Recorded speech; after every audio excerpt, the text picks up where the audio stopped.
All right. All right. We are indeed live. It is your boy Marquise. Friday night, this is the place to be. I'm about to go live on TikTok in just a moment. Give me a moment to get this thing set up. But I want to welcome you all in first on my YouTube side. And these are some of the things that we will be talking about tonight. Bobby McAfee. I put out a video. Hopefully, I put it on both platforms. But it's the 62-year-old man that decided to violate an 8-year-old boy, and he also gave him HIV.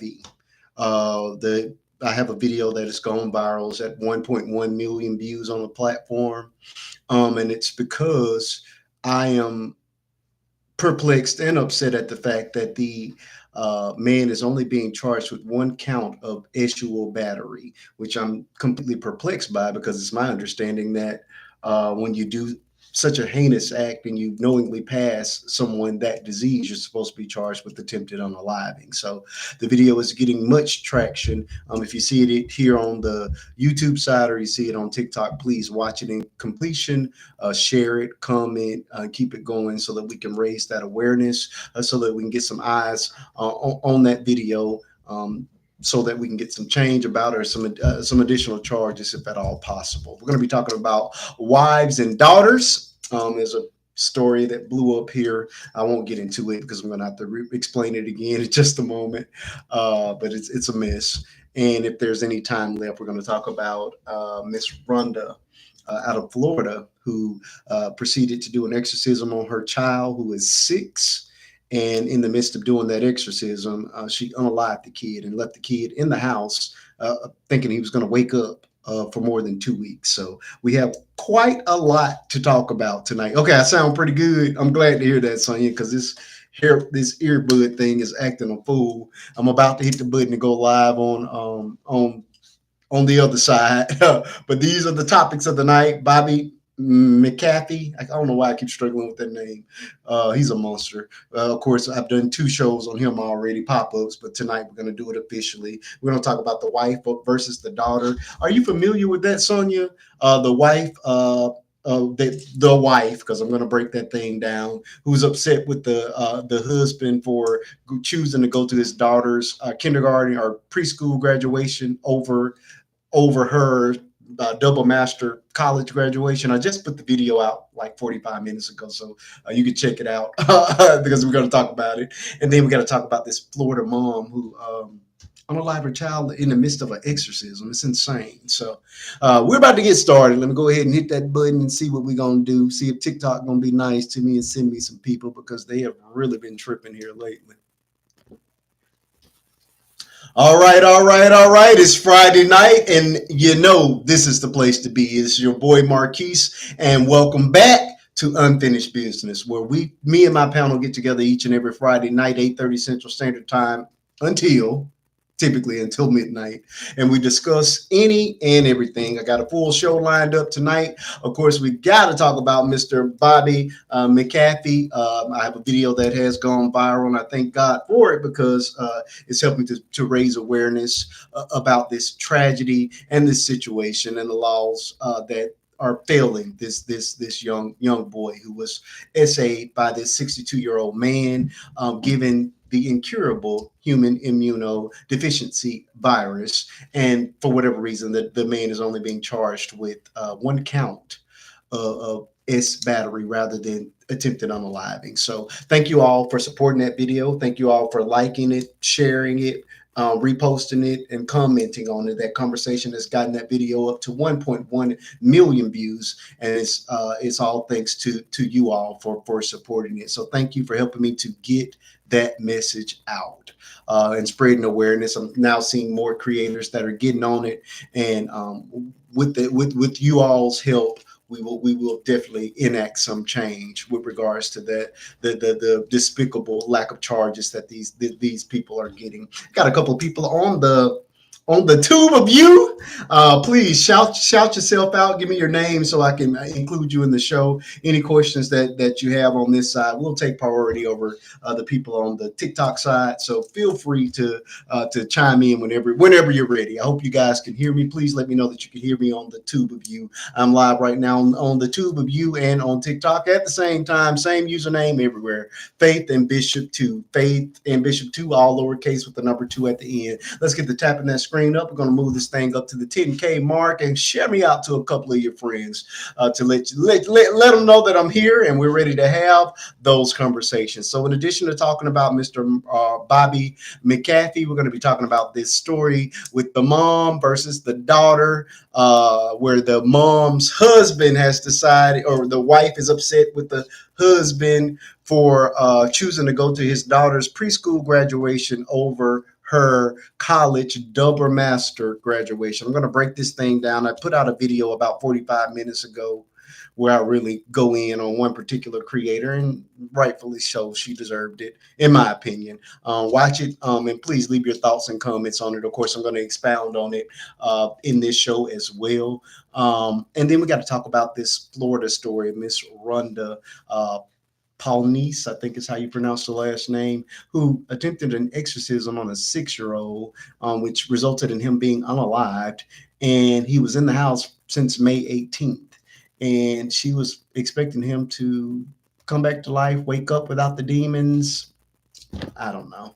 But we got to talk about mental illness. We got to talk about the church, and where religion just you know what I mean, makes you void of common sense sometimes. I guess that's the best way to put it. My boxes will be open here soon. Looks like Charlie. I hadn't seen you in a good long while. How have you been, Miss Charlie? Good to see you.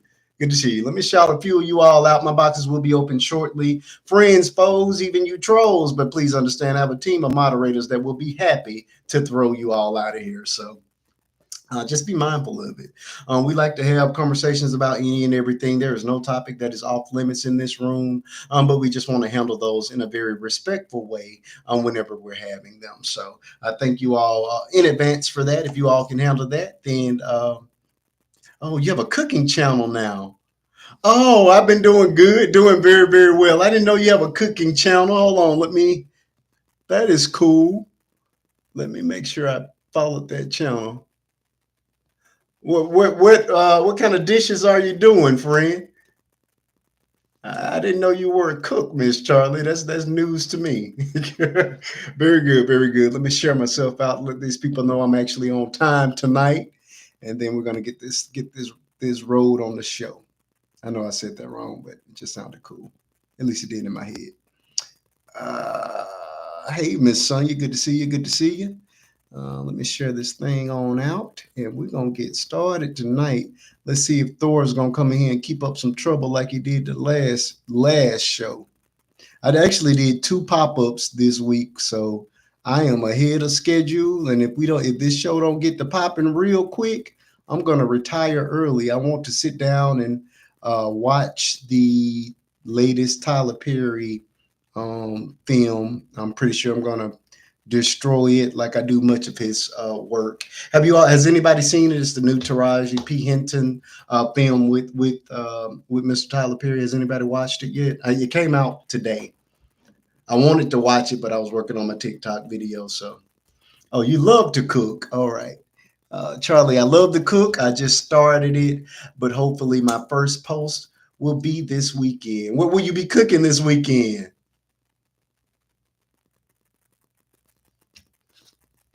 Okay. Charlie is one of my good friends. She's been rocking with me since pretty much the beginning and was probably one of my first real moderators. So it's good to have her in the building. All right, Miss Crystal. There you go. There you go. There are my people arriving. Hello, hello. Thank you so much. Coming right on in and throwing that love my way. I appreciate it. Oh yeah, we got a lot to discuss. I'm just giving people a little time to get in the room and get those taps up. And if you guys don't if you all aren't tapping up tonight, I will be tapping out. I've given 2 pop-up shows and I'm back at my regular scheduled time. So I've given y'all way more time than I normally do. So if you all aren't tapping up, I'm gonna be tapping up clean on up out of here in a couple of hours. So let's get this thing going. Uh, you have not missed anything, and you know what? I'm gonna stay here. I'm gonna stay here with you, Miss Africa, because you definitely have showed up for every single one of my pop-ups this week. I thank you so much for that. My boxes will open. I'm trying to delay the opening of the boxes until after we get at least a few thousand taps up, so that we'll have a greater chance of getting put out on that FYP. I really, it's important to me. Not it doesn't really matter about the number of people, but just to be out on the FYP so that people can discover that there are actual creators out here that actually talk about real stuff. You know what I mean? It's not just trash and filth and back and forth. You know what I'm saying. Hey, Miss Tilly, I hope you're ready to get back in the box tonight. You were wonderful the last time as a panelist. I'm looking forward to what you have to say tonight. Of course, we got to revisit the Bobby McAfee story because it's viral on my page right now, 1.1 million views. So we are definitely spreading that word, and I'm so proud that message based content is going forth. I'm okay with the entertainment pieces, whatever, but this is a story that has the potential to affect us all. You know what I mean? As a community, and anybody that's not outraged at the abuse of a child, I can't simply understand. So I think it's restored my faith in humanity to see so much support behind that particular message-based video. So hopefully we can enact some change. Again, if you haven't seen that video, go out and check it out. Watch it. I only ask for a minute and 7 seconds of your time. So watch it to completion. Hit that repost button, and please leave your thoughts and comments. It helps to spread that message even further. So thank you all, everybody that has done it and everybody that will be doing it. Share me out to a couple of people. Let's continue tapping that screen. Once we get up to about the 5K mark, then I guess we'll go ahead and we'll go ahead and open up those boxes. Yeah, we're going to be talking about that. The reason I'm no longer using green screen is that the app doesn't want us to use it. Especially in the content. So I'm just making it across the board so that they won't strip me of my account. At this point, they're no longer giving X's. They're just pulling entire accounts. And I've worked very, very hard to curate my page and especially my live. So I'm not doing anything to endanger it. So I know this looks a little bootleg and I'm left-handed and I'm having to write this backwards because of course the cameras are mirrored, so all of this is written backwards and I'm left-handed, so you have to forgive me for this poor penmanship. That is my disability as a left-handed person. But you guys get the point. Now these are people we're going to be talking about tonight, and if we have time, I got a couple more, but I don't think we may not even make it through this little list, so we'll see. We shall see. All right. Miss Sonia's in the building. Good to see you. Good to see you. We're at 3.4 thousand taps. We got a couple people over. Well, I'm waiting on my people to get over on the tube of you. And of course, I'm shouting my people out as y'all coming in. I'm about to load those boxes up. Once we hit the 5K mark, please continue tapping. If you're not tapping up, then I reserve the right to tap out tonight because I've given y'all 3 good shows, Miss Fat, or 2 good shows this week. So please support me. Tap the screen. That's all I need you to do. You will never get me to beg for money. I've never been a creator to do that, but I will beg for those taps. So if you're in here, if you're enjoying what's going on, this show will light up quickly. Excuse me. Just tap that screen on up. Show your love for your host. That's all I need. That's all I need is for you guys to tap that screen and share me out to some people. Let them know that I'm here and that we're having conversations. I see somebody over here on the tube of you. How you doing? If I'm looking down, it's because I'm looking down at the monitor for the tube of you. How you doing? Let me know your name on the tube of you so I can shout you out to my TikTok folks. You'll be able to hear them shortly once I open up those boxes. Hey, Miss Fat, good to see you. As the requests are coming through, we're almost at the 5K mark. Once we hit the 5K mark, I'll open up the boxes and we'll begin this conversation. Welcome to Friday nights and welcome to Marquise's unfinished business. We never quite finish a conversation. They just roll from week to week. If you guys weren't here last week, I actually did a very special episode of Unfinished Business where we interviewed Miss T. It was quite the interview. If you missed it, you can go watch it on the Tube of You. You can go to the top of my TikTok page, hit the link, and please hit the subscribe button over there. I don't know if you guys have not been following it, but we are in danger of losing this place yet again on June the 19th. And I don't want to lose you all. So please go over to that Tube of You, hit that subscribe button. There's content that's exclusive over there. I am just as active on that page as I am here, which is why I'm live in both places. And if you want to go back and watch the interviews that I've done over the past couple of months, you can by just going right over to the Tube of You. I interviewed Miss T. Wonderful interview, very impactful, very triggering though. So please just know going in, it's a very triggering conversation. We talked about her life's journey, her life story. It was healing for her. It was informative for me, and I'm sure it helped some people as well. So please go check it out. We cover everything from childhood essay, mental, physical, emotional, all these abuses at the hands of a mother. We talk about ideology and attempts at unaliving oneself, abuse within marriage, and what it took for her to overcome all of those challenges to become the mother that she is today. So please go over there and support that video as you're watching it. It's a pretty extensive interview. I think it's almost 5 hours, the entire live for it, but it's well worth the watch.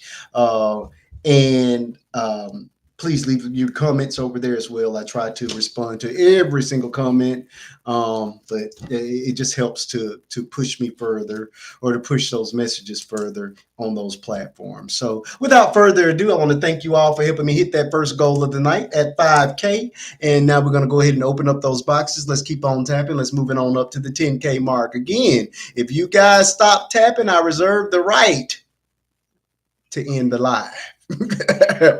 All right, let's get some people in these boxes and we're going to get started tonight. All right, Miss Africa. Well, I don't have to welcome you back, you family, and I don't have to welcome Miss Lavender either. She is family as well, but she's spinning, so I don't know what's going on. Just me, good to see you. Sonia is ready, and Miss Telly, thank you so much for coming back. I am super excited about tonight. This is my official time. May be short if y'all ain't doing y'all job, though. Y'all job is to tap that screen and to keep that conversation going. And why is that, Miss Africa? I'm a little tapped with the essay conversation. Okay. To mentally recharge. Understood. So I know, I pay you no attention. So just a little tapped right now. So oh yeah. I just wanted to jump on in and support and everything. I appreciate it. The few of us that is in here, I know what a lot of the conversations are going to be and everything. I'm going to miss the very last one.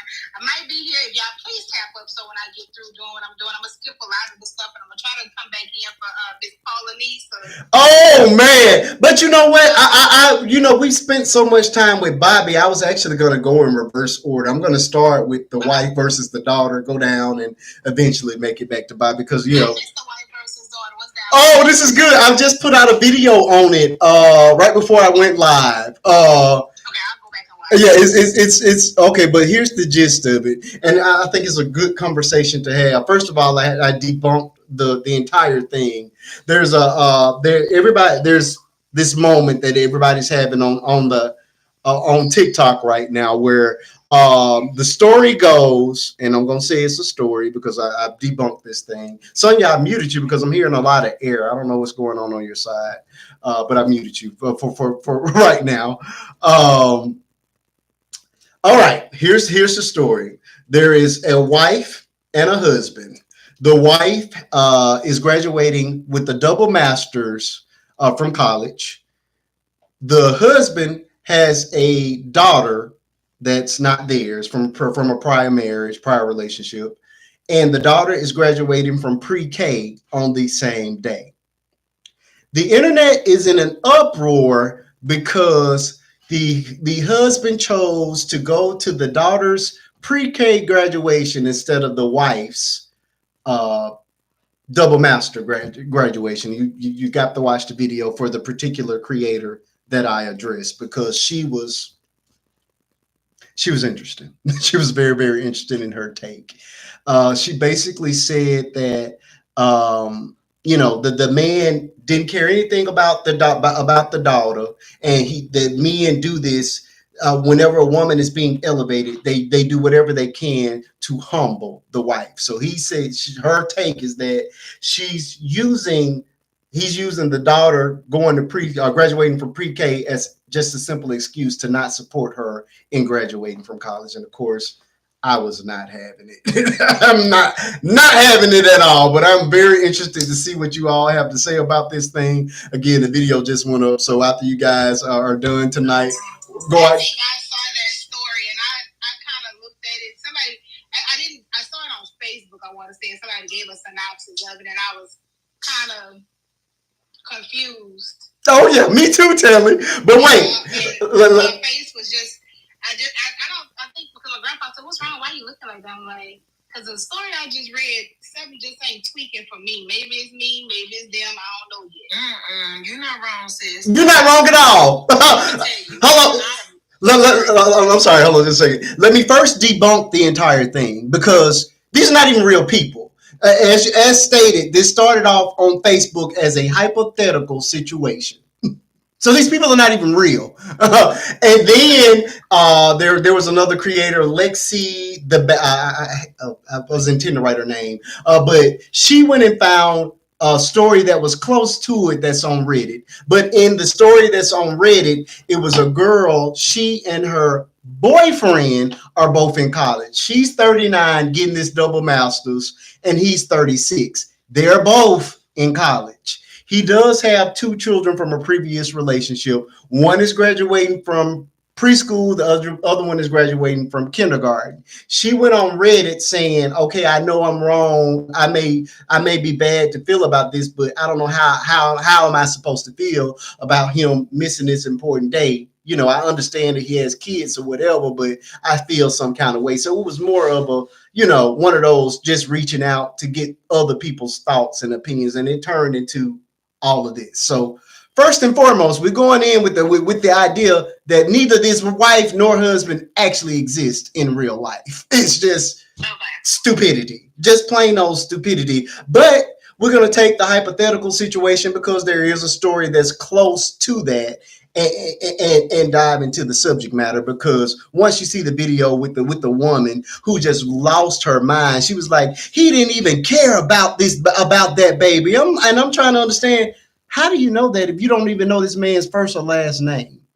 Only for me to find out that the man don't even exist in real life. What is wrong with y'all? but it's neither here nor there for me. My thing is, for women, for men, even for myself, and I've been married about to be 20 years. And this is going to sound very selfish of me. I am not built for blended families.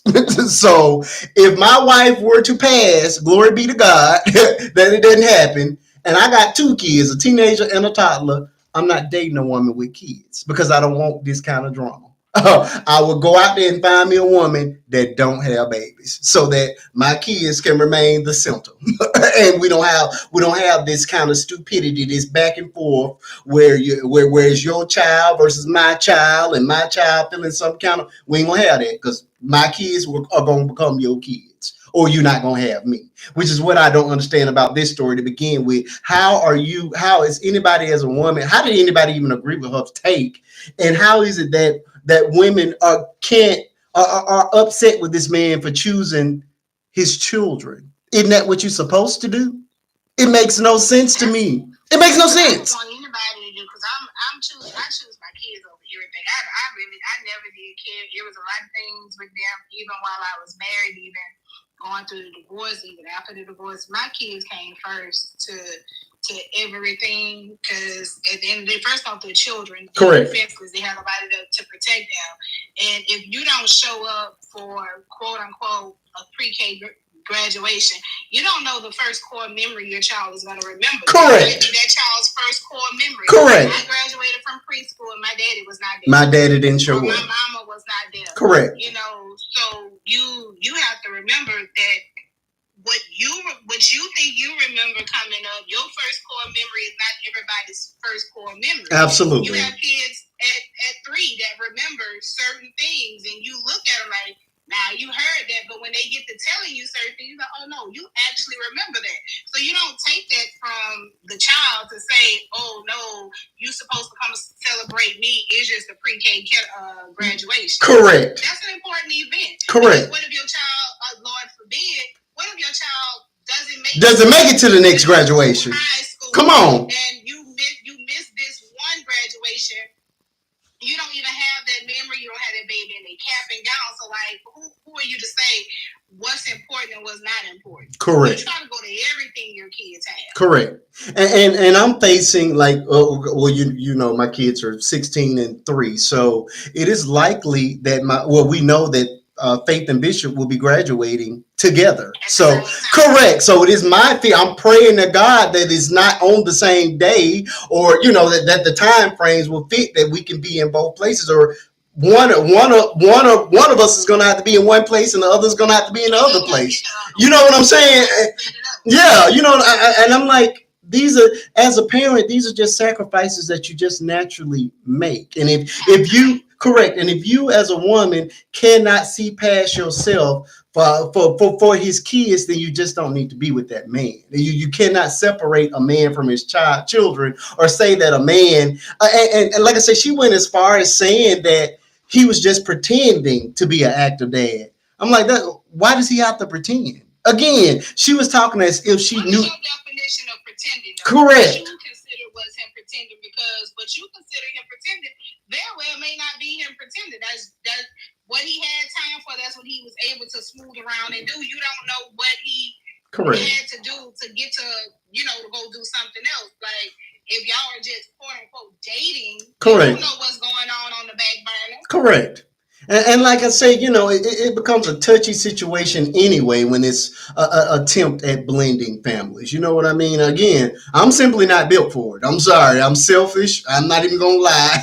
I won't say I'm selfish. I'm spoiled. I've never had to do it. I'm my wife's only boyfriend, so I don't even have to deal with exes. So it would be a world's difference for me to have to start dealing with a woman with kids and other men that she's been with and things like that. So for those reasons, I just choose not to. You know what I mean? I would just be myself, be by myself. You can come lay and play and go on back to your house, because what you will not do is separate me from my babies in any way, shape, or fashion. It's just the way I feel about it. They may sound really harsh, but that's just the way I feel about that thing. You know, this right here, I just found to be quite disgusting. And she had tons of people that were in agreement with her on that. And I'm like, y'all have got to be miserable or have never had a decent dude if y'all think that what he did was wrong. And I hate to call them women, because thank you for those gifts, Snaz. But that's just how they are today. They are just catty. And if it even remotely looks like something that they are dealing with, like they say, misery loves company. My misery don't like company, but other people's misery loves company. And if your situation even remotely looks like somebody else, you're gonna jump on the bandwagon and give them the most inaccurate advice. Okay. Like, I've seen it where this girl got this situation, and then somebody talk about their situation, but it's not exactly, but it's similar to this situation. And now here you go, because girl, this what I would do, this is what I'm gonna do, because ain't no way in the world I would let this do this and that do that. Girl, you need to have a business like this here. And you giving wrong advice based on your situation, when her situation isn't exactly like yours. There are some key points that's not like yours. Mm-hmm. Exactly. I agree with that. I think that's a really good take. When I say blended families, I'm different.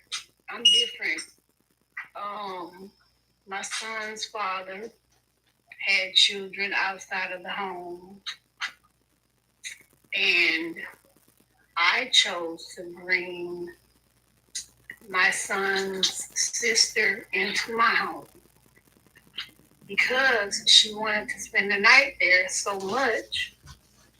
I just chose Why not just let her come stay at the house?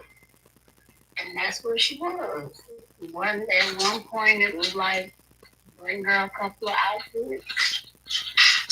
And then it was another point, how black people are, bring her boat box. Um, what you say? I'm sorry.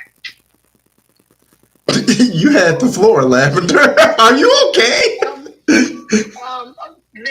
Let me start here. I told that to let you know. I just had surgery. Oh. I had a heart episode. Oh wow. On Tuesday, I had my pacemaker, my ICD fired 4 times. You're on a pacemaker? Yeah. Oh wow. Pacemaker and an ICD. And my ICD fired 4 times on Tuesday. Oh wow. And today I had to have a procedure done. I told that to tell you. Oh, I didn't know. No, I didn't know. I'm very, very, very sorry to hear that. Why are you on the internet? Don't you need to be getting you some rest? You get rejected, friend. Hard episodes. I don't think you need to be on the internet right now. You need to be getting you some rest. Are you clicking me off? I think I'm going to put you out tonight so you can get you some rest. I'm going to be praying for you, but you don't need to be up here right now. You got much bigger issues than this little drama here. But I moved for the most part. I moved and it works for us. Okay. And it works for us and our family. And it at our house.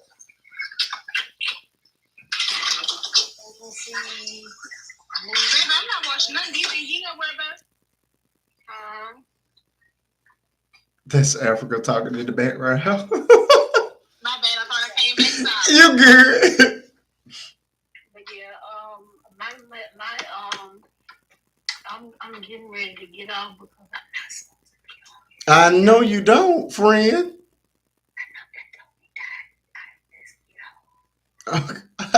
Look, I'm not going to be responsible for something happening to you. I'm clicking you out. Oh, Lord, I hit the wrong button.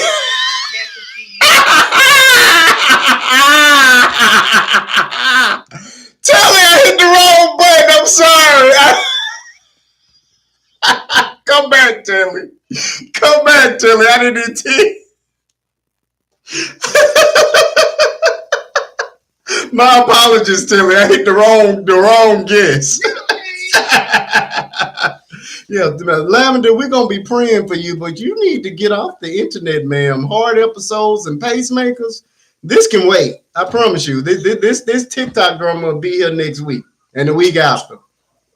Be quiet, Lily. Don't come in here starting any mess tonight. Miss Taylor, could chime on in on this thing. The wife versus the baby. What are your thoughts on this thing? Why are we competing with babies? I taught preschool for 11 years, so okay. I've always had a soft spot for children. Okay. You know. So I might be a little biased. I don't know. But also, my parents have been married at this point 34 years, and I watched how they operated when it came to me and my siblings. Right. You know, when my mama would cook dinner, which I feel sorry for my brothers because they didn't get that experience. Because my mama used to cook Sunday through Thursday, and they didn't get that experience. But when she would cook, even though she'd make my dad plate first, my dad would say, "Did the kids eat?" Yeah. You know what I'm saying? Yeah. So like when it came to just pretty much anything, they made sure that we had everything first. Yeah. You know, and if that hypothetical, because I'm not gonna hold you, I scrolled past it because there was a lot of people projecting their unhealed trauma on that situation. And that's the creator that I went out that I felt, and that's what I said in the video. Yeah, this is nothing but projection. Yes. Unhealed trauma being projected onto that situation. Yeah. Because I'm not gonna hold you if it's somebody that I'm dating and or married to, and even if it's not a child from a previous relationship, if it's our own child. And there is a graduation scheduled on that day. Okay, I done been. If I'm getting a dual degree, I done been to a couple of graduations at this point. Correct. It is our baby's first graduation. Correct. You know what I'm saying?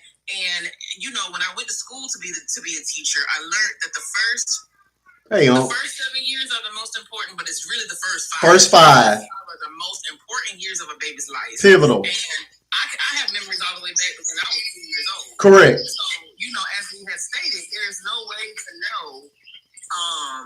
There's no way to know when a child is going to have their first core memory. Correct. We don't have control over what their brain is going to choose to remember the very first time. Correct. So I'm so sorry. Is that static? Is that me? No, I think you're okay. Okay. So, because I need a new phone, so I thought my phone was tripping.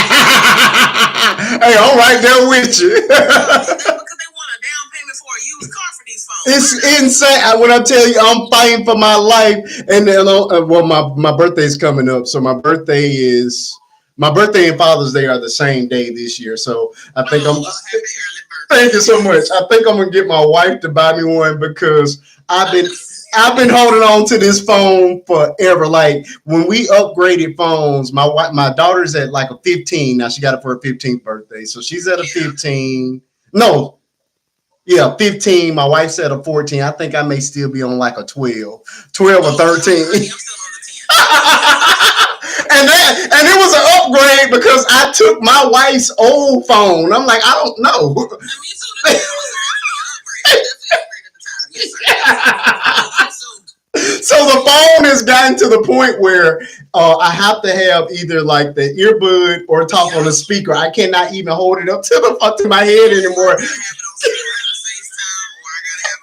This Bluetooth together, bro. We in this together. We're gonna persevere, okay? Go ahead. I'm sorry. That's all simple. But basically, the point is that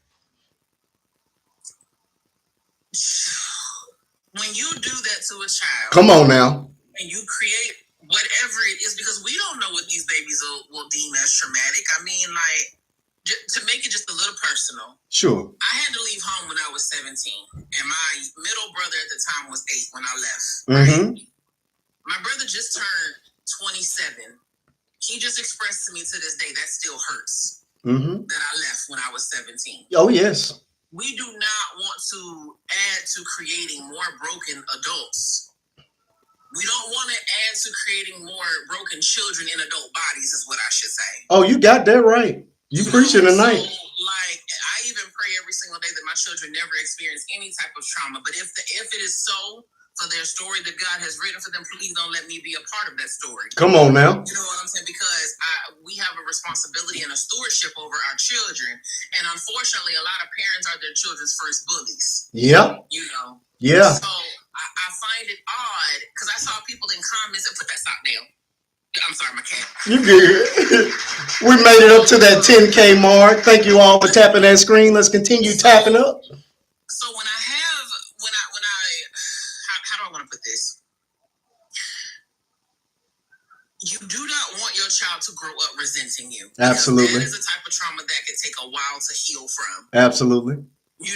So like I think that when I saw in the comments that people were like, oh, well, your children are going to grow up and leave the house. You're going to always have your spouse. Okay, that's even more of a reason to go to that baby's graduation because they're not going to be there in the house with you forever. And who's to say that your spouse going to be there forever? Exactly. That's true. And that's spouses are not guaranteed. That's what. And I get into a lot of trouble here on this app for saying that. And again, me and my wife been together since 7th grade, about to be married 20 years. But I always say that the love for my wife is totally different from the love that I have for my children. It is. I'm gonna tell you. I remember I had to tell both of my children have different fathers, and my son's dad.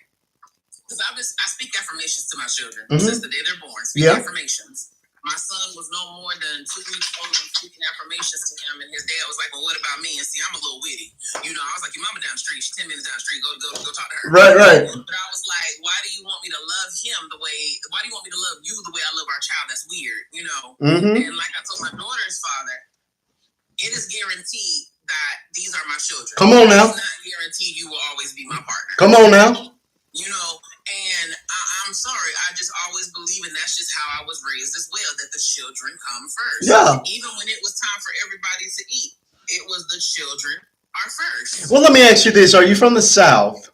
I am. I'm from Georgia. Okay, and the children come first. See now in my family, now I don't do it in my own house, but I still have aunts now that when I'm over for dinner, they fix the husband's plate first still and sit it in front of him and then they attend to the kids. Now No, me, my daddy had an issue with that when my really, mama first did it. He said, "Feed them babies." really.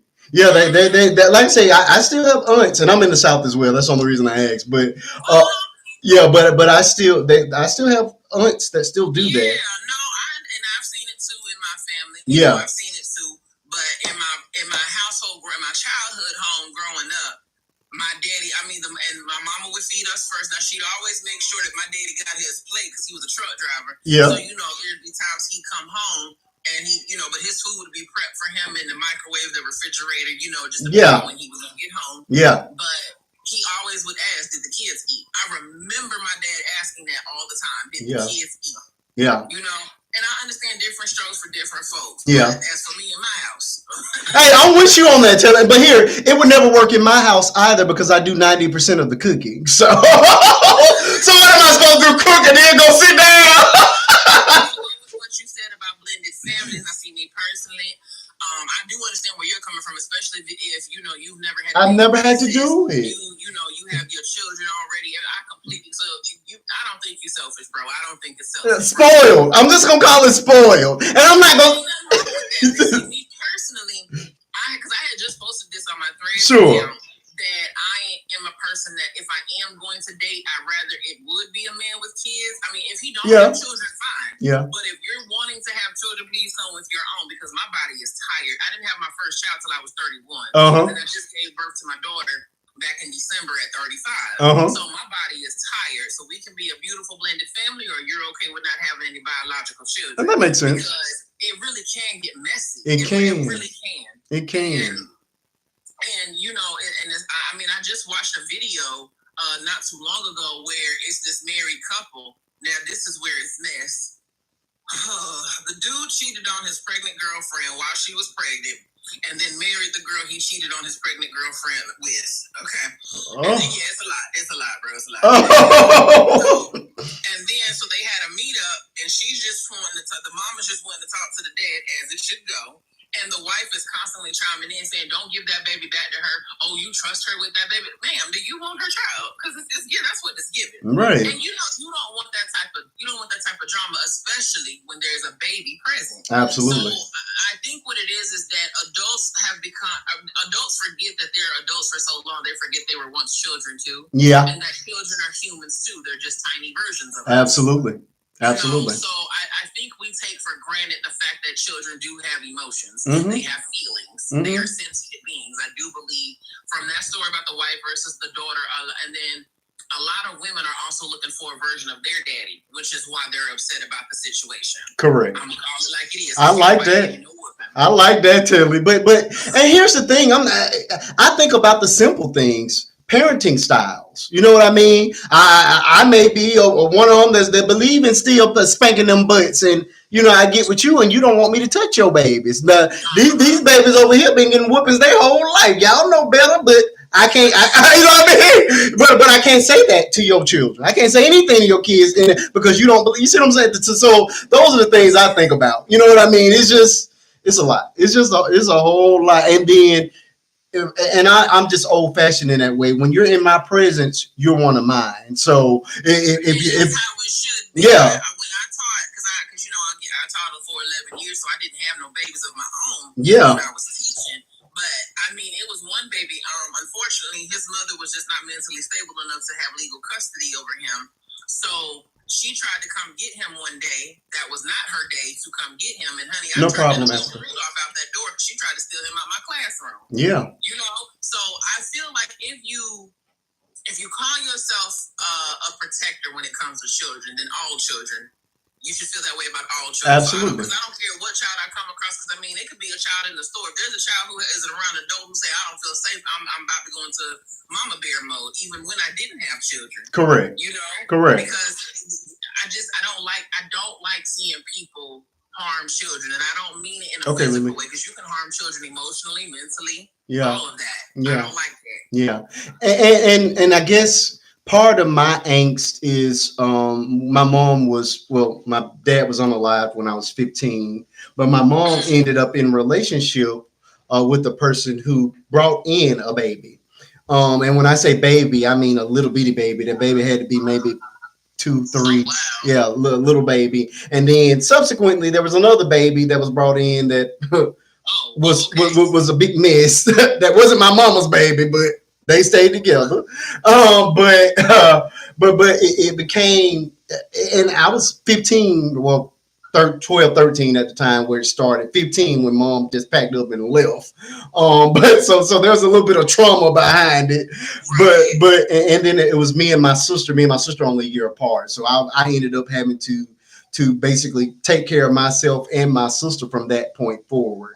But even in the years that they were together, there was a division, and it started as a little bitty crack, and then a wedge, and then it was an ocean between us. Excuse my daughter in the Oh background. no, you're fine. I don't know what she's doing. No problem. It became an ocean between her children and the new kids, and we were put out on the outside. Now my mom has I interviewed her. We come together on my live last year. We had a real sit down, come to Jesus type situation. So we're in a much better position now. But even but then it was, how could you? You know what I mean? And so, yeah, you know what I mean? How could, and I just never, because I know what it feels like to be placed on the outside and to be nothing because of the new kids. I was like,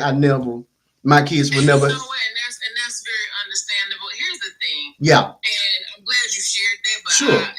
Just in case if you don't know, you don't have to share that as to why, because because I think what it is that people haven't learned the true boundaries yet. Yeah. Because once you said that this is what you don't want, if God was to call your wife back home, Yeah. I just that okay, that's what you don't want. Period. True.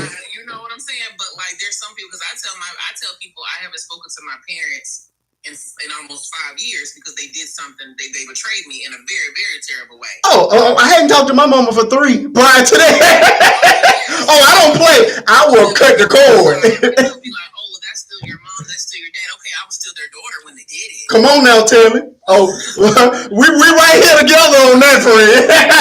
No. That's it. That's it. Like, if people would just learn how to say, oh, okay. Yeah, well, I hope it works out and move on. That's it.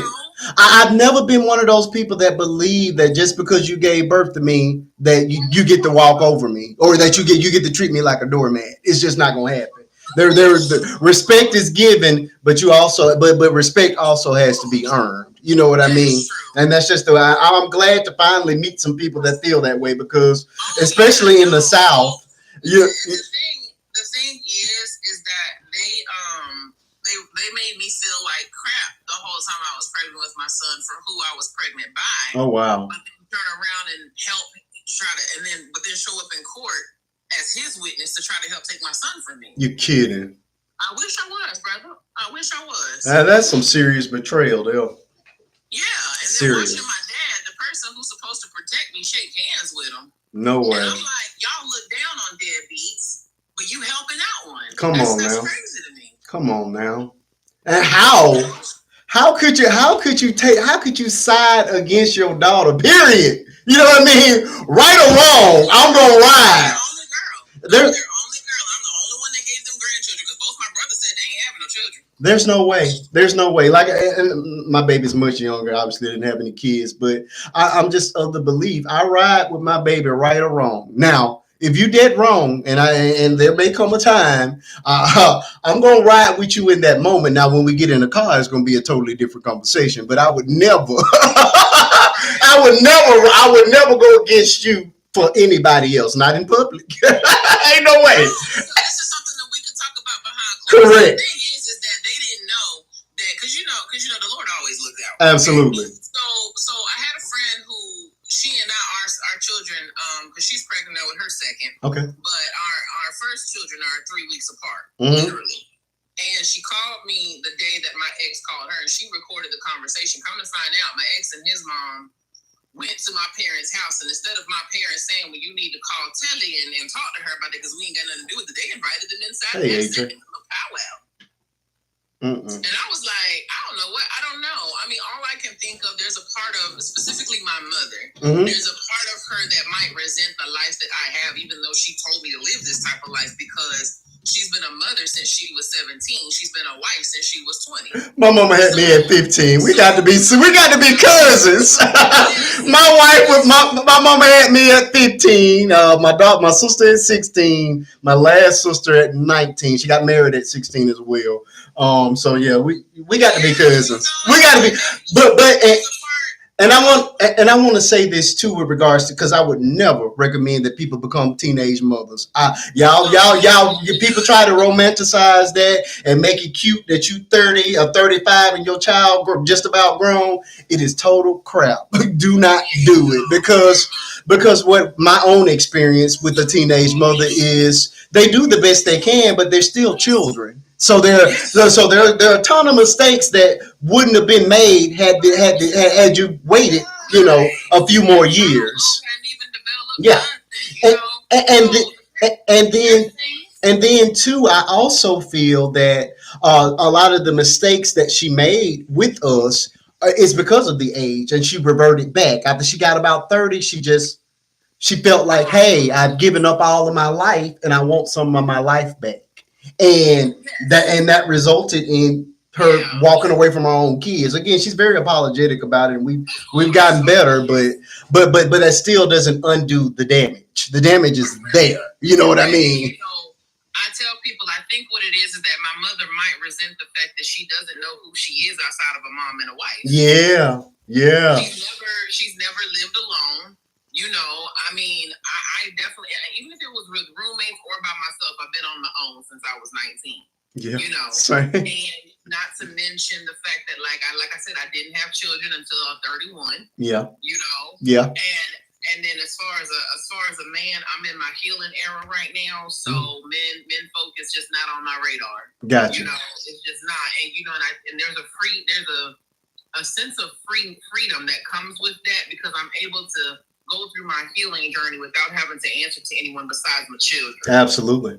You know what I'm saying? Absolutely. Because my sister thinks I hate all men, which to a degree I really dislike men for the majority, because I don't know what type of men these are these days, because it's different from what my daddy taught me. Okay? There's some trashy ones out here now. There's a lot of them. It's a lot of them. And I fear that, and I have a baby. Like, again, my daughter's 16. We wouldn't allow her to date until she turned 16. So she turned 16 in October. I'm like, okay, it's fine, but understand that even in dating, whoever you choose, he gonna be all of our boyfriend. because he's not gonna just ring blow a horn and you going out there. No, we doing this thing the old fashioned way. He gonna have to come in here and sofa sit with mama and daddy. Yeah, and we gonna know everything about him, his mama, and his daddy before you ever dot this door. Absolutely. Yeah, I'm sorry, I'm just that way. And we've only been on one semi date, and it was so weird. It was a little boy's birthday party, nice little kid, but it was funny. I sat there with them both. The parents were real nice, and it was just me and my daughter. My wife was unavailable that particular day, so it was just me, her, him, and his parents, which I prefer because I want to know who you are, where you come from. But he invited one of his little homies, and I'm like, oh, okay, that's different. and when my daughter spoke, I could just fold my arms, and I was just beaming with pride because of the level of maturity, the way she was able to carry herself in conversation, not just with them, but with the parents as well. And it was like, oh, I've done my thing, I'm good. And I look over at him, and he's texting the little boy across the table, and I'm like, son, I need you first to pull that hair up out your face so I can see you and look in your eyes. And second of all, I need you to look at me when you're talking to me. You know what I mean? It was. See, you know what, brother? I'm gonna tell you what it is with me, because I'm not gonna say it's unfortunate. I wasn't allowed to date at all. Okay. Because my parents were super strict Christians. I wasn't allowed to date at all. Yeah. So I didn't date till I left home. I didn't date till I left home. Yeah. But the men that I date, Oh. see, here's the thing. My daddy told me that a man does not want a dumb woman. Okay. Okay. He said a man wants an intellectual woman, a woman who has a hustle about her. And he was like, no, your mama don't have to work, but just in case if something happened where I can't work, you want to make sure that she can pick up the load, right? Okay, so I go out there, I become intelligent, I read all the books. Okay, I research just because I feel like research. Come on, Telly. I expand my vocabulary. Come on, Telly. I get told by these men, oh, you a little too smart for me. Can I'm gonna need for you to dumb it down, do that. Sir, I told my dad, I ain't gonna lie. When I was still talking to them, I called my daddy. I said, I feel like you lied to me. Yeah. I said, I'm not dumb enough for these dudes. Yep. Okay. Yeah. I'm not raggedy enough for these dudes. Yeah. I'm not upset about that. I was like, but it's the fact that they prefer a raggedy person, and I realized that's because they don't want to evolve themselves, because they want a good woman until the woman requires them to elevate. Come on. So that's why I was like, yeah, I'm just gonna be alone with me and my children. Yeah. Because the way that there's so many people who are predatory, and yeah. the way that there are men who are actually admitting out loud that they actually prey on single mothers, yeah, to get to their children. Yeah. So for my freedom and everyone's safety, I'm just gonna say single. I like that. I like that. But yeah, we finished up that one date, and we riding home in the car. I'm like, Faith, you're like way too advanced for him. Way too advanced. And I meant that with as nice as I could put it, baby. No. that boy.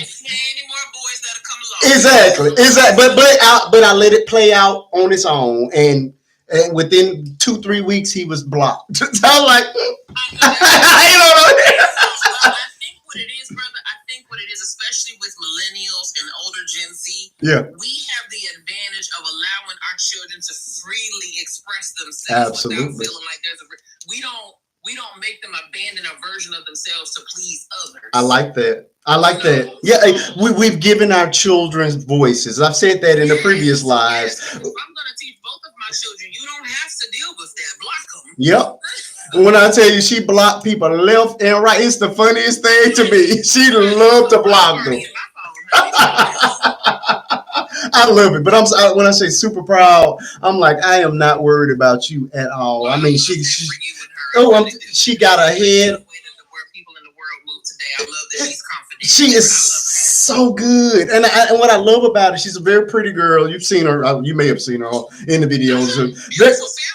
Thank you. Very pretty girl, but she doesn't even know it, and that's what I love about it the most. Like she doesn't even recognize, but it's all the internal just overshadow. The pretty on the outside is just a bonus because she has personality. She has a love for God. She got a love for people. I mean, and a personality that's just winning. That's where it met, because my dad, of course, he always told me. He said, "You don't want to deal with no bum," but then it's like, yeah.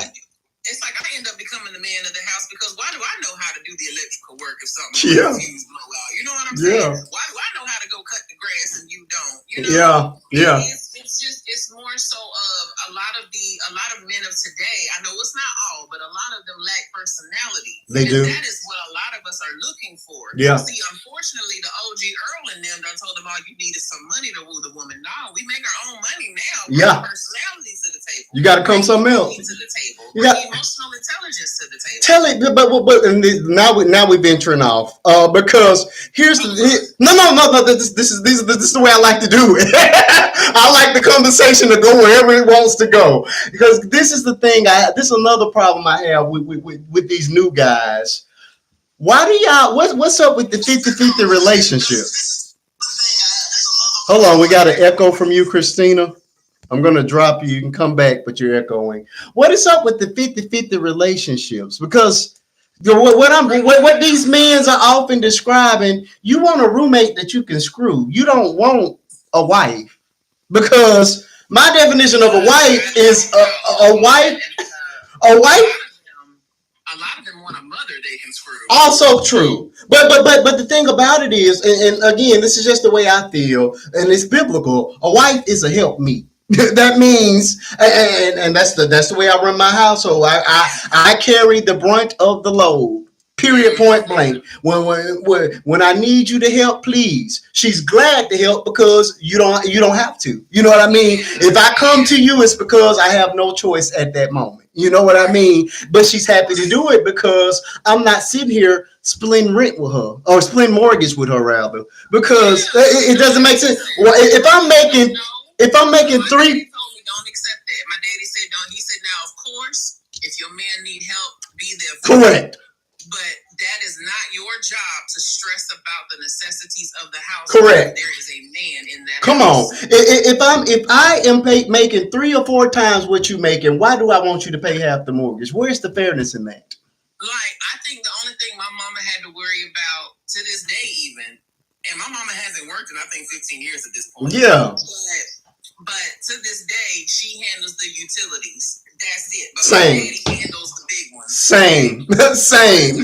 Well, they own both their cars now, but Same. the taxes, property taxes, My wife doesn't even know how much the mortgage is. The only reason why my mama knows what the mortgage is because they had hit a rough spot. Yeah.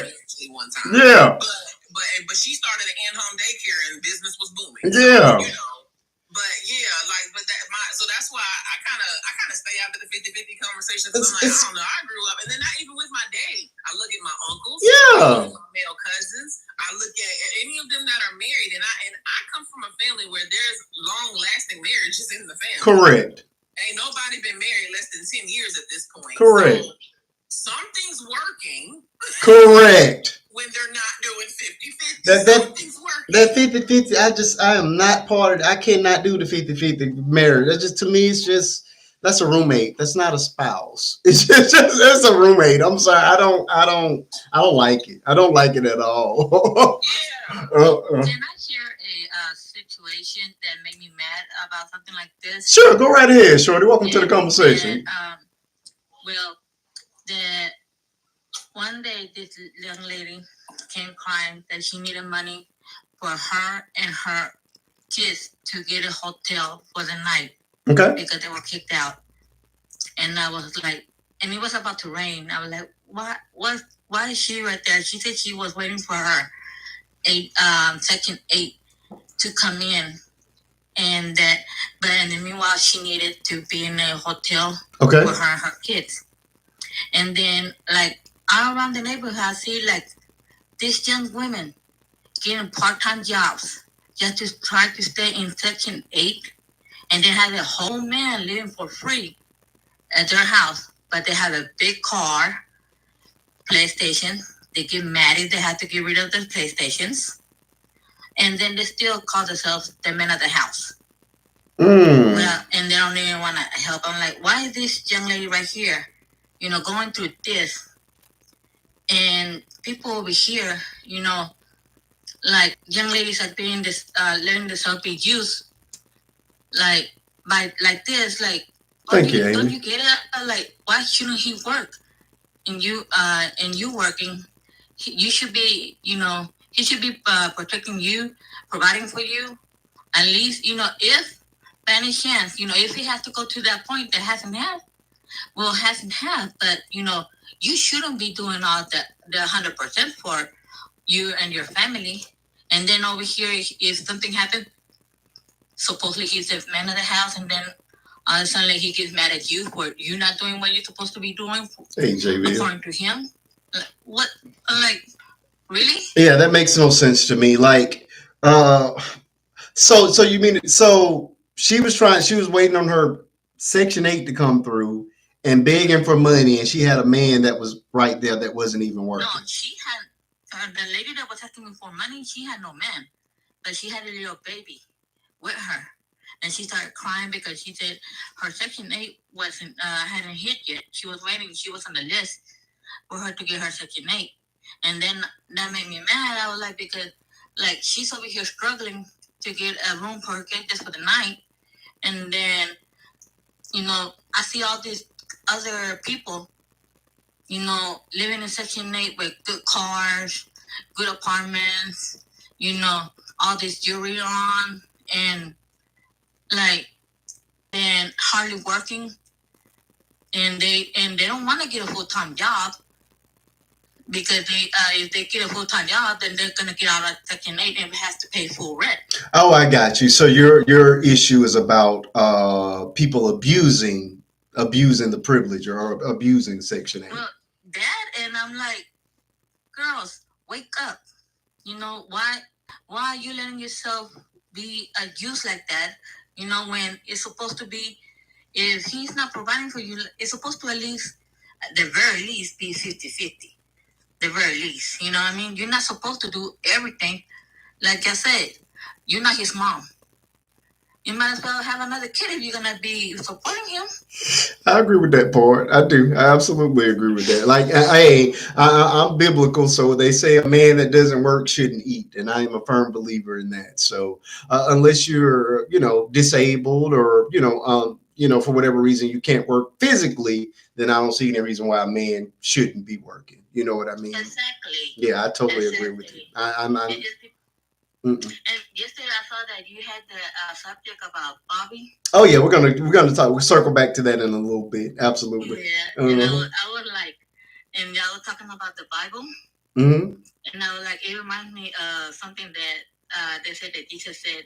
They said, if your hand causes you to sin by stealing, it's better for you to cut it.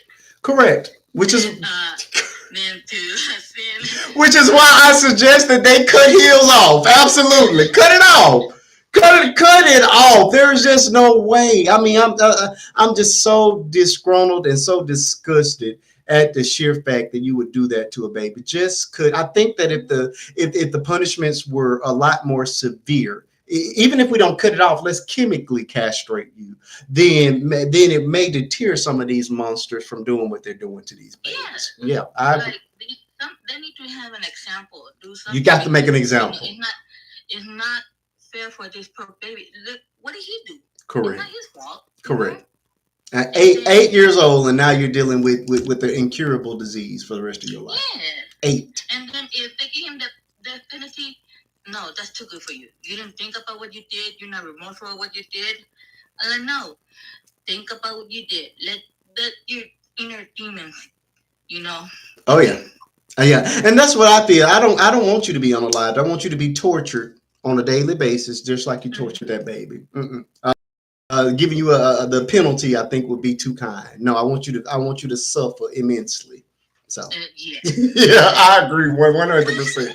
Thank you so much, Sonia. Welcome to the conversation. What you got? What would you like to add to this thing? Oh, y'all have unpacked a lot already. You see, we on a roll. I like Miss Shorty. Yes. Feel free to continue to hang out in the box, Shorty. You good people. Let me go back to the wife versus the daughter. Whoever she is. Yes, the baby. Mm-hmm. Two things about that. Now, when you look at it, she's put herself in a place where she shouldn't be. Come on. Okay? She's put herself in a place of a wife, and that's where she shouldn't be. Mm-hmm. Now, when it says leave and cleave, that don't mean put anything before your child. Because God gave us children, loaned us children to care for them. Correct. And if we mistreat them or misuse them and aren't there for them, then everything else we do is null and void. I like it.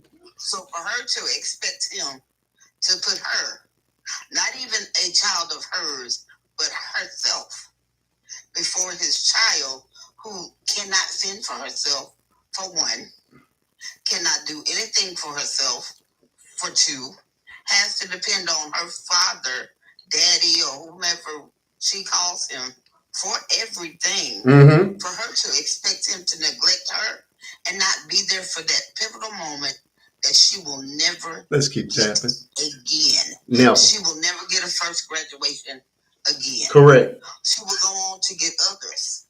Thank you so much for that, Kill. Snazzy girl. That hits a place in your heart where any other graduation will never hit. Mm-hmm. And to know that you have a father there, not just a mother. Mothers are important, don't get me wrong. But fathers play such a greater impact in a child's life. I agree. Than a mother could ever do, because the mother, 9 9 times out of 10, we do have those in your case. Mm-hmm. But for mothers, no, not the ones that are mothers. Yeah. We're not going anywhere. They're not going. Yeah, it's expected. We're not going anywhere. Yeah. We're going to be there for the most part. But for the fathers, that's not always so. And for him to be active and want to be active, where we have all these absentees, deadbeats, and all these other things that we call them, for him to even want to be there, she should be sitting behind a rock somewhere. Come on now. She should be sitting behind a rock somewhere. And to just, the lady that got on there talking all that stuff about something that wasn't even real. Did you see? Oh, you saw my video then. It wasn't even a real. But did you see how much passion she had in it for people, for imaginary people? It was like she was talking as if she lived next door to them. It was insane. She was talking as if it happened to her. Yeah. It was projection. She had passion, so much passion and aggression behind what she was saying, as if that was her life. And it happened to her. Exactly. But you never, as a parent, you never put anything or anyone before your child. I agree. Like you said, you can get another wife. You can get another wife. You can get another husband. Sure can. But you cannot get that child back. Can't get that child back. No matter what. No, and to me, the love for your child is unconditional. That's the only form of unconditional love. That's as close to God love as you're gonna get on this earth, and because it simply doesn't matter what them babies do. And I say it all the time. My two can go out here and unalive 10 of y'all, and I'm still gonna love my baby the same way I loved her the first time I heard her heartbeat. It's the truth. I'm gonna be very disappointed. I'm gonna be very hurt. I'm gonna feel like you need to go to jail. But you said something that I feel deep within myself, and this is how I live my life. Yes. To be totally honest with you, you said something. You said your child can be as wrong as 2 left feet. Mm-hmm. But you're not gonna say anything. No. But you'll get in the car and you'll say, I'm gonna tear you up. I'm gonna tear you up in that car. But at the end of the day, you're gonna stand up. Correct. And let that child know right then and there, I got you. I'm protecting you. Correct. But look, when we get in that car, we get into that house. I'm taking that mask off.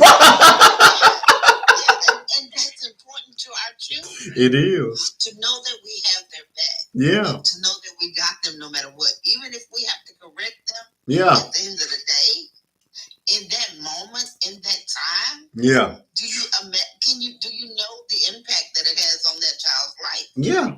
But then you also have to make your child know from the get-go, even from a young age. Mm-hmm. I would say as early as 3. Mm-hmm. You have to let them know, look, baby, when you're wrong, I'm going to let you know you're wrong. That's it. I got you no matter what. But at the end of the day, I'm still going to let you know when you're wrong. So that's when it. Situations come where they're confronted in situations in public. That's it. They know, okay, mama got my back, daddy got my back, but at the end of the day, they're going to let me know where I went wrong. That's it. That's important in character and building their character. Yeah. Because you don't want them to be entitled children. Correct. To feel like they can do what they want to do, and I can do what I want to do, and mom and daddy got my back. Mm-hmm. You got it. You have both 2 sides of it, mm-hmm. And that's where you end up with entitled children that are going out doing whatever they want to do, and don't have any consequences from the parents. Absolutely. Yeah, you know, so it's 2 sides of it. You have to make it clear from an early age. Mm-hmm. Although I got your back, although I love you no matter what you do, mm-hmm. I'm still gonna let you know. Look, hey, I'm still gonna hold you accountable. Right. That's it. In a different way. That's it. See, Handle it different. We need more old-fashioned parents like y'all. Yeah. The parents nowadays.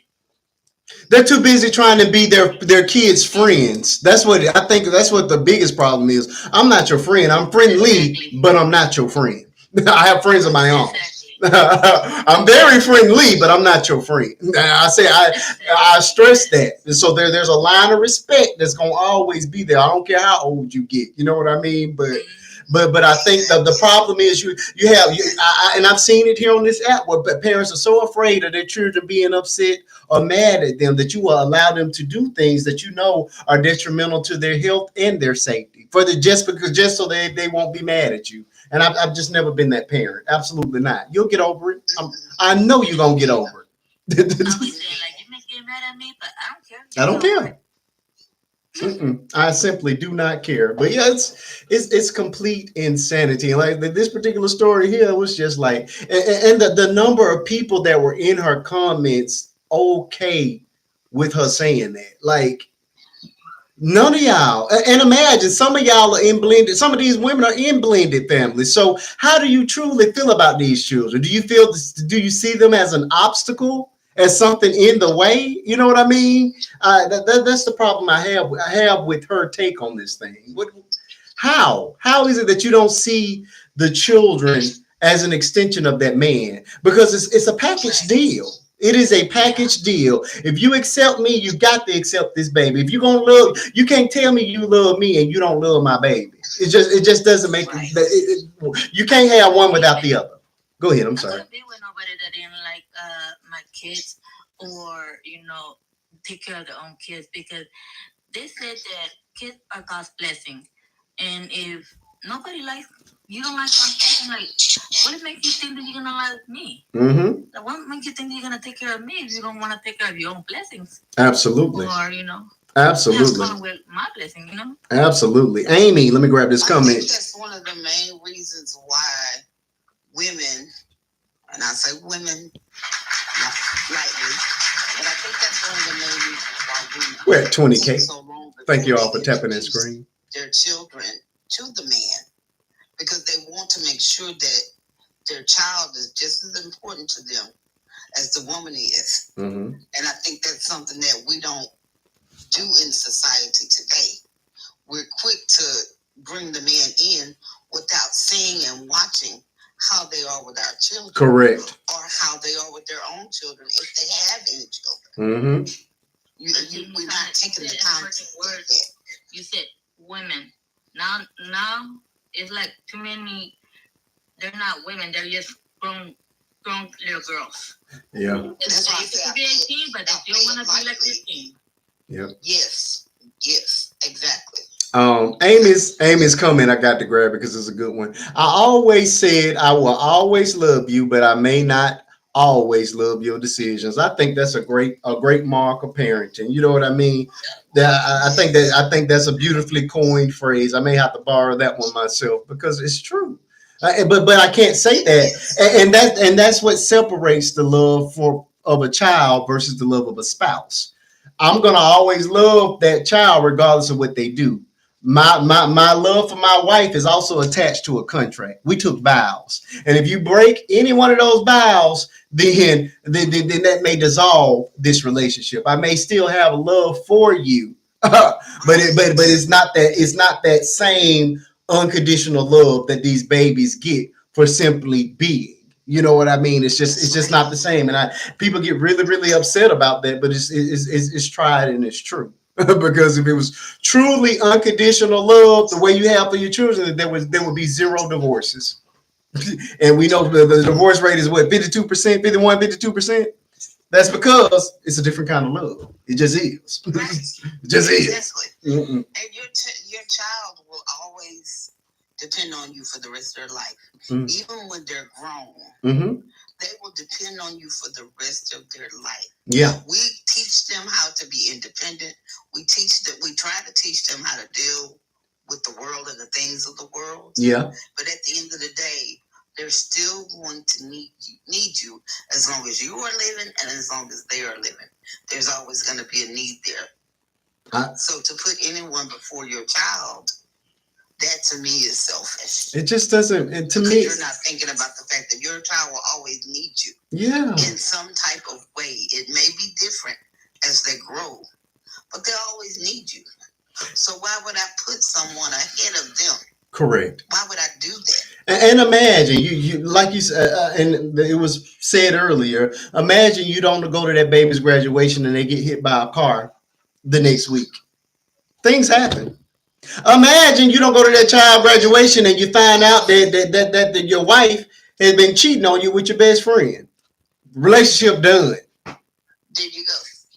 What have you There you gained? go. What have you gained? You know what I mean? Just it was just it was not up for debate. The man did what he was supposed to do in that scenario. You are supposed to be a father to your kids, and I take it a step further. If the mother of that child got on the internet and said, "I can't believe that he chose to go to his wife's graduation and didn't attend my baby's. My baby was looking for him and crying with her cap and gown on," you would be outraged, immediately outraged. Everybody here would be outraged, but out of the same mouth, you said that he should have left that baby over there to go tend to this grown woman that's graduated how many times so far? There we go. Kindergarten, middle school, high school, college, because in order to get to the masters, you got to graduate at least one time before then. So, come on, make it make sense. It just literally made no sense. When you're not faced with that situation. Correct. And another thing, would this be the same conversation if it were their child together? No, I don't think so. Okay. I don't. You would tell him you better go over there to Carlito graduation. I'll be all right. There's no way you would if you were the mother of that child, you would tell that man not to go to that baby graduation. You're only doing that because you're petty and you're in competition with a child. That is the reason why you're saying he need to be here for me and not be there for his baby. That's it. You want to prove a point to the mother. Correct. You want to prove his loyalty and his love and allegiance to you over a child, and that's ridiculousness. Exactly. Crystal, welcome to the conversation. How you doing tonight? We got some people over here on the tube of you. Let me know who you are so I can shout you out. Crystal, welcome to the conversation. How you doing? Okay, Crystal, get it together. You're on mute, my friend. You're on mute. Everybody's on mute. Look around, everybody on mute. I don't know what they're doing, Shorty.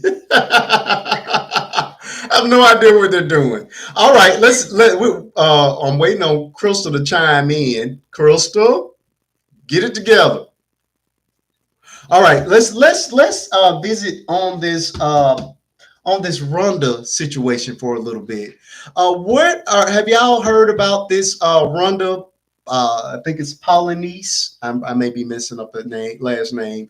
Out of Florida, who unalived her 6-year-old boy in the midst of attempting an exorcism because she says God was trying to help her to get the demon out of him. Anybody familiar with that story? Was she the one that was helped with about her family? She do it also? Oh no, it was just her. No, there was no other people involved. This happened back on May the 18th. The mother was exercising or performing an exorcism. The boy passed away in the midst of whatever this said exorcism is, because we don't actually know what the cause of the unaliving is. Oh, this is new to you, Amy? Oh yeah. But the boy's body was in the house in the bed for more than 2 weeks. And it wasn't until the school called for a welfare check that they discovered his body.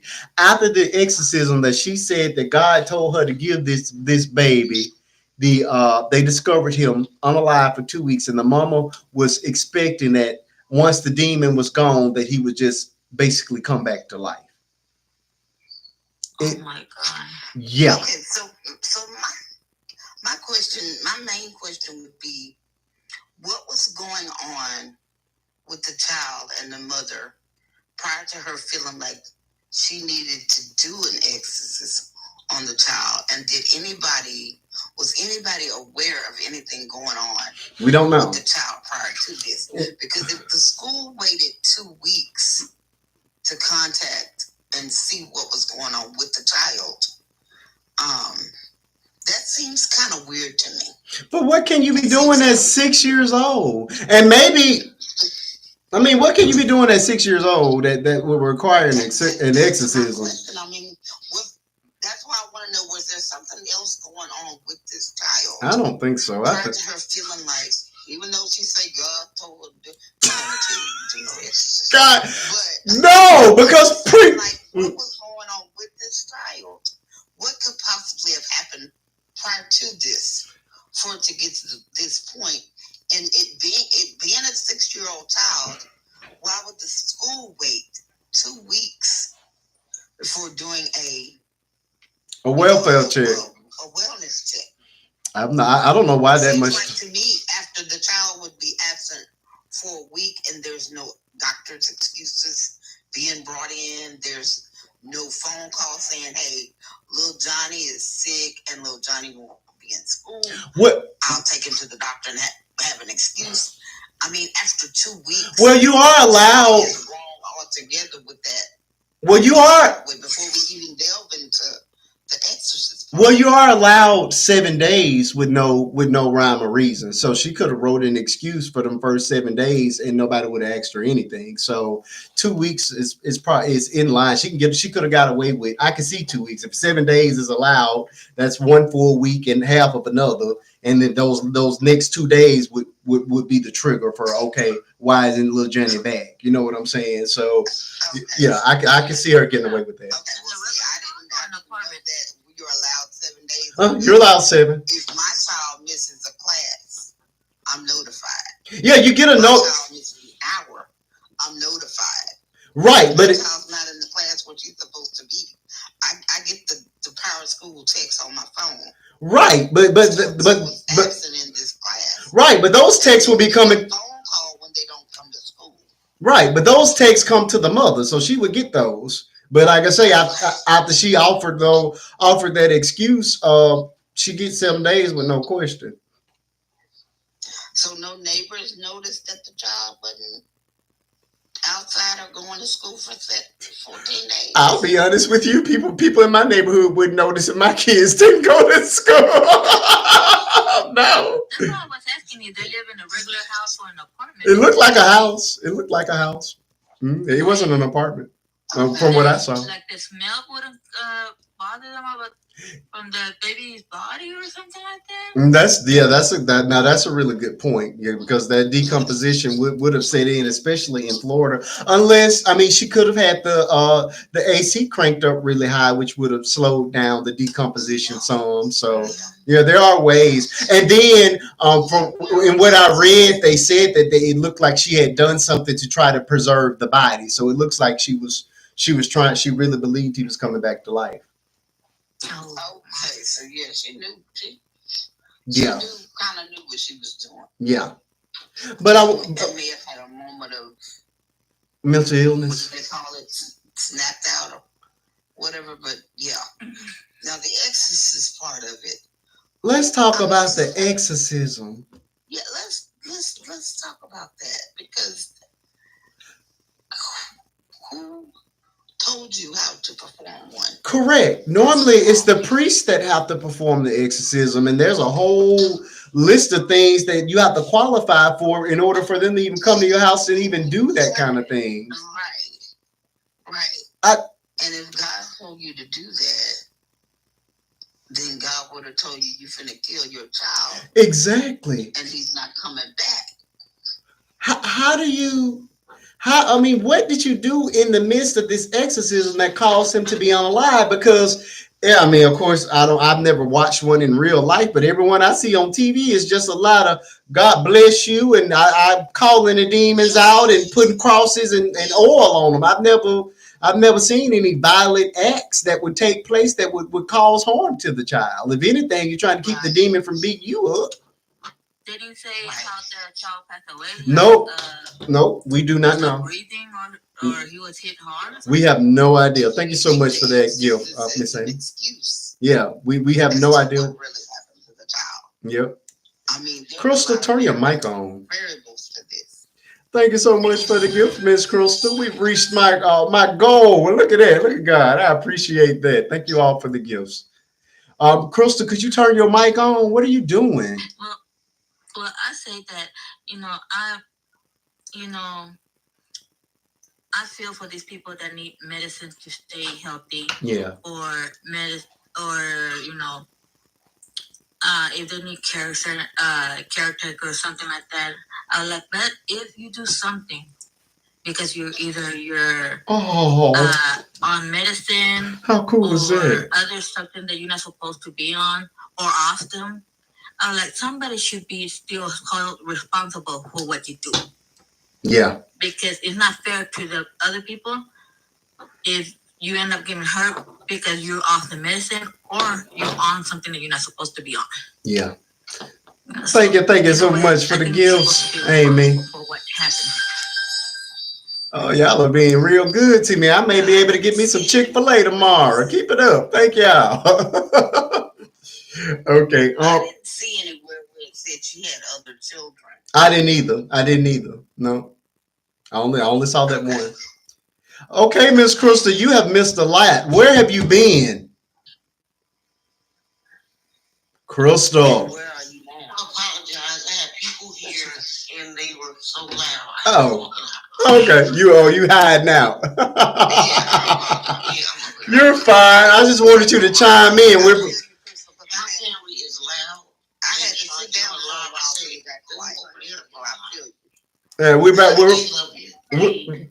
we're bouncing from subject to subject, and I want you to chime in on a few of these things. Of course, we've been talking about Bobby for 3 days now, so we're trying to we're gonna give him a little bit of attention, but we're talking about these other couple of issues. I want to go back and talk about the wife and the daughter. Have you seen that video at all? Thank you so much for the gift. Okay, which one was that? So I can catch up. This is I put that video out right before we went live, but it's basically a scenario where there's a wife who has a husband who has children, who had a child before they got married. The wife is graduating with a double master's. The daughter is graduating from pre-K. And there are people that are outraged that the husband chose to go to the daughter's graduation instead of going to the wife's graduation. What are your thoughts on that? Okay, back it over here. So the husband chose to go to his daughter's instead of the wife, but it was the same day? Yes, it's the same day. I apologize. Yes, same day.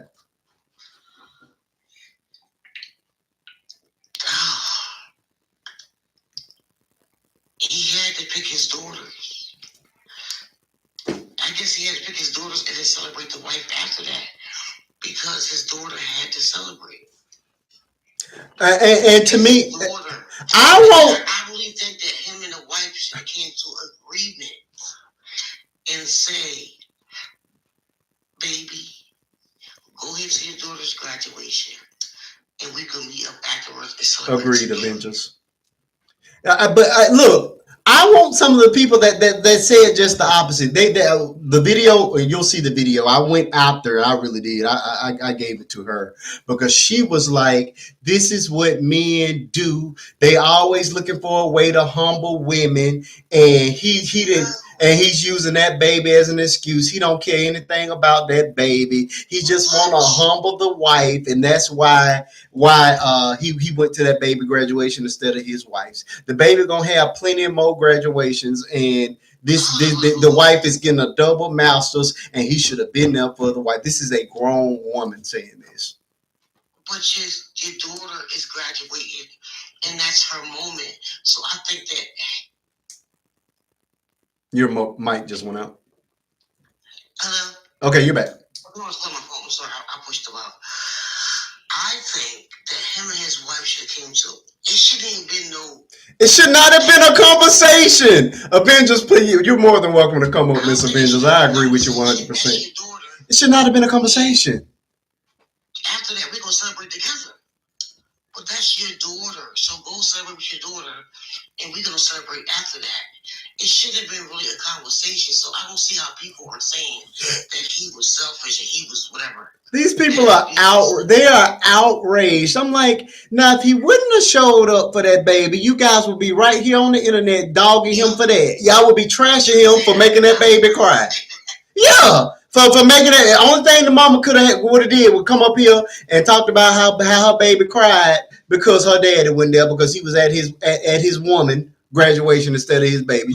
They would have ripped that man apart. They would have said, no, he didn't It's his daughter graduation. Yeah. His wife graduation. Now what's going on with that? Yeah. He ain't SHIT. He ain't this. He Yeah. ain't that.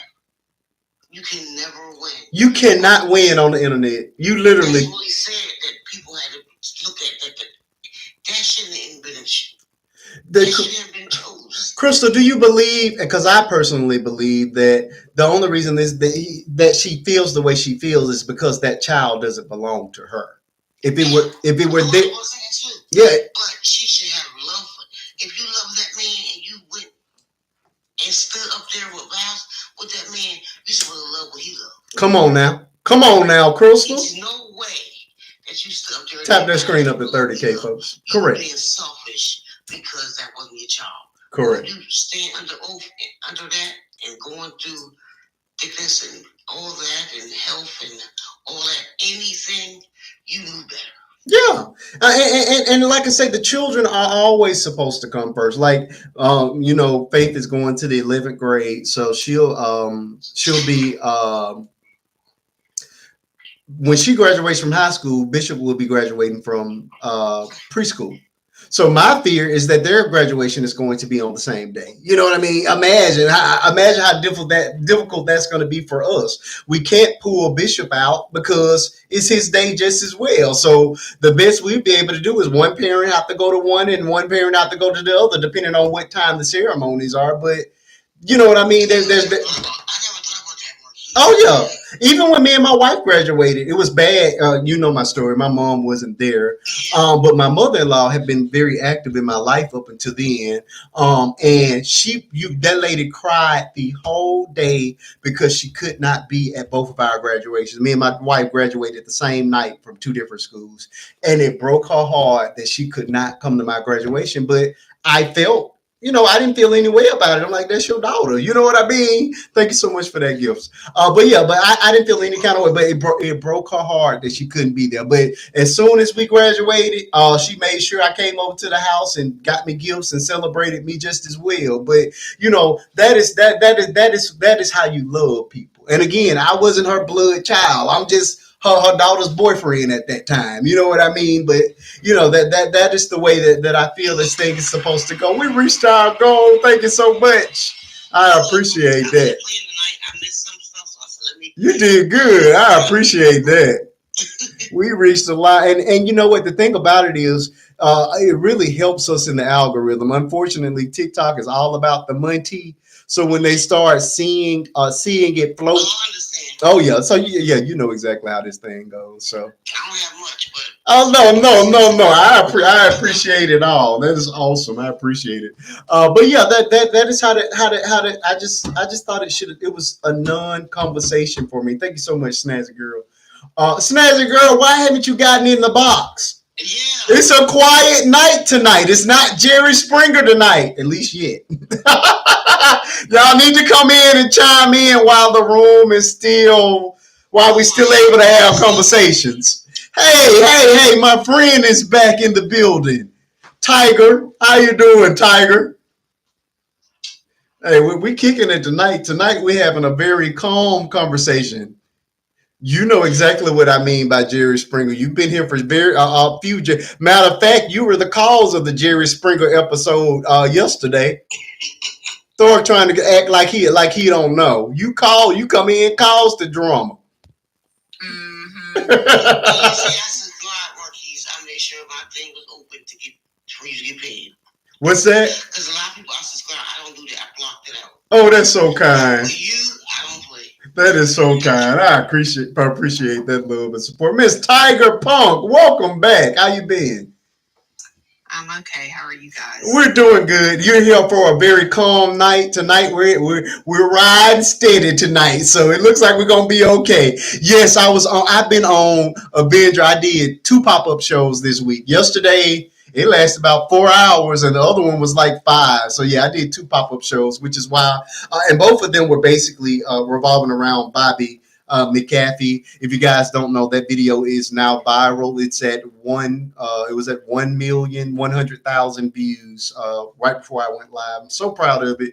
I'm proud of it because it's a message-based video. It is a piece that people that people are resonating with, they're engaging in, and they're spreading the word. You know what I mean? This is a tragedy. This is a story that needs to be heard, and we definitely need to enact or do whatever we can to get the message out there so that this man can get some more serious charges. And I do believe by blowing those videos up, the public opinion goes a long way. In case y'all don't know, so for us to have gotten that video that far in the couple of days that it's been up is remarkable. So I thank you all that have watched it and commented, and most importantly reposted it. And if you haven't, after this live in, please do that for me. I would greatly appreciate it. So Tiger and Thor, welcome, welcome, welcome. We got a lot to cover tonight. I want to start. Well, I guess we can continue on in the conversation with the wife versus the daughter. Thor, have you seen that particular video? I put it up right before I went live. You may have not seen it yet. You have? Mm-hmm. Okay. Well, what are your what are your thoughts on the wife versus the daughter? Did the wife make the right? How does that make sense? It's got to be. That's just got to be a woman thing, because I can't find a man that agrees with that foolishness at all. I'm pretty sure it is, because I feel. Is it gonna be you, Thor? Is it gonna be you? No. Like, I feel like it's childish on the woman's part, because she's graduated multiple times over. Like, who are you to take away the baby's first memory with the baby, or the daddy, or the baby's memories with the daddy away from the baby? Come on. So, as a father, and as a father who's been to his daughter's preschool graduation and fifth grade graduation, and will continue to be there to future graduations to come, I just can't see myself missing it. I cannot. I'm sorry. Thank you for that, Amy. Like, I will be there to celebrate her with her graduation. Like, if I do get married and my wife do somehow but my wife do somehow go to school, get her master's, get 5 masters, we will celebrate, yes. But I'm sorry, it's going to have to come after my baby. Look at Thor trying to get back in my good graces. You came in here with some sense tonight. Look at God. Look at God. You haven't missed much, my Tiger Punk. We're talking about this. It's the latest video that's on my page. It's basically a scenario where there's a wife that's graduating from college with a double master's. The husband has a daughter that doesn't belong to the wife. It's from a previous relationship. The daughter is graduating from preschool the same day, and people are outraged. Women, I haven't seen any men, but I've seen a bunch of women that are outraged at the fact that he chose to go to the daughter's graduation instead of the wife's. The one creator that I went after went as far as saying that the daddy is not an active daddy. He don't care anything about that baby, and the only thing he is doing is attempting to humble this woman by not going to the daughter's graduation. And that's what men do whenever women are being elevated. That was her take, and I tried to burn her alive as professionally as I could, but I thought it was the most horrible take I'd ever seen on a scenario, real or fake. So I would like to hear your thoughts on that, Miss Tiger Punk. Do you agree? To whose graduation are you supposed to be at? I thought you were trying to keep me calm.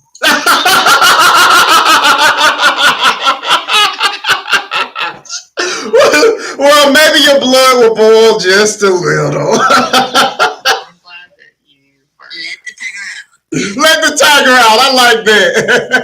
I'm glad you burned her alive. I did. I tried my best to burn her alive in that video. Yeah, that's messed up. How? Why are grown women competing with children? And how can you say you love a man, but you would make him choose between him between you and the baby? My mother did that. That's messed up. Some people do that. That's messed up. Oh, I've had experience with it. I know all about being second best and being abandoned, all that good stuff. Oh yeah, I've been there. I know how it feels, and maybe that's why I'm so passionate about it, and that's why I'm so against. Why I'm doing everything. Well, I won't say I'm doing everything I can. I've been blessed enough to be in a good marriage, so I'm blessed and happy that things are as smooth as they are, and we don't have any outside kids and ex boyfriends and none of those things because it can get very, very complicated when you're attempting to blend a family and you have people that think selfishly, because that's all you can call that. It's just plain old selfish. Okay, we got 16 people in the room with 26,000 taps. Let's tap this thing up to the 30K mark. I thank you all for being here. Let's continue the conversation in the comments. Whatever you're adding in the comments will be read aloud, and you're more than welcome to join the panel. I'll open up some additional boxes if you want to. You about to drop your family, about to get loud again. No problem, Miss Sonia. Come on back whenever you can. I appreciate it. Thor, I really thought you was about to stir the pot on me, but I think we're gonna make it through the night. I think we're gonna make it. Why would I stir the pot? I don't know. That seems to be your modus operandus. What's that? I said, you're making it seem like I'm a habitual pot stirrer. I mean, Thor, if the soup pot fits. I'm just saying. All right, we can talk about Miss Rhonda Pauline. Are you familiar with that story, Thor? No. Okay, Rhonda out of Florida, 41 years old with a 6-year-old baby. This will make your blood boil. On May the 18th, she attempted a exorcism on her son because she believed that there were demons in her and God was telling her to perform the exorcism on the baby. Okay. She attempted this exorcism on the baby, which ended in the baby being unalive. The baby was unalive since May the 18th. She was under the belief that God was going to bring the baby back to life after the demons were exorcised. Needless to say, she has now been charged. She is in jail currently, and we're stuck with trying to understand how did we get here. Mental illness. And then what I also saw was she had these tons of messages that were biblically based on her Facebook page after she actually did this. She continued to post all these biblical messages. So where are we with this? Is this simple mental illness or a person who let that church take over their mind? What we got here? People have lost their mind. Tiger, you're gonna have to elaborate. You just can't drop the one-liners. Blame the church that she's crazy. Like, she lost her mind, and who would do that? She did. She was trying to get the demon out the baby. Yeah, she needs to get the demon out of herself. Never mind. I'm not gonna say nothing. Well, you should go right ahead, Thor. I was just gonna say what possessed her to think that there was a demon in the baby. In a 6-year-old. Hold on. I'm not blaming the baby. I'm not mad. No, you're good. Go ahead. But like what possessed her to think that there was a demon in the baby? I mean, I think it's a little demon in my little boy, Lord Jesus, but I ain't finna go up there and try to exercise it.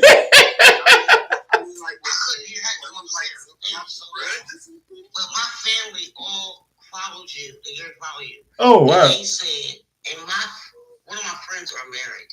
She said she would have been heartbroken, but she would have never told her husband not to go to the baby's graduation. Okay, we can spin that. She's married to a man that has 4 children. They have 1 together. To me, it just makes sense. It just makes perfect sense. Miss T. Marie, please tell me you've seen my last 2 videos. T. Marie. I was trying to unmute. Have you seen either of my latest videos? Yes. Okay, can we start with the wife versus the daughter? What are your thoughts on that foolishness? You know what I think? Hey, I'm looking for somebody to agree with to agree or to disagree with me. I'm trying to. I'm not disagreeing with you at all. So. Well, make it make sense. I'm not a woman, so I can only speak from a male perspective. It just doesn't make sense. Like it ain't don't make it make sense. It don't make sense. It just don't. She said that men are. I mean, the level of passion that woman spoke with just bothered me because it all felt like projection. Like You don't like men. that's the way it felt. Like you. I would never. I feel like anybody who speak like that don't like. You have been severely hurt in a relationship, and you have just decided that no man is a good man. Because how did you quantify and say that man, who I believe is imaginary, did not care anything about his baby, and he only did that to spite this woman because she's being elevated in life, and he had to find a way to humble her by pretending to care about his child. I don't get it. I think it's stupid. Because if the mother of that child got on the internet and said, "My baby cried all night." Thank you so much for the gift. If my baby cried all night because her daddy didn't come and see her graduation, and y'all found out that he was at his wife's graduation, you guys would flip this internet upside down about it. Right. But in the same breath, you're now telling him that he's trash for not choosing a spouse over a baby. No, I feel like even if it was me graduating and my child was graduating at the same time, I would not expect him to come to my graduation. My child is more important. I wouldn't want you to come to my graduation. I wouldn't at all. Like, this is one of this baby's first memories. you start being able to recall things, like, especially if there's trauma associated with it. And who's to say that this couldn't be a traumatic event for this baby? And also for me, I probably wouldn't even walk myself. I probably would just get my diploma, and I would, because it's not that important. Like, that's my baby. Correct. Come on. Well, not her baby, and I think that's really what the problem is. I understand. That's her baby. If she said that's her baby, if she's with him, it should be her baby. That can't be her baby if that's the way she's behaving. That can't be her baby. I think that's what the real problem is. But when she married him, she knew that she took some responsibility. Oh, as his stepmother. I understand that, but does she understand that? Does the internet understand that? Clearly, she doesn't understand that. That's why we're having a whole conversation about it. And some people saying she's right. That is wrong. It's a lot of people. That video had 13,000 likes on it, and I didn't watch the video. You can put the most foolish stuff out there, and it's gonna always be somebody that's gonna be in your corner. It's like, yes, exactly. How? It's internet. It's stupid though. How? If my baby was having a graduation, because that's how I feel. Like whenever if I'm with somebody, their kids become we're co-parenting now. All three of us is co-parenting because I'm gonna be able to talk to the mama. Correct. Bring sense in when they can't talk because they got emotions, right? Correct. So I should be able to talk, because the bottom line should be the baby. Correct. The bottom line. So there's no way I'm gonna be like, oh yeah, choose me over your child. Are you crazy? Exactly. You know what? I don't have enough ratchet people in the room. I need some of these ratchet mamas. All the people I'm friends with got good sense. That's not good for TV. I told you my family's here. Hey, Crystal, we not beefing today, are we? Because last week it was a little rough with me. I'm just like, I'm just playing with you. No, I just get into what I believe. Crystal said, "Now wait a minute." And you supposed to be She did say that. She was real passionate too. Card on me, that's supposed to be a Crystal. Because I was just not agreeing, and when I don't agree, I don't agree. Oh my God. What you say? I see some love. I'm gonna need you not to see some love, but I didn't agree. I don't want to get back on that. I do, because my short-term memory is bad. What were we beefing about last week? I've had. Beefing on whether if you unalive yourself and go to Oh, that was a good one though. That was a really good one. I was upset. I'm sorry. She was like, agree. It's my, like, everybody is entitled. That was funny. Thor. But I was I wouldn't want to do it and try to figure it out. I'm just saying, I just wouldn't. I like that idea as well. Just like I don't want to be an atheist and then come to find out that I was wrong. I would much rather believe and find out that I was wrong than not believe and find out I was wrong. I think the punishment is far worse to not believe and find out that you were wrong. Just playing with you though, Crystal. I love conversation like that because it didn't get it was good. Nobody was tripping. It was good. We all just brought our own opinions and brought the Bible into it. So I like conversations like that. It was a great one. Thor, were you here for that conversation? Now I'm finna stir the pot because y'all ain't give me what I need tonight. I'm finna start some mess now. Were you there for that conversation? What conversation? The conversation where we talked about unaliving oneself and do you go to hell or not for it? No, I was not. Oh, great. Okay, so after my interview with it's fun from the interview that I did with Miss Africa, where we talked about unaliving ideology and even attempts, but somehow we ended up on the conversation on rather if you take your own life, do you go to hell or not? Of course, I've been taught from as long as I can remember that you do not go to heaven if you do that. Miss T. Marie, who we all know is a real pastor, came in with her take on it, which set the room on fire. At least Crystal. I kind of leaned in a little bit her way, but we had a ton of panelists that night that were gun ho against it. So, what are your thoughts on this thing, Thor? Do you go to hell for unaliving yourself? Listen, I'm gonna speak in because my dad and my sister both did that. They did, and I don't believe they're in hell. So. Oh wow. I'm sorry. Well, first of all, let me say I'm sorry to hear that. Thank you. We messaged about this because you invited me to dinner. Oh, you sure did. Sure did. I don't believe they're in hell. I believe they were mentally ill and depressed, and that makes me very sad that they felt they had to do that. I will never understand it. It's God. The sister was in the last year. The dad was when I was 22, which was not. It was a long time ago. I was a senior in college. Like, it's a lot to process, but do you really think that God wants people to be that depressed to do that? Like, well, I don't think that God necessarily wants you to be depressed, but He's gonna punish them for doing that. I mean, you get punished for every other sin that you commit. I mean, you get punished. Have you really seen any of these fools in this world get punished yet? I know what the Bible says, but have you actually seen any of these lunatics running around acting crazy get punished? Jeffrey Dahmer got punished.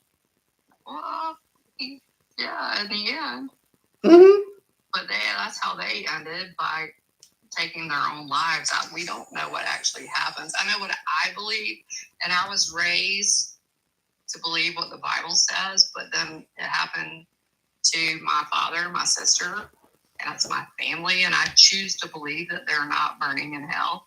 But the Bible doesn't say that. The Bible does not say that they're burning in hell, nor does it say that it's the unpardonable sin. And that's the reason why I said last week that it makes, we can't interpret. The Bible says that God judges the inward side of man. We only see the outward. We see what they do. We see the condition. We see that, but we don't know what their mental, like you just said, what their mental, what their mental state was, and all of those different things.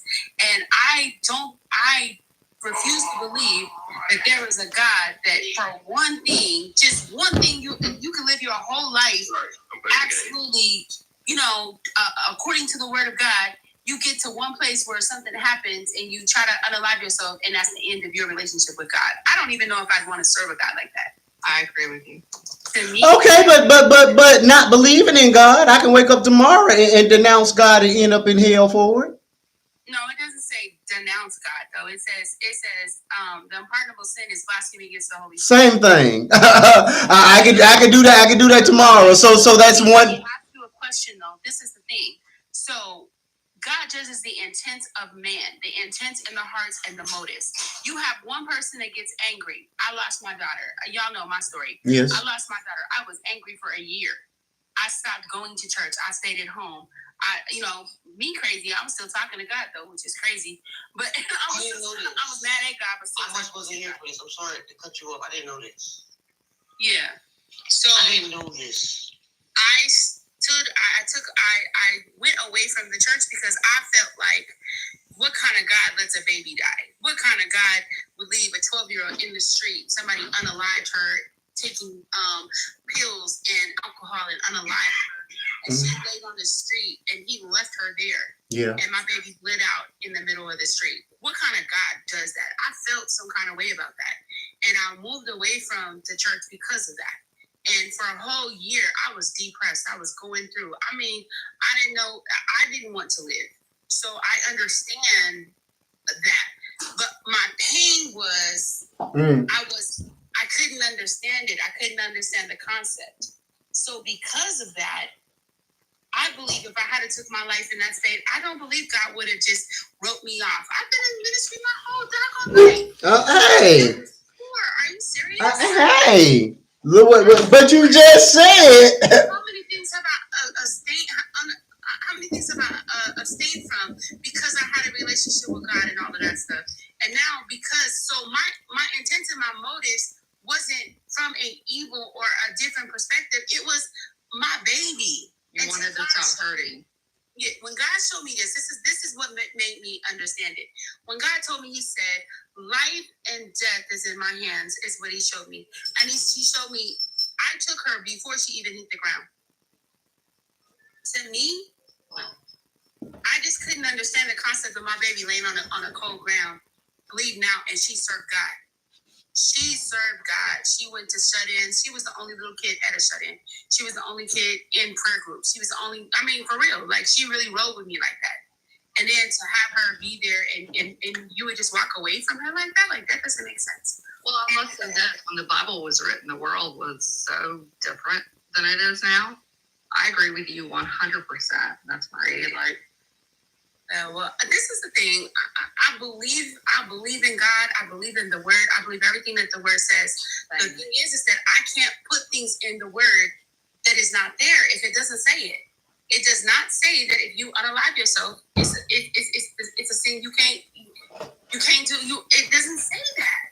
So because it doesn't say that, I have to stand, and I've had to stand. I'm telling you, I went into the story a little bit last week. You did. I had to actually preach at a Kojic funeral behind Mr. Come on up, Miss Lynn. Okay. I'm trying to get this. Lynn, I want you to come on up and have this conversation with us. We got because it's not in the Word. Trust me, hey, I'm a student of the Word. Bring it up. Come on up, Miss Lynn. Shut my mouth. If you can show me in the Word where it says it, it's not. Lynn, well, we tried this last week, and we won't look. Say what now, Thor? No, I said. Oh, I'm sorry, Chris. Right downstairs. They want to say, I keep telling them to get on. I am. Look, that is the way I keep going back to. Thou shalt not. Even Samuel. What was Saul? Thou shalt not unalive. Himself, where he fell on his own sword. There's so many terrible things in the Bible, though.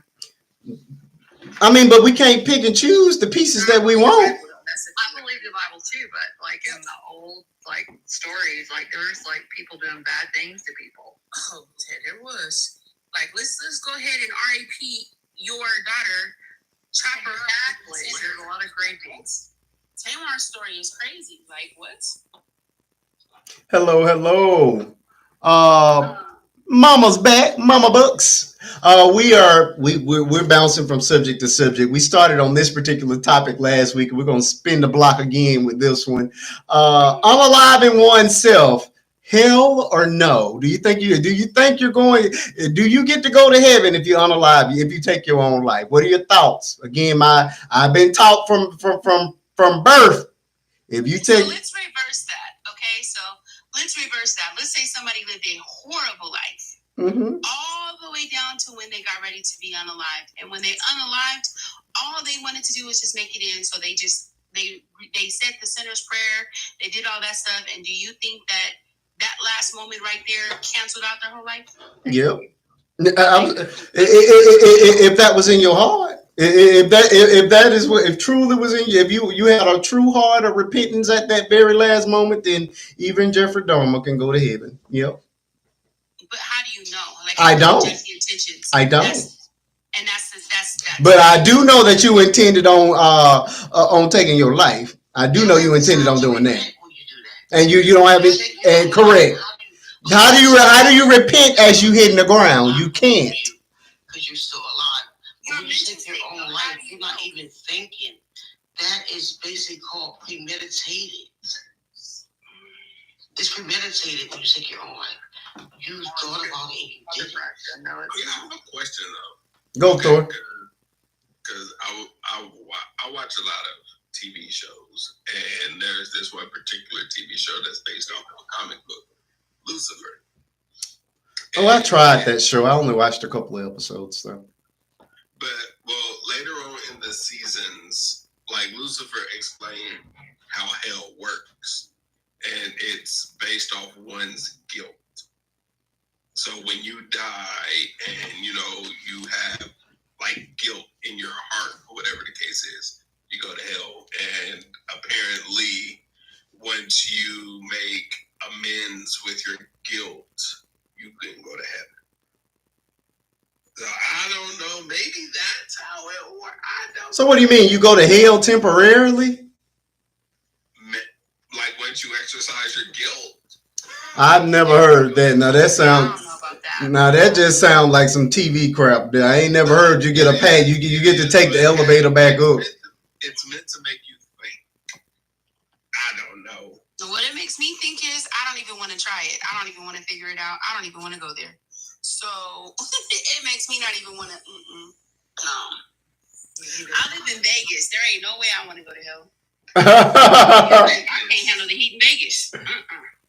All right, Michelle, I want you to come up, but you got to be one of my TikTok family members. So hit that button to become part of my TikTok family. Then you're more than welcome to join the conversation. That's the only rule for the panel outside of no cursing. Those are the only two.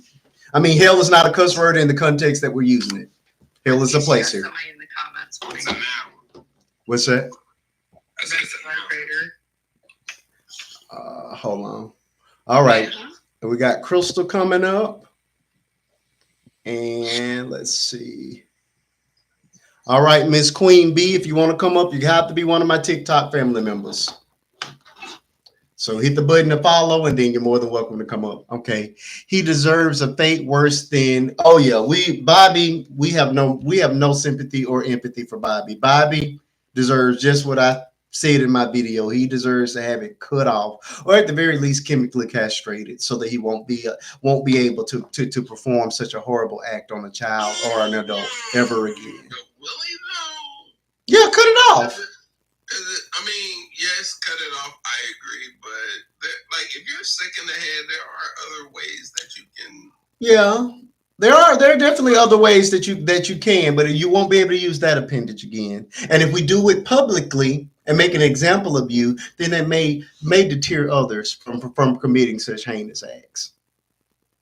That's why I say he need to meet my twin girls, Ebony and Ivory. But unaliving a person, I think my method is far more damaging than just unalive. You can only unalive a person one time. If we keep him here, chop it off, and make him everybody's girlfriend for the rest of his life. Oh yeah, that's my recommendation. Okay. So once again, here's my question: what are we gonna do about the females that does this? How are we gonna do that? Sew it up. Okay, sew it up. I can see that. We can sew it up. Hold on. How are we going? They can just break the stitches. You know, Thor. if they're using their hands or other objects, we're gonna chop that off too. Like all they gonna do is just break the stitches. No, you know what, Thor? You hold on. Jerry. Yeah, right. No, hold on. Marquise. I like that. That's where we're headed. That's exactly where we're heading. Hey George, how you doing tonight? I see you in the comments. You know what I think we should do? What's We that? should lobotomize them and throw them on the island. Lobotomize. Yeah. Turn them into a couch potato. I don't think so. I just think the whatever crime you commit should be allowed on you every day for the rest of your life. No, 'cause what if I want to rob a bank and We should chop your hands off. So that mean everybody come and steal from me? No, we're going to chop your hands off when you're stealing. I mean, but what if I'm Robin Hood? Oh, that doesn't apply in my world. So yeah, if you're stealing, we're gonna chop your hand off. God handle it like we are with the people that So unalive themselves. What's that, Tiger? I said, how about we let God handle it like the people that unalive themselves? What do you mean, let God handle it? Like, that's between them and God. So we should just be praying for Bobby? Is that what you suggested? No, that's not for me to deal with. I've got to pray for my own family. Like, that's between Bobby and God. But it's not between Bobby and God. It's between Bobby, God, and the boy that he raped and gave HIV to. Oh, see, I don't know Bobby's story. I thought that was the wife-daughter thing. Oh no. Bobby is my viral video. Bobby I haven't seen it. Sorry. Oh, that's no problem. He's 62 years old. He raped an 8-year-old boy and gave him a human immunodeficiency virus. And he's only being charged with one count of sensual battery and nothing more. Where's that little? What happened? Florida. It happened in Florida. Oh, you said where the parents? Yeah, like where? Why was this 8-year-old with that dude? That we don't know. That's a very good question. We have no idea how he was able to get into contact with this little boy. Wow! That is amazing. No, it's not. What is amazing? No.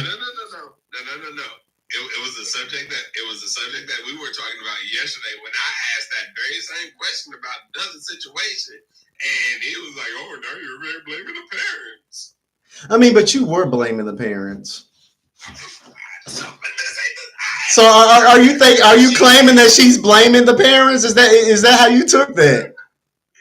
I mean, if that's how you took what I said, I was asking. Okay, here's a good one. Mama in the comments says we don't know the relation, and for me, it was an uncle. People trust people. True. It could have been a babysitter. It could have been a relative. It could have been any number of people that somehow gained access to this child. But I mean, to your point, Thor, I can see how you could have taken that badly, because that can be read as victim blaming a little bit. Because how did you let this happen is the way it kind of sounds a little bit. When you were telling me the story, and because I didn't know the story, I'm like, how did this kid? Okay. Yeah, like how is he with that person? Yeah. That's all I was saying. Good, I was just making a big good catch, Tiger, because Thor is looking for somebody to stick. No. It's. I mean, it's not jokes, but it's me. And like I say, it's so bad that you just can't trust anybody with your children. You know what I'm saying? You have to be extraordinarily careful. And I don't trust anybody. My child, the only house my child is, Bishop has never spent the night with anybody besides us. And Faith has only spent the night with her grandmother, my mother's mother. And not my mother's mother, my wife's mother. That's as far as she ever went. She never spent the night with anybody else, ever. I mean, I just, one of my biggest fear is, something like that happened to her, and me just not being able to forgive myself for, putting her in a position where it's even a possibility. You know what I mean? And things do happen, but I just feel for it. I just feel like people never truly recover from situations like that. You move on, you learn to live with it, but I just don't think you ever 100% recover from having your innocence taken away from you. So I guard my kids' innocence with my very life. And, there have been many a times that she's gotten upset with us that we didn't allow her to go on play dates without us or parties without us, and especially sleepovers were just a no, just an absolute no, not gonna happen. But like I say, she's 16, and we that's not a story that she has to tell. You know what I'm saying? So glory to God. Preferably, we will continue in that vein. Like I say, my heart absolutely goes out to anybody who has had that experience, because it's a very it has to be devastating, just devastating. Um. Okay. Back to hell or no? So Thor, is it your belief that you go to hell or not? I don't think I ever got an answer from you. What, from offering yourself? Yes. I don't know. Like, I feel like I don't think you go to either. So where do you go? I think it's just like how do I say this? I don't know. It's kind of like not heaven, not hell, but off to the side until he can figure out what to do with you. So you go in a waiting room. Hold on, huh? You just go to a waiting room. Yeah, like, because when you die, when you get deleted, or when you delete off the face of the earth, you have to confess your sins, right? Yeah. So it's more or less, okay, we're going to go through this line of people, and then, they sort, and then once the line is done, you go before God, and, you confess your sins. What made you do this? What made you do this? What made you do this? And if it's found reasonable, heaven. If not, hell. Do you believe in God, Thor? Huh? Do you believe in God? I know that's real. Yeah. You're like, until he decides, he already knows. Right, but he still gives you a chance to plead your case. He just That's the word I was looking for, Mama. Purgatory. They just chilling in purgatory. Yeah, purgatory. Mm-hmm. Yeah. Thank you. That was the word I was looking for. I don't think it works like that. Yeah, I don't either.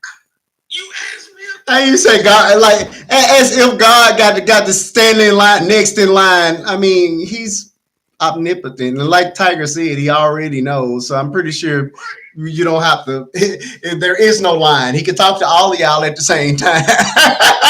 What do you mean? Okay, so if he talks to you and talks to me, well, not he talks to everybody now. So what do you mean?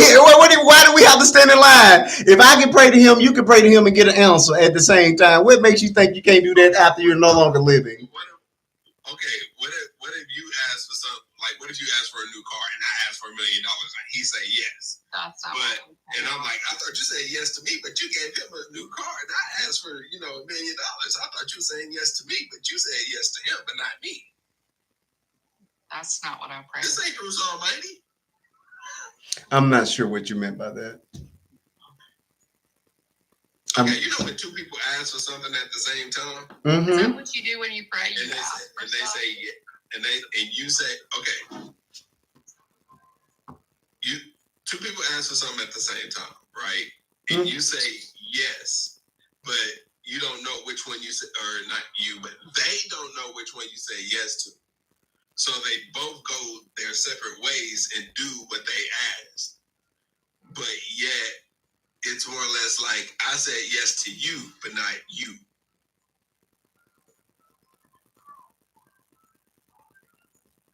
Don't make sense. No. Never had that happen. I have no idea what you're talking about. Yeah, it doesn't make sense.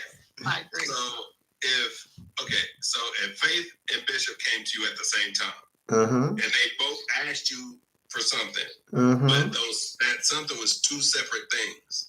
So Faith asked you, can she go to the mall? And I said yes. Can he get a cookie? And I said yes to both. And okay. You said yes, but they don't know which one you said yes to. I said yes to both of them. What are you talking about? So you're going to say yes to both? Yeah. Okay, that makes sense then. Go get your cookie. Go get in the car. What is What's it got to do with God? exactly? I'm so confused. But he ain't gonna say yes to both. He just my child. What? Lord Jesus. So God don't answer multiple prayers at the same time.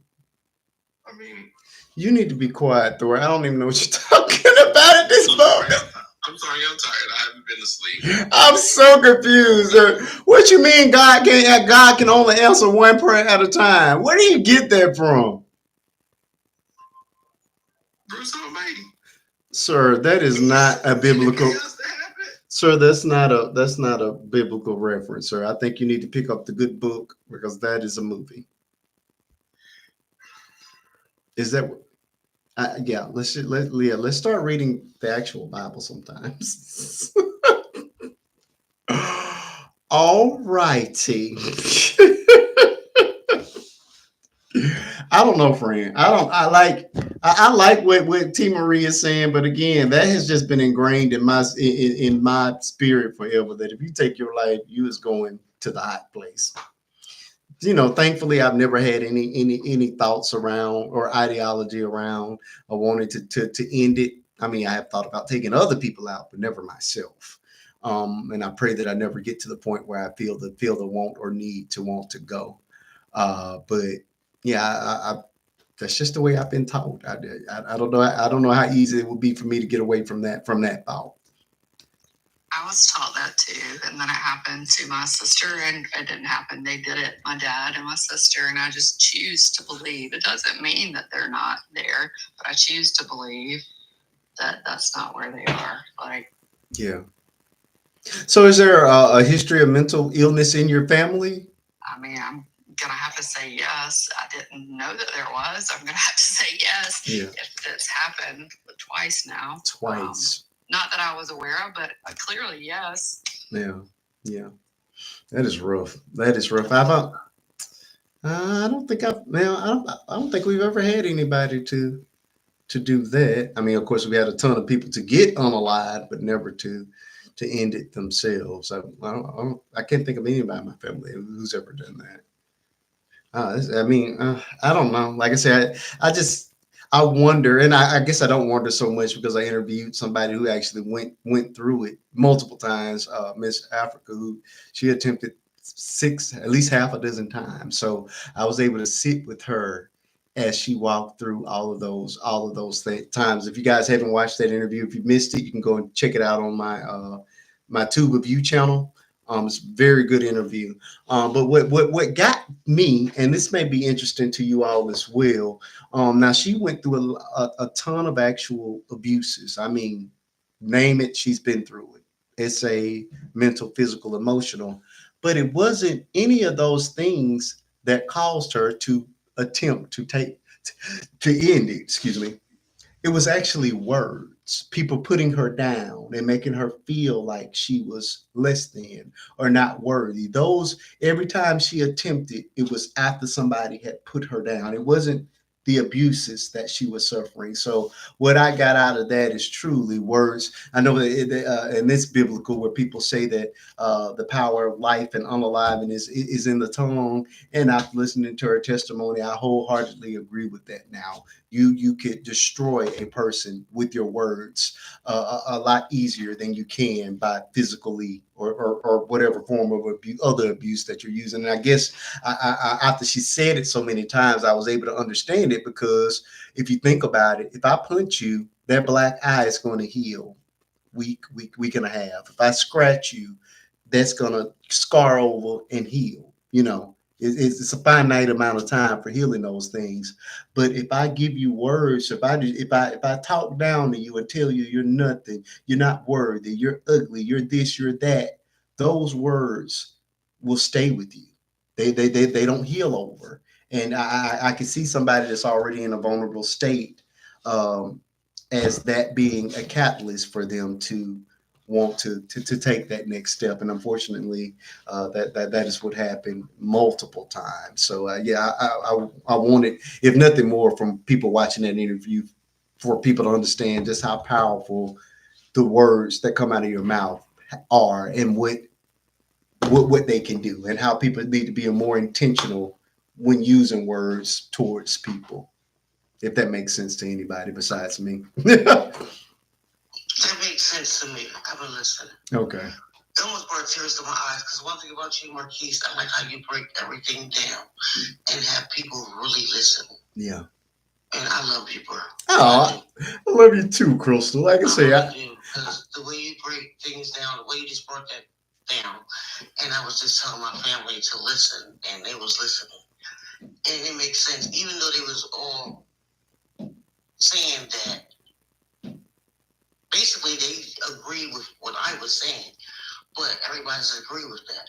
So they looking up in the Bible where it says that, but they saying that when you unalive yourself, it's premeditated, like you thought about it, and you don't have time to repent. But you never know who the person is.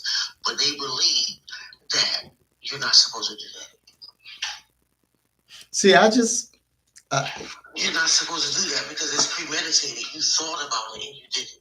see, but because I think it's like, and I'm stuck on that because you don't have a time to repent. And to me, if I take my own life, that is me acting as God. God gave me that first breath in my body, and it's supposed to be God that takes it. If I step in and say no, I'm done with this life and I'm going to take it. To me, that is acting as God, and for me, I feel that is blasphemous towards God because you're stepping into His role and doing His job. So that's why I feel so strongly about the you Well, know. that's basically they was saying, but they was all talking so much. I put it on mute because I wouldn't have gave you. You would have heard nothing. Yeah. They all just left, but that's why I was late tonight, and I had company, and they was all trying to get on and talk. Yeah. But one of my cousins said the same thing you said. Yeah. If God God brought you this life, you was born, whatever. So for you to take it before anything even happens to you, if you got sick or if you or somebody, if you got a car accident, for you to take it yourself, it was premeditated. Yeah. So you thought about doing it and you did it. You didn't have time to repent after that. Now, it's a difference when someone unalives somebody. Correct. Accident, they have time to repent, no matter if it was in their cell or in their bedroom, anywhere they were. They have time to ask God for forgiveness. But when you take your own life, it was premeditated to do. And you thought about it and you did it. And that's a selfish act. That's just my disagree. Crystal, I love you, but I disagree. Go ahead, Ty. My sister was great her whole life. And I say about my stepfather. She went to HE double hockey sticks and back her entire life. Her entire life. She went through more than I could ever explain to y'all. Mm-hmm.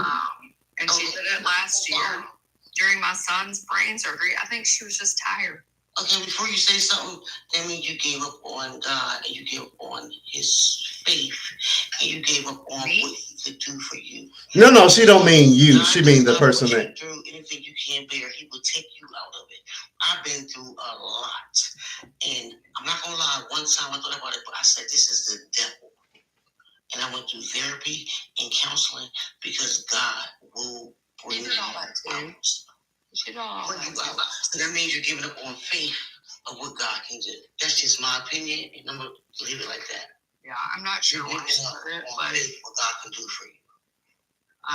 She went through a lot, and I choose to believe that she's not there. I don't know. Like the God that I love, it's so hard to think that He would want her to suffer. She suffered her whole life. I watched my mother put a pew to her head when I was little. Yeah. Like she never did anything bad to anyone. I can't fathom that I feel like her hell was on earth. I feel like she was just tired. Yeah. I don't know though. Like I don't have the answers. I don't know. Yeah, I can. I totally can. When it's your family member, it's hard to fathom. Like my dad, same thing. It's hard to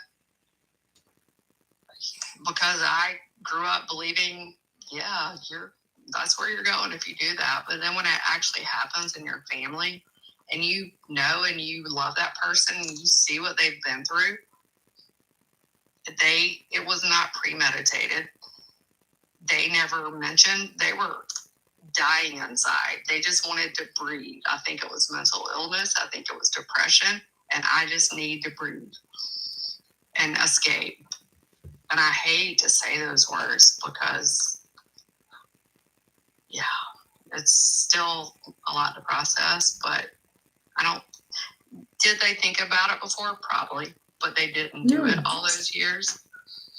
They finally just got tired and were like, I'm done. Is what I'm guessing. I really don't know. Yeah. It's a very difficult, It is. It really is. It truly is. It's very. The people that say they're going to do it don't do it. It's the people that do it, they don't tell you. Yeah. It comes out of nowhere. Yeah. Sad. So sad. And it's a difficult subject, you know what I mean? And thank you so much for sharing, Tiger. I know it's a difficult thing to go through, but I just think these are the type of conversations I like to have. Philosophical, those that are, challenging for everybody. You know what I mean?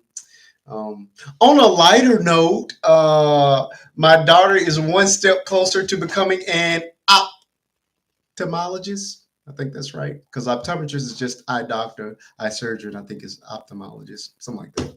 Anyway, That's what I do for a living. It's awesome. That's what you do for a living? Is train ophthalmologists. Yeah. Do you? Yeah. How cool is that? Thank you so much for the gift. Awesome. Congratulations. Well, it's not too serious right now. She, of course, she's been wanting to be an eye surgeon since she was 8 years old. Thank you so much for the gifts. But and I've given this story many times before. My actual eye doctor is really nice. She's black, and of course, it's not a lot of black female eye doctors in just period. In Atlanta, there are. Say what? In Atlanta, there are. Crystal, you know that. Is that true? Crystal, what? I said, you know that. In Atlanta, there are. Maybe so, but I think. Maybe saying where he lives. No, nationwide, I think it's like 3%. 3% of black female But how did my name get in that? eye surgeons. I don't know. Because at one time we talked about Atlanta and you stepped in and we're like, you're right. That's how. But in any event, she. He didn't say doctors. He said eye doctor. Eye surgeon, actually. So it's not that many. He's saying. Yeah. So she's been wanting to be one since she was 8. She did like an internship with my personal one, who's also her eye doctor as well. She loves her. So last year she did an internship with her, and this summer or next week she actually will she'll work the summer as an optometry. Oh God, I just lost my camera.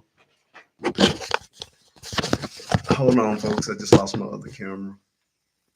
As an optometry tech for the summer. So she's excited. It'll be her first real job. Optometry or ophthalmology? Optometry. Look, that's awesome. Yeah. So she'll be doing it this summer. She started training last week. She has some additional training, but the doctor was very satisfied with all the training and how well she did. So she starts Monday and she'll do it all summer, and then she'll continue even after.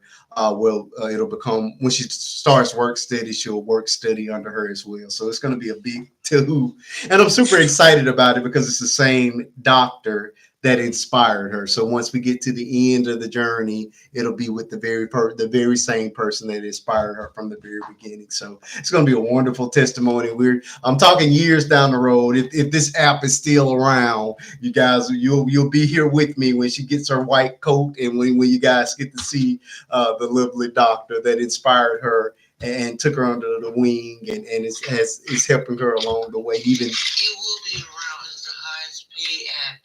And that's why they are looking to not drop it. Well, it's in danger of being dropped on the 19th of this month. Saying it, but they're not doing it. Yeah. We'll follow you on whatever it does. Oh, thank you so much. We'll be on YouTube. I'll be on. Ain't going nowhere. Oh yeah, now that one is in no danger. No, that one is here to stay. It'll be on YouTube. The tube of you about to get the lies suppressed. That's why they're not sending me people. They know I'm broadcasting everywhere. The tube of you. Tube of you. That's the way I say it. Tube I of like you. how you said it. Yeah. The tube of Thank you so much for the gift, Miss Tiger Pump. All right, folks. Are y'all gonna be watching the Tyler Perry film? Crystal, are you gonna watch it? Which one? It's a new one that just came out with Taraji P. Henson. Oh, I see them on the red carpet. What's it called? Oh, it's something with an S. Hold on, I can look it up real quick. Look it up. Oh, please look it up so I won't lose my stream. But I saw that, and then they go. It starts with the S, but it kind of reminds me of was it John Q? Is that the one with Denzel Washington? Yes. It feels like based on the commercial, it feels like John Q. But it looks like an updated version of it where you're desperate to try to do something to help your kid, so you do something out of desperation. That's what it looks like to me. But I can't. You know how they have the haters. So Did you look it up, Crystal? What's the name of it? It starts with an S. Straw. I thought it's Netflix show. It's on Netflix. Is it Straw? It's so funny. What did I get my phone? The Netflix like series that I just watched here is so freaking funny. Which one? It's Tyler Perry. You better not be talking about that one with where she's the governor. It's funny to me because it's Tyler Perry. Are we talking about the same one? With the girl from the Steve Harvey show. With the mean grandma, she called her Auntie Granny. The cussing grandma from Family Matters. That series was. They just made me laugh because I feel like they're making fun of people. They're totally making fun of white people in the South, and that's why it's funny anyway. Tiger, that is the worst. I'm sorry. I'm gonna have to disagree. Perry is making fun of white people, and that's why it's funny to me. It is. I live here, and I get it. It is the worst. I think that's the worst series that man has ever put out. I watched it, but it was a chore. It was awful. It's a chore, but it's funny if you live here because he's. I live in the South. It was not funny. It was not funny for you. Yeah. Oh, somebody here said it wasn't funny to them. It wasn't funny at all. It was only funny to me because What did you say? I knew he was making fun of white people. I didn't watch it. It was terrible. It was stereotype. It was just stereotypical. It was 100% stereotype. It was 100%. Not. It was. Yes. It was awful. It was. 100%. It was so awful. But I love Auntie Grandma. Is it? And I didn't like that. To me, she was. They just painted her as the stereotypical ghetto black grandma, and her role as the mother in Family Matters was such a wonderful role for black people that to dumb her down and just to make her disrespectful and cussing every other word was a step. Yeah, it was. Yeah, it's. I liked her calling them out. Yeah, like she's like calling her daughter like you lost your mind. It was. I didn't realize all that. Yeah, it's good to know. It was not good. It was not good. Not for that reason. Now I did like the little ghetto sidekick, her best friend, and I only like her because I know her from YouTube and TikTok and Instagram. That's the only reason I liked her. And they didn't even utilize her well because she does voices. She blew up for being able to do Beyonce and Cardi B and Kim, all those voices. I'm like, why? She's a voice actor that can mimic all these people. Why wouldn't you put that in there in some kind of way? But you just made her the ghetto best friend. No. Tyler Perry is really bad for black people. Yeah, that was on hell. It was not good. It was not good. No. It was not good.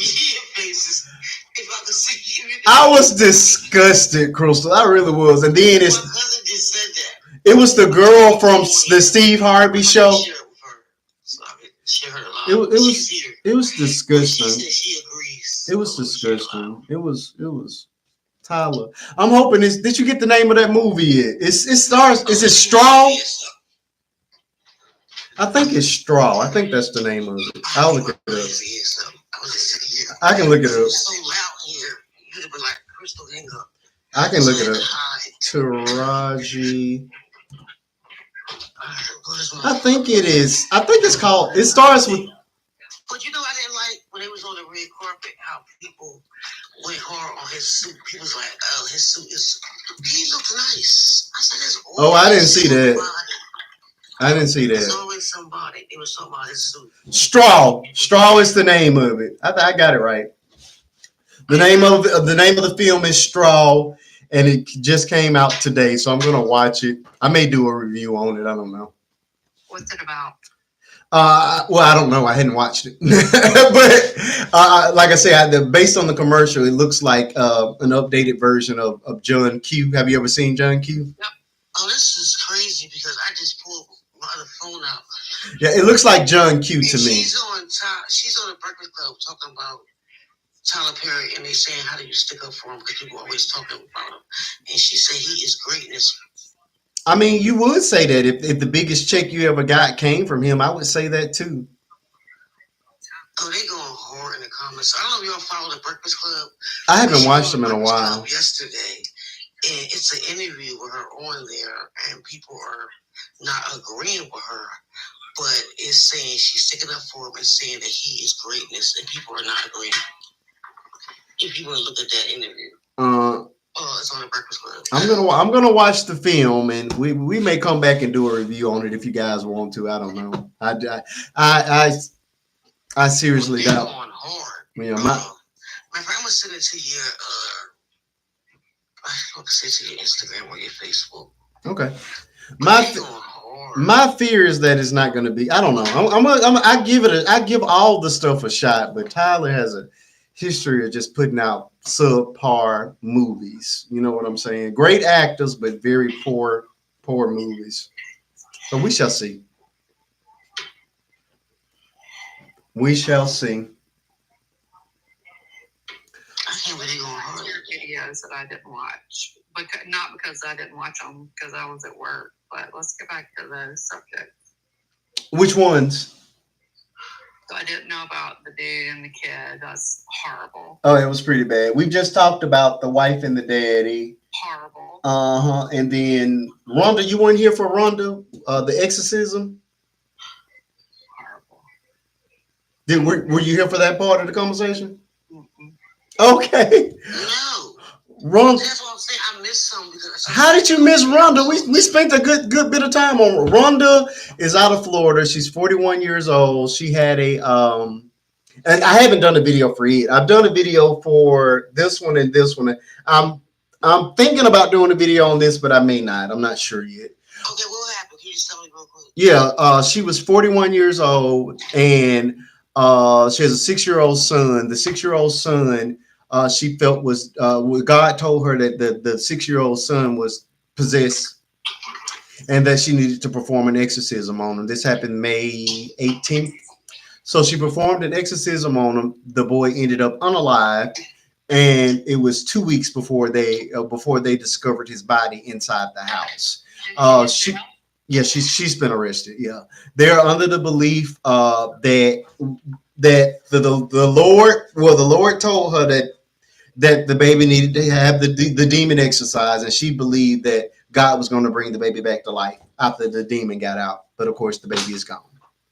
We started to bring it up earlier, but we didn't. Yeah. To the end. Yeah. That's horrible. Yeah, I saw the house. What is a bando Avenger? I don't know what that is. What's a bando? I don't know what that is. But yeah, it was a pretty tragic. The baby was only 6 years old. And the conversation I was attempting to have was revolving around religion and mental illness and that sort of thing. But like I say, it's not very far I can go with that story. You know what I mean? Because it's just a heinous act. You know what I mean? Poor baby. Of course, the mama had to be suffering from some form of mental illness. And why did it take 2 full weeks for y'all to realize that this baby was no longer alive? Yeah, so I may or may not. Like I say, I typically only do videos on subjects that are layered and that I can build upon. And I don't think it's just not a whole lot I can do with. It's not a lot I can do with that. That's just insanity to me. Although we, I can't even think of what to say. yeah, we've got. So demon possessed had to be in her. Yeah, I'm pretty sure the demon. Thinking she can unalive her child to get the demon out, and then the child be okay. Like, where's the family at? Did they not see anything? Yeah, we don't know where the family was or if there was any family around. That's about as much detail as I've been able to find. Hey, my friends over on the tube of you, let me know who you are so I can shout you out. Say what now? People see when something is wrong. That's what I'm saying. Or maybe they just were loners. You know what I mean? That's crazy. Yeah, it was a very. It was a crazy situation, or it is a crazy situation. So that was it. Those were my three big ones for the night. Like I say, I've done, and I guess I'm running out of steam because I've done. This is my third live on Bobby. That's why I'm not spending so much time on him tonight. I did two pop-up shows throughout the week, and they lasted 4 or 5 hours each. So I think that's why I'm running out of steam with regards to that particular subject. But I got to continue to support it. I got to continue to spread that message out there because the video is doing very well. It crossed the million mark this morning. It was at 1.1 million before I came on. So the message is getting out there, is spreading. Hopefully it will get to the proper ears where people can know the seriousness of this matter and hopefully do whatever they can to increase those charges against this man. This man should be charged with attempted unaliving for that baby because that's what he did.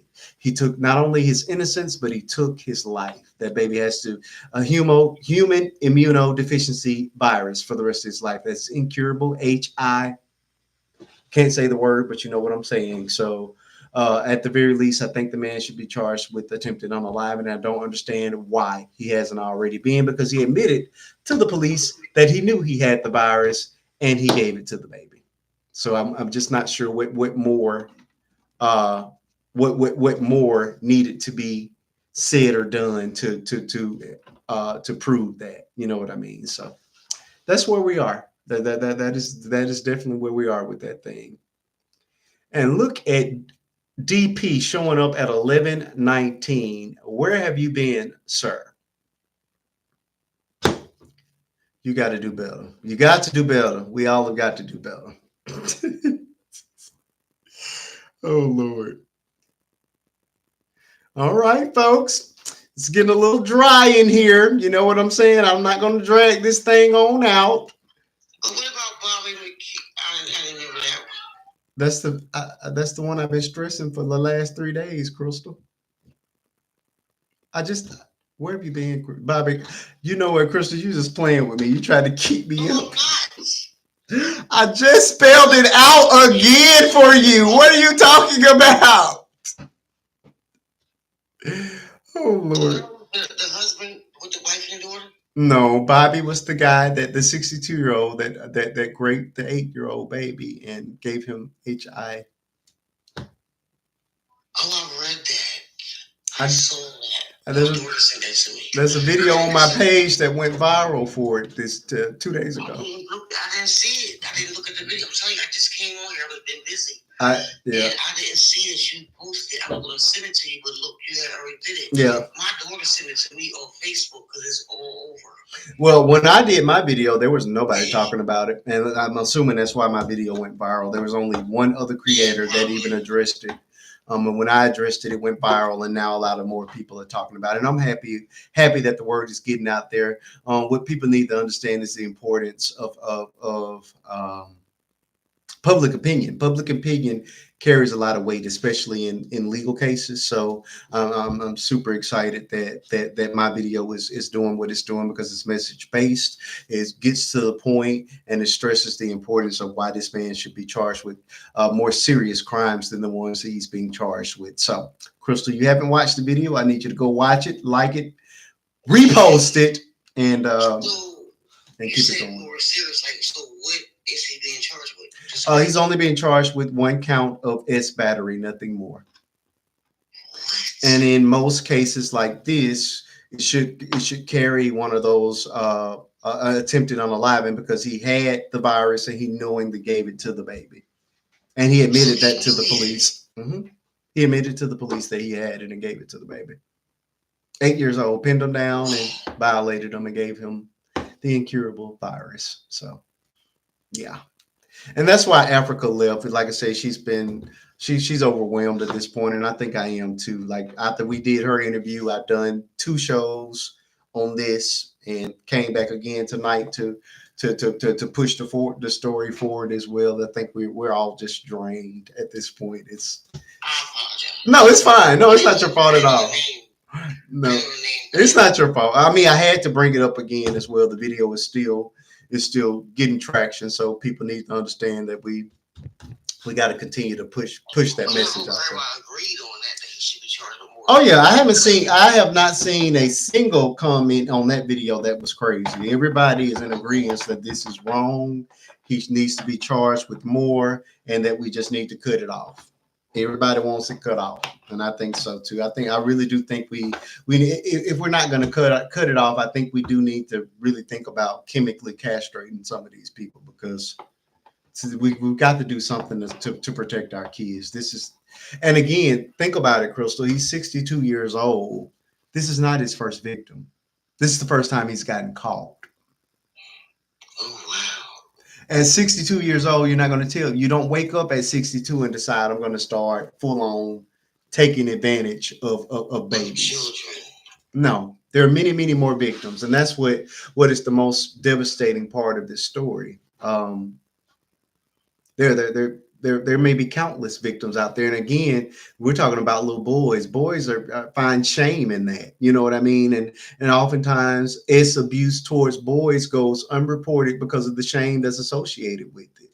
And for us to have this as the first, I'm pretty sure at 62 years old, there's a laundry list of victims out there that have just not come forward. And hopefully, if this story gets the traction that it needs, if those charges are upped, then maybe more of those victims will come forward and he can get even more charges. That is my hope in doing what I did with that particular video. And I thank you all for supporting the message and the purpose behind that message. So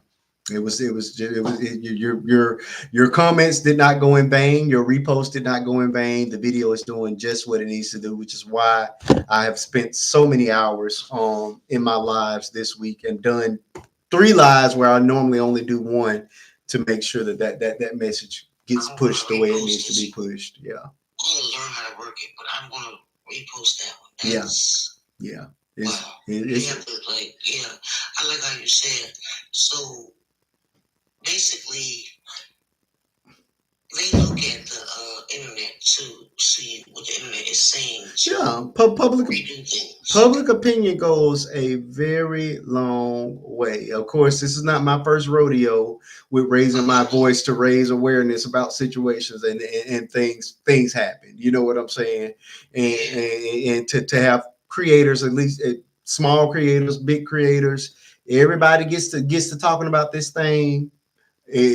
Yeah, public opinion goes a long way. And like especially when we all get behind our comment calls, it goes a long way in making changes. So that's definitely the purpose in that particular video. And I thank you all for helping me out in that way. Strangers and especially my TikTok family. Silver lining, how y'all coming in at 11:25? I was getting ready to close this thing on out. Y'all are welcome. Y'all got 35 more minutes, and I'm being nice. Let's talk about it. Because I'm just getting on like Avengers coming up to say today. Because I was about to go ahead and click that thing on now. What happened to you, Avenger? Oh, there you go. Welcome, Miss Avenger. How you doing tonight?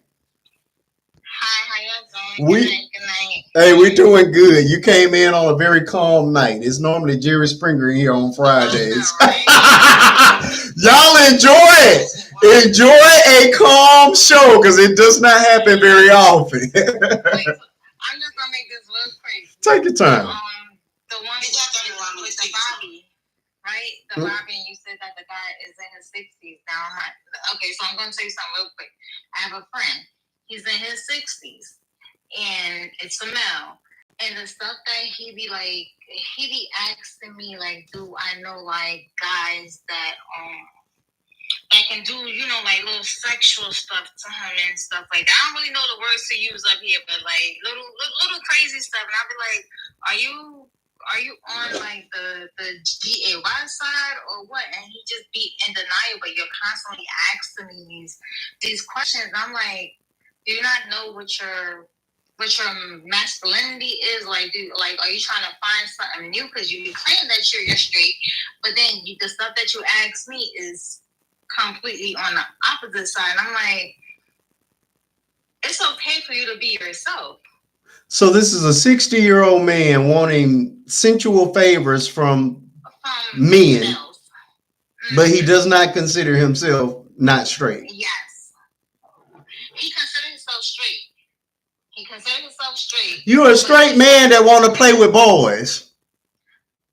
And that's what made me ask questions a lot. I'm like, have you been doing this? Like, are you curious about something? Like, I just be trying to, like, pick his head, but everything be like, no, I'm not. And I'm like, but the stuff that you're asking me is just like, I'm a girl. I don't know. Honestly, I don't really know what to tell you unless you go out there and get on one of them apps or something. I really don't know what to tell you. Is he single? Does he have a spouse? He's single. Has he ever been married? Beauty in Black. I don't know. I don't know that part at all. Okay, Avenger, you look kind of young. How old are you? You don't look like you should have friends that are 60. No, this is my coworker. I used to work with him. Oh, okay. Yeah.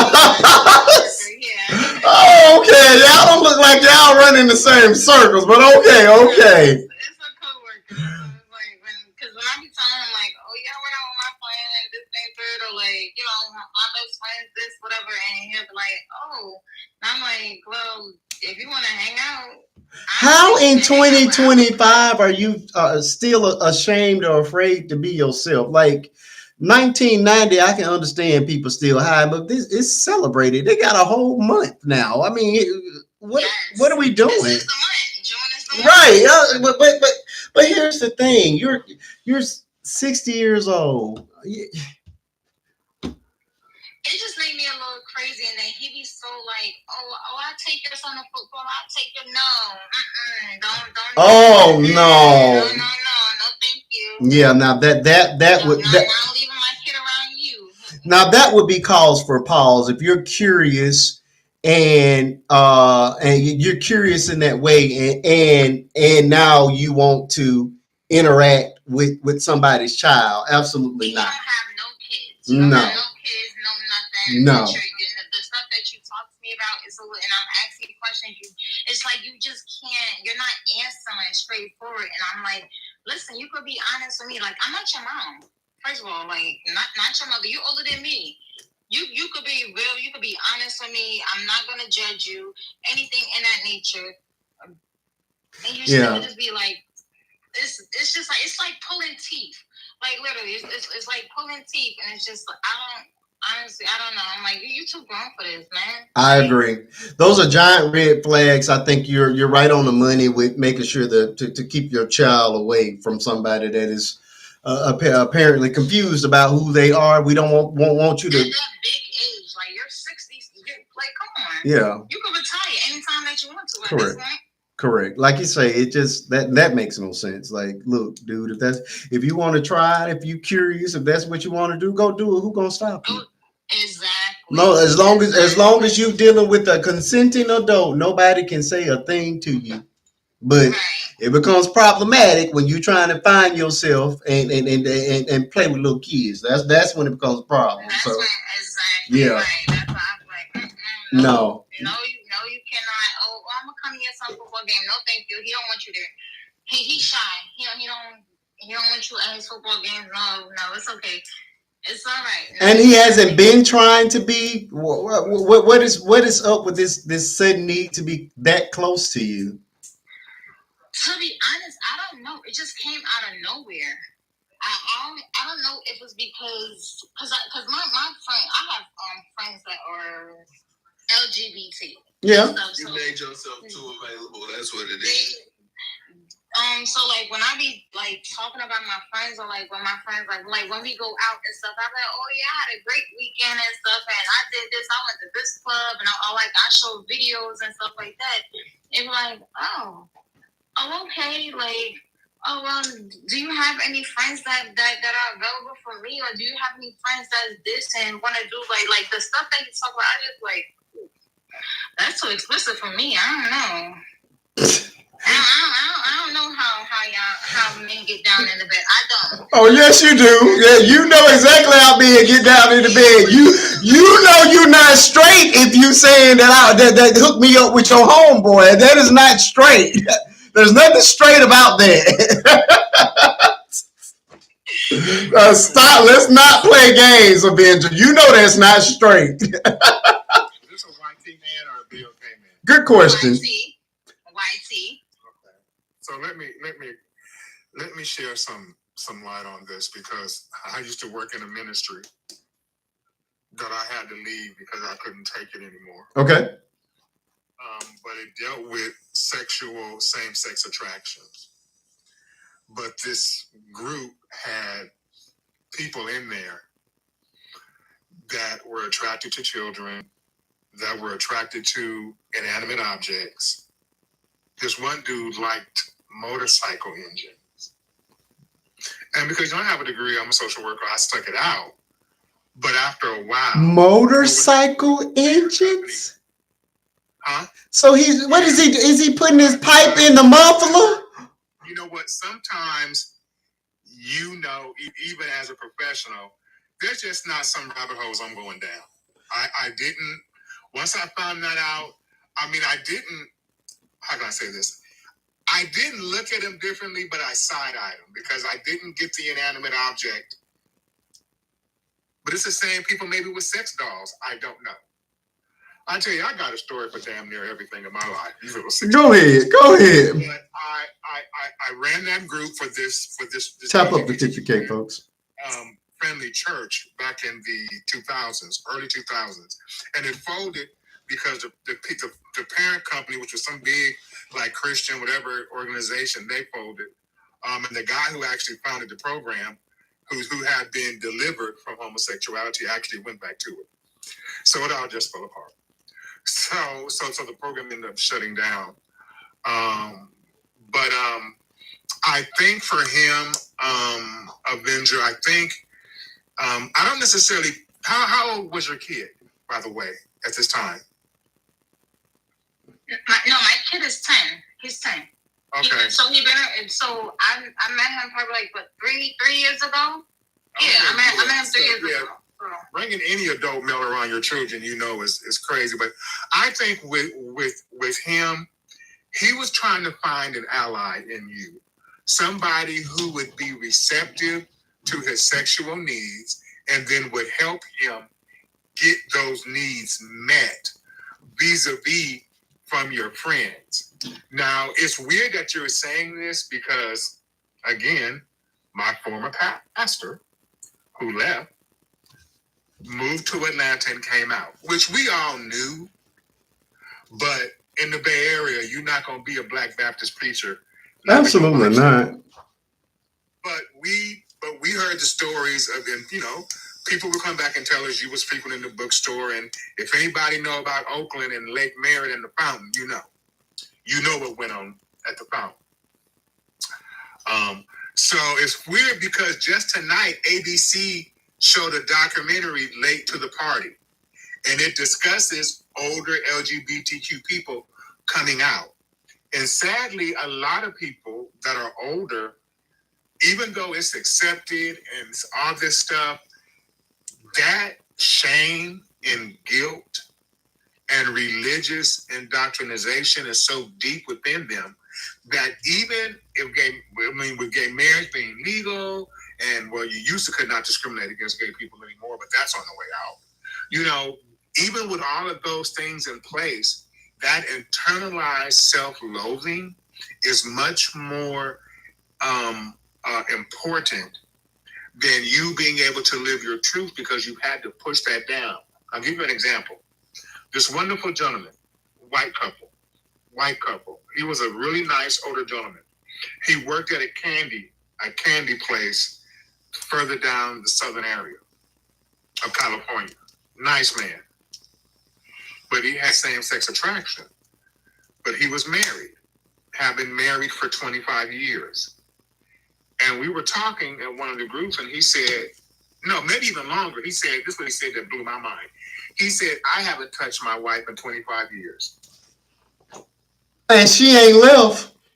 Let me tell you, I said, hell no. You haven't had relations with your wife in 25 years? He said, no. Y'all never she's married. well aware, because one thing about this ministry that this church was running is, the wives were full aware of what was going on. So they would have meetings to help them deal with, so it was this and that. And I'm like, and your wife is happy with that. And it was more like, you know what? We have a good marriage. I'm a good provider. But I can't. Basically, he was saying he couldn't bring himself to be intimate. To perform. Although if a cute guy came into his job, he said, I would start fantasizing and I would get erections, like I said, for the guy, this stranger dude, but I couldn't perform with my wife. And I was thinking to myself, well, either you're a really, really good husband minus the sex, or, excuse my language, she's a dumb bitch. One of the two. I'm gonna let that cuss word slide tonight. And I've met her because, they would have like Thanksgiving dinners and things like that. And I met her, and she was a really, and I'm just saying, how do you as a woman allow yourself 25 years paralyzed and couldn't perform? Would you leave him? You know what I mean? So, I just didn't understand. That's just one. There is no way. There is absolutely no, because that's not even a marriage biblically. Part of being married is consummating the marriage. These people never even consummated their marriage. He might have did it before the 25 years. He didn't. I'm thinking he did. I can't remember, because we're going back now like 20 years. Sure. I can't. But I'm maybe at one time I'm trying to think of, did they have kids? I can't remember. That was going to be my next question. I told you it's been so long ago. But my point was to say that he hopefully was just looking for somebody to be his friend, because he probably likes younger dudes. But he was just hoping that you would be his go-between, because it's still scary for people to get out here and to live their truth, because they've lived in the shadows for so long. And I can't wait, because that documentary that had my pastor in it aired tonight, but it's going to be on Hulu and Disney Plus. His name is Dennis Meredith. If you ever want to go there and check it out, he was my pastor. Dynamic preacher. Dynamic man of God, but he struggled. And his wife wrote a book, The Gay Pastor's Wife, which is actually a pretty good read. It's called The Gay Pastor's Wife. And, I just think hopefully all he was doing was trying to find you to hook him up with younger dudes. And he didn't have ulterior motives. But why would you try to insert yourself get involved with the kid if that wasn't the nature of y'all relationship to begin with? It's something.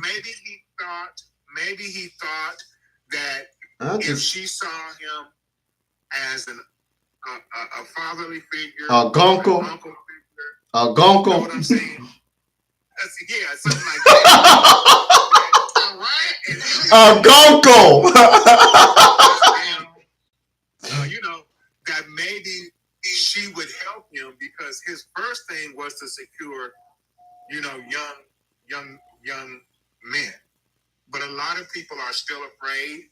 That's insane. I'll give you an example. I have an aunt who's a lesbian. We knew she was a lesbian from years back.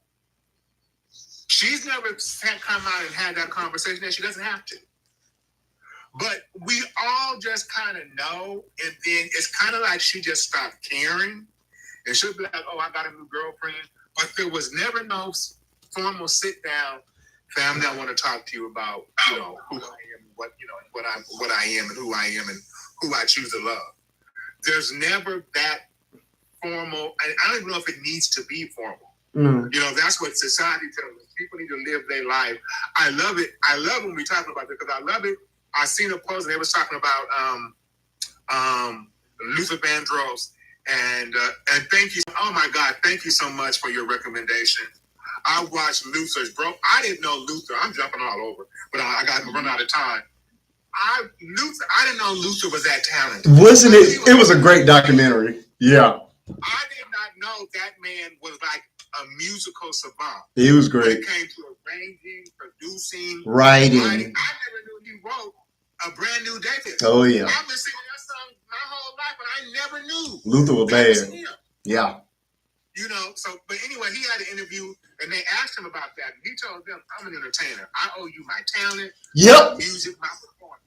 I remember that saying. Oh yeah, he gave that lady back all her money for all the CDs that she bought. Oh yeah. At the end of the day, he said people need to mind their effing business. Yeah. And that's really it. He said, I'm not going to conform or deny anything. People, you know, and that's a whole other thing. I don't want to get on Luther because when I watched that documentary, I knew why he was depressed and unhappy because he couldn't be him. Couldn't be And himself. that's an example. He could not. At the root of it, I believe Luther just could not be himself. I mean, but that was the 80s. You know what I'm saying? He had no choice in the 80s. That is the rise of HIV and AIDS. You know what I mean? No, and you're an R&B guy singing to women. That was just no way. No way. It was fear that maybe somebody who he had been involved with could come out.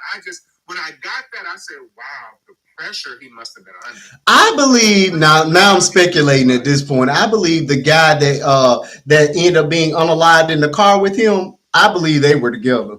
I always thought so too. I did too. I always thought Yeah, so. I think that was his man. I'm sorry. I think so too. I think that was his man. And this is why I think that, because they in the documentary they explored a little bit. At first, because I watched other documentaries outside of that, at first the family didn't even want to press charges on him. And then they circled back 2 or 3 years down the line and sued him and then got the settlement from him. They didn't want to sue that man at first because they were together. Otherwise, anybody else would have came for them pockets to begin from the very jump. You killed my son, you killed my brother, you know what I'm saying? Unalive my son, you unalive my brother. I want the pockets. But no, that was a relationship.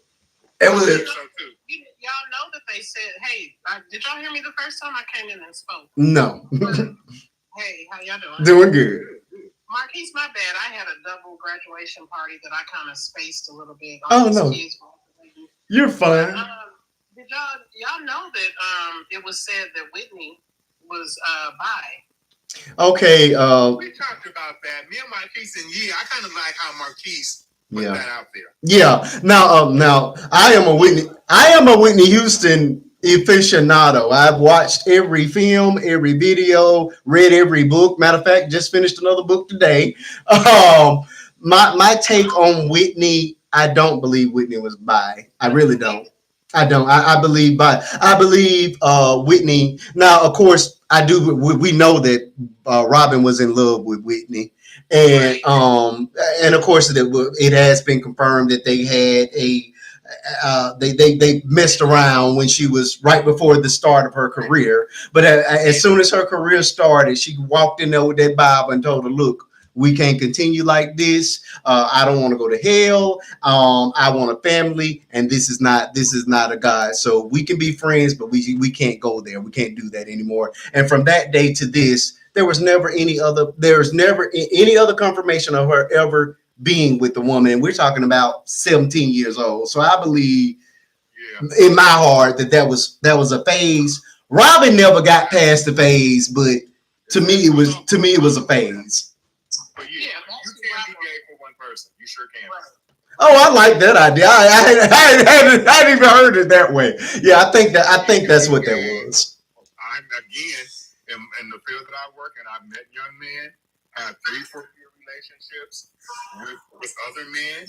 You know, whether it's through the church or whatever, they're like, I'm cool. And I don't even talk about Christians. I had an Indian dude that a support group. Yeah. Once they got ready to go through their religious thing, they're like, I'm marrying this woman. I'm good. The other dude now, he married. aunt who's married, got like 4 beautiful kids, 2 or 4, 2 or 3, 3 good kids, beautiful kids. Him and his wife been married now for probably maybe close to 15, 16 years, happy, doing their thing. And so, yes, you can't be gay for one person. But have you heard of the term? Now they put a term on it, and it's been going on for years. I'm an early 70s baby, and I remember these type of situationships. But I can't remember the term that they put on it now. There are women who seek, straight women who seek men who are lavender marriages. They still go on, and they've been going on for decades. So these women are well aware, and they're actually attracted. That's insane. Because they do not want to lay down with men. They're not interested. They're like atypical people. They're not interested in having those relations with men. So you get the marriage, you get the ring, you get the wedding, and you have a partnership, but they let him go through his thing. To me, that's a roommate. That's a roommate with a ring. To me, I don't consider that a marriage. I'm sorry. They're attracted to it. They go out to the clubs seeking after these men for these type of lavender marriage. Now they call it lavender, but back in the day, it been going on. There's a lot of celebrities that live like that. That's weird to me. Yeah, but when they do it, I think it's more they're using the women as a beard. The women is the shield. That's what they are. Back then, but not now. It's you see here even on the app now where they're proud of it. You know what I mean? It's cool. Yeah, I know exactly what she's talking about. I've seen a couple of couples here. So let me ask y'all this. So do you think? Oh, we about to go there. Go ahead. Todd and his wife is a lavender marriage, even though he got busy in the beginning. Chrisley. Oh, absolutely. Why y'all say that? Dollar to a dollar. I just don't see. I don't know. I can't. Yeah, I can't say that. Todd to me is too much of a southern white woman.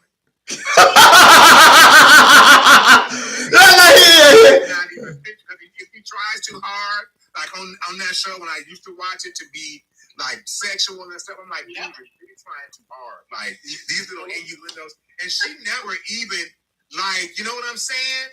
Like responds, it's like, yeah, I know what's up. Yeah, like, I think that's a lavender man. I'm not gonna do that. I'm not gonna do that. Hit it on the head. I always have. I'm not gonna do that. I do think they're a very odd couple, though. I really do. I think it is. Todd's eyebrows that gives it away. Okay. I think Todd's boyfriend gave it away. I think they are a very odd couple, but Todd says he has never swung that way. And look, because he's always okay. I mean, I'm sorry. I'm just gonna take your word for it. Why did? No. I'm just saying that they also said they weren't guilty of. Well, no, they didn't say they weren't guilty. They just said they shouldn't have been charged the way they were. So they stole that money. That was crazy to me. Everybody saying glad. I'm like, but they're guilty of bank fraud. Yeah. Now you may not agree that they should have got much time, and maybe they did overcharge them. I don't know, but they purposely frauded the bank out of 13. And when I Googled this, you know me and Google, it said really anything over $1 million was like 10 years federal time. Oh, you know. So they had 30. So therefore, they probably should have got more time. We know that. Okay, DP, this is actually where I thought your question was going to go, because you talked about being a counselor for people that were recovering, or I don't know the correct terminology for it. I'm probably about to get myself counseled. Do you believe you can be cured of that? Here's my thing on that. I think you can't be cured. Good night, Miss Aventus. I think you can make a decision not to act on the impulses. I think you can make a decision not to act, just like when I had men in there that were, child likers. And they would tell me that, it's tough, but I know this one gentleman, he said, but I choose not to act on it. Okay. I choose not to. Okay. Because I know it's not right. Okay. This was a program to try to use Christian theology to move them away from same-sex attraction. Gotcha. Like that black guy that was on. You know what I'm saying? But I don't know. There's so much to it because I myself don't know if it's environmental, if it's biological. See, that was going to be the next point. I was heading down that road with you next. You know, I know gay men who were molested as children turn out gay. I know men who molested as children by men and didn't turn out gay. I know people that had twins. One was gay, one was straight. See, but oftentimes the people that I've come across, it seems to I won't say always, but more times than not, it's attached to a traumatic situation. I haven't met somebody that honestly, I'm just being real. I haven't met anybody that turned out that way that is not some form of trauma attached to it. And I can be, like I said, I'm just maybe an anomaly, but it's always. I really wish somebody would really do a definitive, I want to study on it. Yeah. It's such a wide spectrum that brings people to this. Like, is it due to molestation at a certain age? Is it, environmental? Because, again, with a lot of black gay men, they're coming from single parent households. And what we come to believe is that the man, like when they say girls get on the pole and looking for a daddy, young men enter into these relationships because they're looking for their father.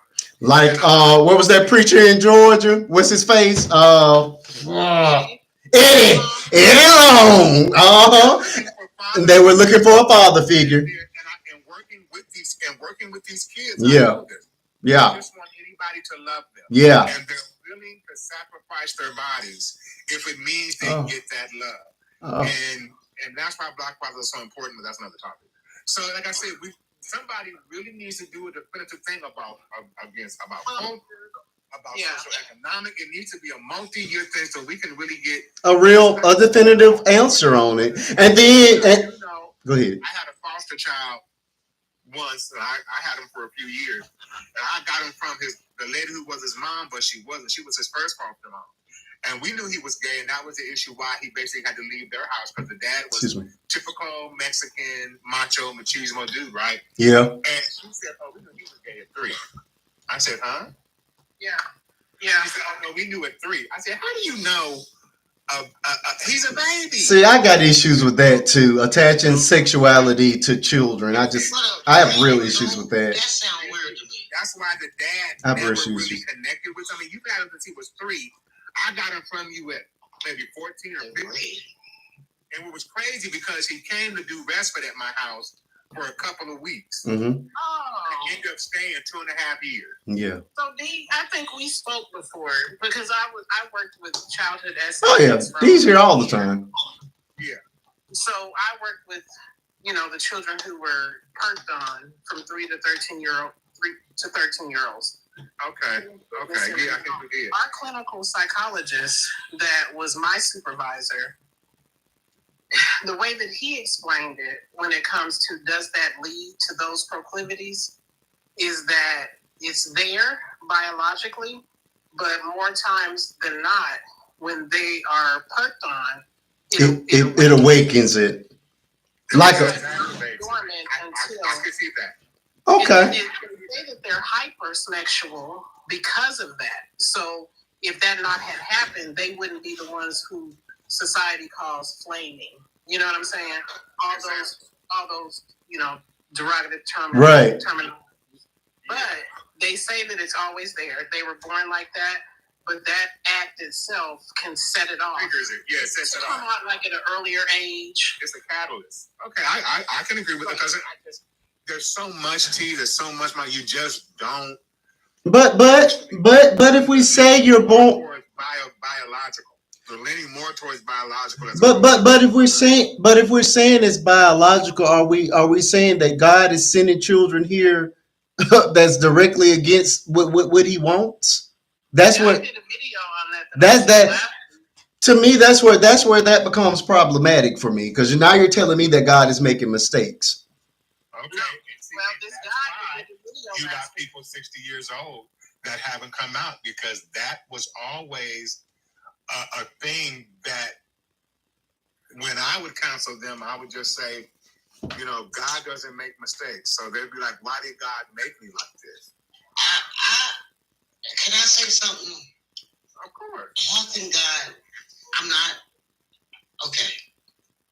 You saying God will make mistakes, so you saying God made these people. See, but if this is the sin that is abominable for God, absolutely no. No, I'm just speaking biblical. If this is if this is an abomination to God, then why would God birth people that are abominable? That's the point. I think it's a choice of what the person wants to be. I think it's a choice. And like you said, 3 years old. There's no way you can say a 3-year-old. No. He's going to be gay. No. But then he's 3. He's just learning his ABCs. I don't attach sexuality to children. He learning how to use the bathroom. He does not learn to be gay. But he turned out to be gay. Yeah, but you cannot say a child learned to be gay. But Crystal, how can you say a child learns to be heterosexual? How can you say a child learns to be heterosexual then? Okay, now let's just tell them. What? No, if that's your. You were born in a household. How do we make children? A man and a woman. Okay, but you're not saying that. Okay, nobody's answered my question regarding the abomination. I would like an answer to the abomination. Yeah, what you just said, it doesn't even make any sense. Like God, and I don't understand that question. So the guy that made the video last week that I just happened to see, he said that we have been interpreting that wrong, and that people said that it's an abomination. No, I know that's in the Bible. I can pull that quote. Yeah, I know that's in the Bible. That's true, but what T is saying you're not born with 2 women. You're not born with men. You're born with the translation of it. That's what she's saying. Because I've had that too. I've heard it from church people, from theologians that you got 30 people that the tap the screen up to 60K, folks. It's not correct. Like they say, man should not lay with man. They say the translation is actually men should not lay with young boys. Y'all got to stop. T. Marie, come on back, T. Marie. I need a preacher because these folks tripping. Hey, Marquise, how are you? Simple line. Listen, and this is no hate towards anyone. I'm just talking biblical at this point, and trying to make these scales balance. If this is abominable by God, no, thank you. If it's abominable by God, then why would God birth abominable people? But how are you created? She said, hold on, can I say something real quick before you jump in? Nobody gonna answer my question, Jesus. Hold on, let me say that real quick. We don't know. He just said, how do you know you're heterosexual? How was you created? How did you be created? How is a child created? I'm going to mute for a minute when I get out of my car. Yeah, no problem. Okay. Somebody said that. That's for you, T. That's for you, TT. How are you created, TT? Because you said the question was, how do you know you're heterosexual? Well, how are you created? It's only one way to be created is by a woman and a man. You can't be created no other way. And if you can be, please explain to me how.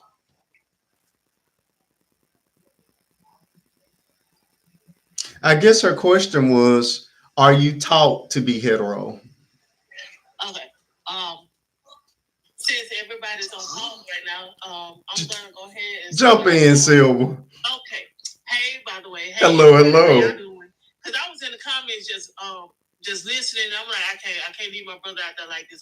Don't leave me out here alone. Okay. Because first of all, Marquise, you know I know the Bible. And come on with it. What you're saying is true, that man laying with a man is an abomination unto God, but God didn't say that. Jesus didn't say that. Peter did. Peter wrote that in a letter to one of the churches. But that's why it's so contradictory to what other folks say, because they would say that Jesus said it, but Jesus never actually said anything against homosexuality. Hold on, little bit. Hold on. T. Marie is saying Leviticus 18 and 22. Okay, who got their Bible? Because mine on my phone. Just saying. I will pull up Jesus while you working on your getting your plane in the air. Yeah, because I use the Bible app so I can make the words as big as I want to. Okay. But man said that it was abomination unto God, but Jesus actually never said anything. He never said the word homosexuality at all. He said it's immoral to do certain things, but he did not actually say the word homosexuality. That's a man-made word that men made. Leviticus. Hold on. I gotta bring the word. I gotta do my preacher voice. Okay. Leviticus 18:22. It says, "You shall not lie with a man as with a woman. It's an abomination." That's what the Bible says. That's right there. Yes. This verse is often cited in discussions about homo and religious views on same-sex relations. That's Leviticus 18 and 22. I understand that. Okay. That's not what I said was the people said that. Jesus didn't. That's not Jesus' word, because if it was Jesus' words, it'd be in red. Okay. Oh, I'm waiting on my Bible. I'm waiting on my preacher down there to come on with it. I don't think Marquise thought that you were going to bring that. And listen, I'm saying what I've heard other people say. I'm not saying what I believe, but she's and her what she said. According to T. Marie, that was God's word right there. T. Marie, why are you not here? This is your area of expertise. Come on, T. We got one box left. Oh, I can open up some more. Again, when you start getting into what the Bible says and what it does not say, people will always use, and the gay community is really good about this.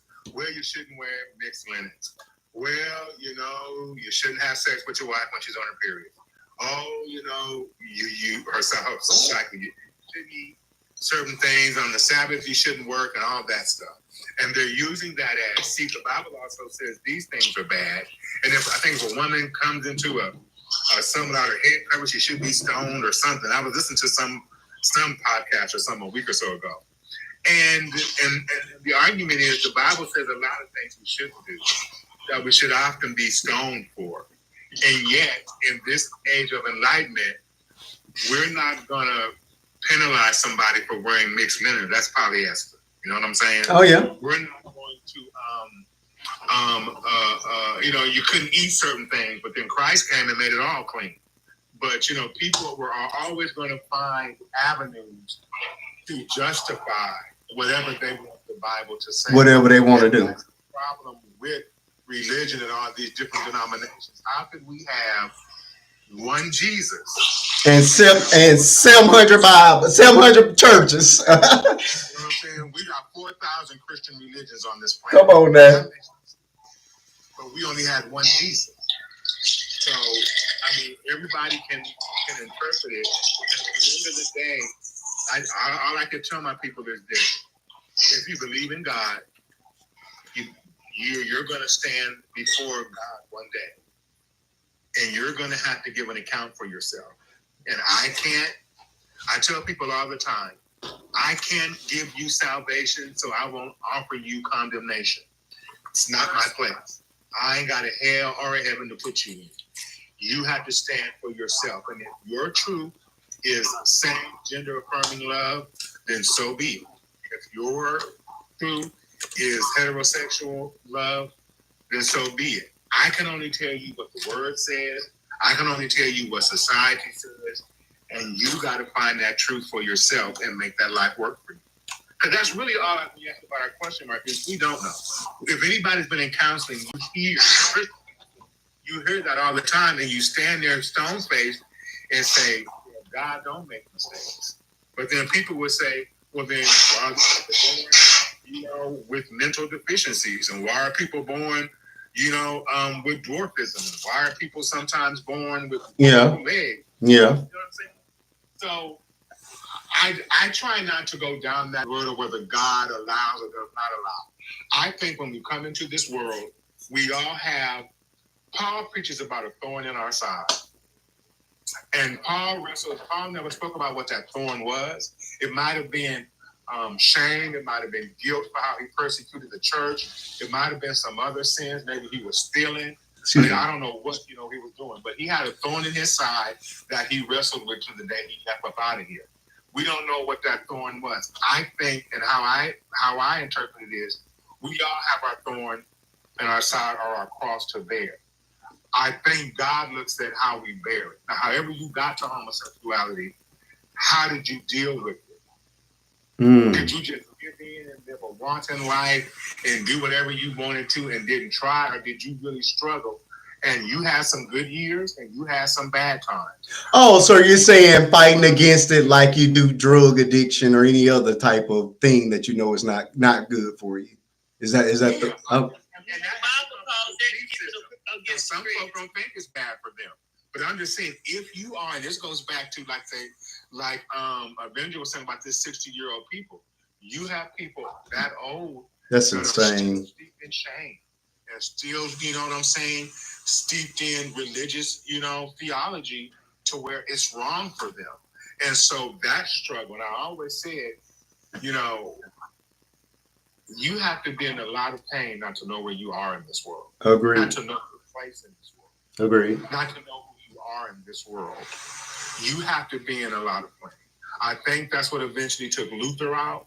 Just he couldn't be who he was. And I think that's why so many people, and I'm really looking forward to that documentary because I want to test that theory. I want to be able to sit down and say, what I always thought, because I never spoke to a bunch of older gay people, and said, why did you come out later or whatever. But because mostly the group we had a few older dudes, but mostly it was a big group. It was younger people in their 20s and 30s, maybe into their early 40s. So, I just think that it's, I don't know, but I don't think you can pray it away because the same thing could be said. Okay, God, well, then people are praying. They're going through these deprogramming programs. Mm-hmm. And like I told you, the man that was over the parent program who helped create the program, it was a national program. Now, a lot of churches, used it. He been like, it don't work. I'm going back to the lifestyle. Wow. I mean, we were just all kind of shocked. Like, dude, you wrote all these books and we have these workbooks and we're teaching, and counseling out of these workbooks. He was like, nope, doesn't work. And it didn't work for him. It did not work for him. Did not work for him. His own books and workbooks did not work for him. Okay, well, now I'm gonna get you now, DP. You sent me a message regarding Big Frida. I like what you're saying now, but that's not. It sounds a little different than the tone that I read in your message with regards to Mr. Big Frida at the front of the choir, directing the choir in his dress and his wig. No, because I'm still pissed off about folks talking about I identify in identity politics. I'm still pissed off about it. My point was, and I'm gonna die on that hill. We in the black community and in the black church, we just allow too much foolishness. That man sitting up there with the heels. I don't even know the other person was a dude. I thought it was a woman. Okay. You know what I'm saying? In the clip, I sent you the link to the clip, right? Uh-huh. And my whole thing is we allow so much to go on, but like I said before, DP, make up your mind. You were just talking about Luther needed to be himself. Big Frida is being Big Frida self. But no, I'm not talking about Big Frida not being Big Frida self. I'm talking about the black church has become so permissive. Right. So permissive to where we just allow. But we're gonna pretend like gay men ain't been directing the choir since the dawn of time. But not like musicians and pastors and all that. But you can still have some decorum. If you're struggling with something, you don't have to put your struggle on display. But is that not what the purpose of the church is? The church says, "Come as you are." It doesn't say you got to be perfect when you get there. You don't have to be perfect, but if I cheated on my wife, I come in there as a cheater. If I'm shoot, I can't get my words right. If I'm a cheater, I'm coming in as a cheater. If I'm beating on my wife, I'm coming in as a beater. So how is that any different than somebody coming in a dress if that's what they're struggling with? Mega, come on, y'all picking and choosing sins. If you're truly y'all picking and choosing, there should be a difference somewhere. Yeah. You know what I'm saying? If you're repentant and you want to get out of a particular lifestyle, but they're not there yet. He may not be there yet. He may not be there yet. He may not be there yet. Okay, but so you can't have standards and decorum in what you do. Again, y'all harp on the sins that you can see, but y'all don't harp on the ones that you can't. No, that's what you're doing. That's in effect what you're doing. You're not telling that cheater not to walk in that door. You're not telling them fornicators not to walk in that door. But you're telling the one that got on a dress, don't come in this door like that. You telling but because you can see his sins. So you tell he's not welcome because we can see your sins. But all the cheaters, all the beaters, all the drug users, y'all more than welcome to come in here because I can't see what you're doing. Y'all, no. No, I don't think.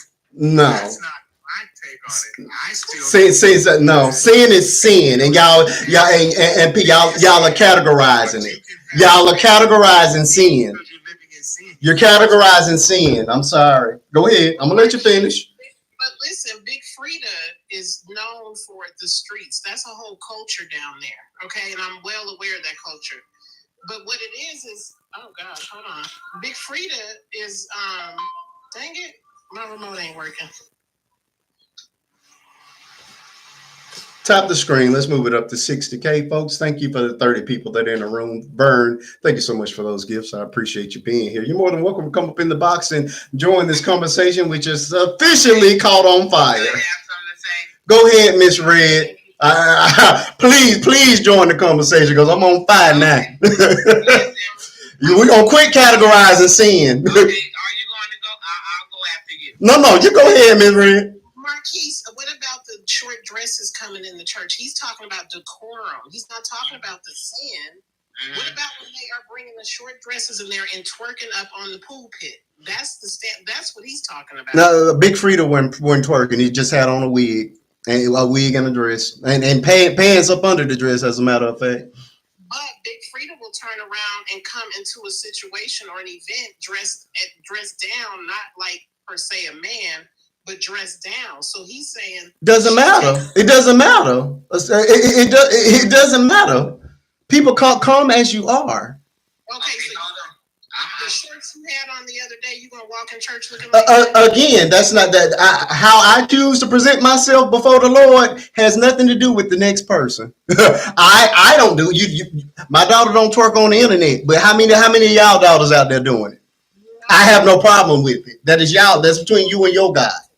I am who I am in God. You are who you are in God. When you get to where I am, God bless you. But I'm not going to come in here and condemn you or judge you or tell you that you need to do something other than be yourself when you walk in the door. Everybody ain't perfect when they walk in the door. So that people got to get there. Just like you got to where you are in God, people have got to get there. Okay. Well, let me speak up on this. Go ahead, Rick.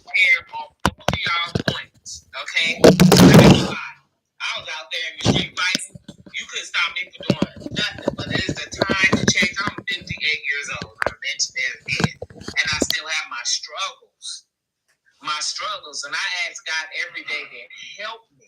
Sometimes you get new habits, and you don't even know how they come. Just listen, hear me out, and you got to pray on it. I'm gonna keep it 100 plus 2 make it 3. It's to the point when I've been caught a new habit of saying I HATE that person, just hate them. I'm just keeping it real, okay? Yeah. But you gotta pray on it every day. Yeah. Now I'm just keeping it real. Hear me out. Don't look up on sometimes you gotta, like she said, the lady came down, Big Frida came dressed down because she knows it's just the core or whatever it is. But what I'm saying to you, hear me out. I can't come in church cussing because I got a bad mouth. I know when I get in there, I gotta respect that house. Does that make any sense to you? Okay, but listen to where I'm saying. Struggling still. But guess what? I'm getting there. But I don't want it for it to take too long because I don't know when he's going to come. I don't know when my numbers are up. So I'm going to push and push and push. I ain't worried about nobody else. I'm worried about my soul, my salvation. Help me, God, every day. I can't worry about what everybody's saying, but as long as they see me trying, they can respect me. Something just said, it's been GAY people doing the choir every since the beginning. They do have struggles, but if they're trying, people can respect that. Does that make any sense to you? Oh, I'm not confused. I'm very clear on my point. I am very clear on what I'm saying. But what I'm saying is, we all have our struggles. I can't tell you what to do. The only thing I can do is be there for you and pray for you. Okay, that's a reason why people run away from church because of the judgment. But they also gotta want to work at it. But this is what this is. This is judgment. This is judgment. Don't. You can't come in here like that. Don't come in here like that. Hear me out. They judge every day. You know Peter was the cusser, okay? But he loved God, okay? Judas did what he did, but he loved God, okay? But you gotta make a change some way. Okay, at some point, but you can't expect people to walk in this church perfect. I just said that there should be a standard. That's number one. I said, and you should come as you are. And that is who he is. That's who he is at this moment. And that's when the church should wrap their arms around you, and the church should support you, and the church should pray for you. But the church should also set about what the standards of that house is, what the standards of your Christian walk can be and should be. And that's what the church does. Of course, somebody comes in a dress. Nobody's talking about taking them, because I've been sitting there when this happened. And you don't kick and drag anybody up. Oh, it's happened. I've been in churches. I've been in churches where people have been asked to leave. Marquise, this is not. I'm not talking about just a gay person or a trans couple. I'm talking about you got folks line dancing. You got folks twerking. You got folks doing. The message you sent was what you sent me was Big Frida directing the choir. That's what you sent me. Well, yeah, because that's what you sent me. What was the rest of it? I said talk about. I'm not sure. Oh yeah, but I don't. What's your name again? In heels and in drag in the church. Is how you say your name, young man? Who? DP. Okay, DP. Listen, they gotta be the one want to change. Oh yeah, of course. Hey, listen, hear me out. Look, you gotta be the one to say, I'm tired. It's time for me to change. Because it said in the Bible, Leviticus 20:29, y'all know what that said, okay? It says 20:29. I'm one of them. You know what I'm saying? But what I'm saying, if y'all, it's like a contradiction. You know, it's hypocrisy. But what did y'all look at that they have a struggle? Okay, you gotta want to stop it. Everything is a sin. No, and they said that sin is worse, but everything is a sin. You cussing, you looking at somebody, you talking about somebody, it's still a sin. You gotta be the one to say, I'm tired. God forgive me. God cover me. God help me. It's a struggle every day. And guess what? I think I'm doing good because something leaves every day. You gotta be the one to say, I'm tired. Right. You're right. Marquise, do you remember the rapper whose mother passed away? And he went into the service for the funeral and had his shirt off and jumped up in the pews and started rapping while people were videotaping it. Like, I think he had a videographer there to tape him at his mother's funeral, but he ripped his shirt off and like he was at a show and jumped up in the pews and started rapping and had everybody in the church pumping their hands like they were at a concert. That is not decorum. That is not respecting the house of the Lord. We're not talking about accepting people. When did I say? When did I attempt to justify that? I don't know anything about that. Not a thing about that. We're talking about Big Frida directing the choir. I don't know why y'all want to add all this other stuff in. That's not what we're talking about. I'm saying that if you can make the correlation. That's not a correlation to me. That's ignorant. That's just ignorant. Big Frida puts on costumes. That you consider a costume, that is clothing. No, I know the culture. I know what Big Frida does. Okay. We're talking about a church, a man in a dress. It doesn't have to be Big Frida. We can talk about any man in a dress that's directing the choir. But what he's saying is, when you come to the church, don't come just to perform because it's going to add to your likes on the video that it shows up on. Come, whether you're in a dress, skirt, you can have your shirt backwards if you want to. But when you come, don't come and make it a performance, because that's not what you're there for.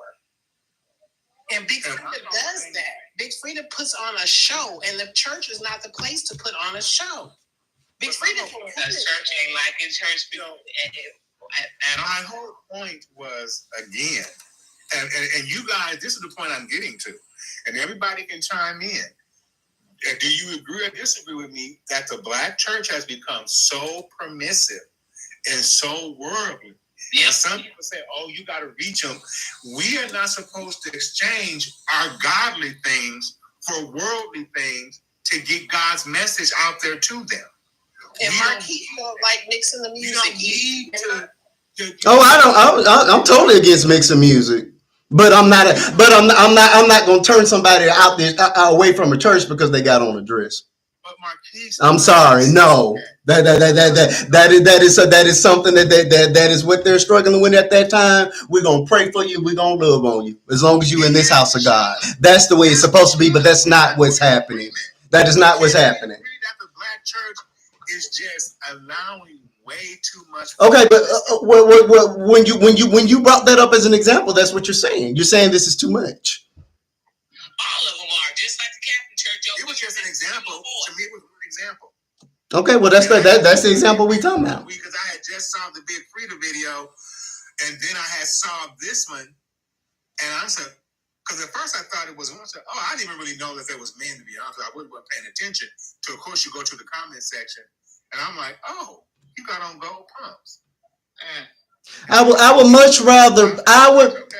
would much rather Big Frida stand up in front of that choir and direct it than the pedo sit next to my child in a pew.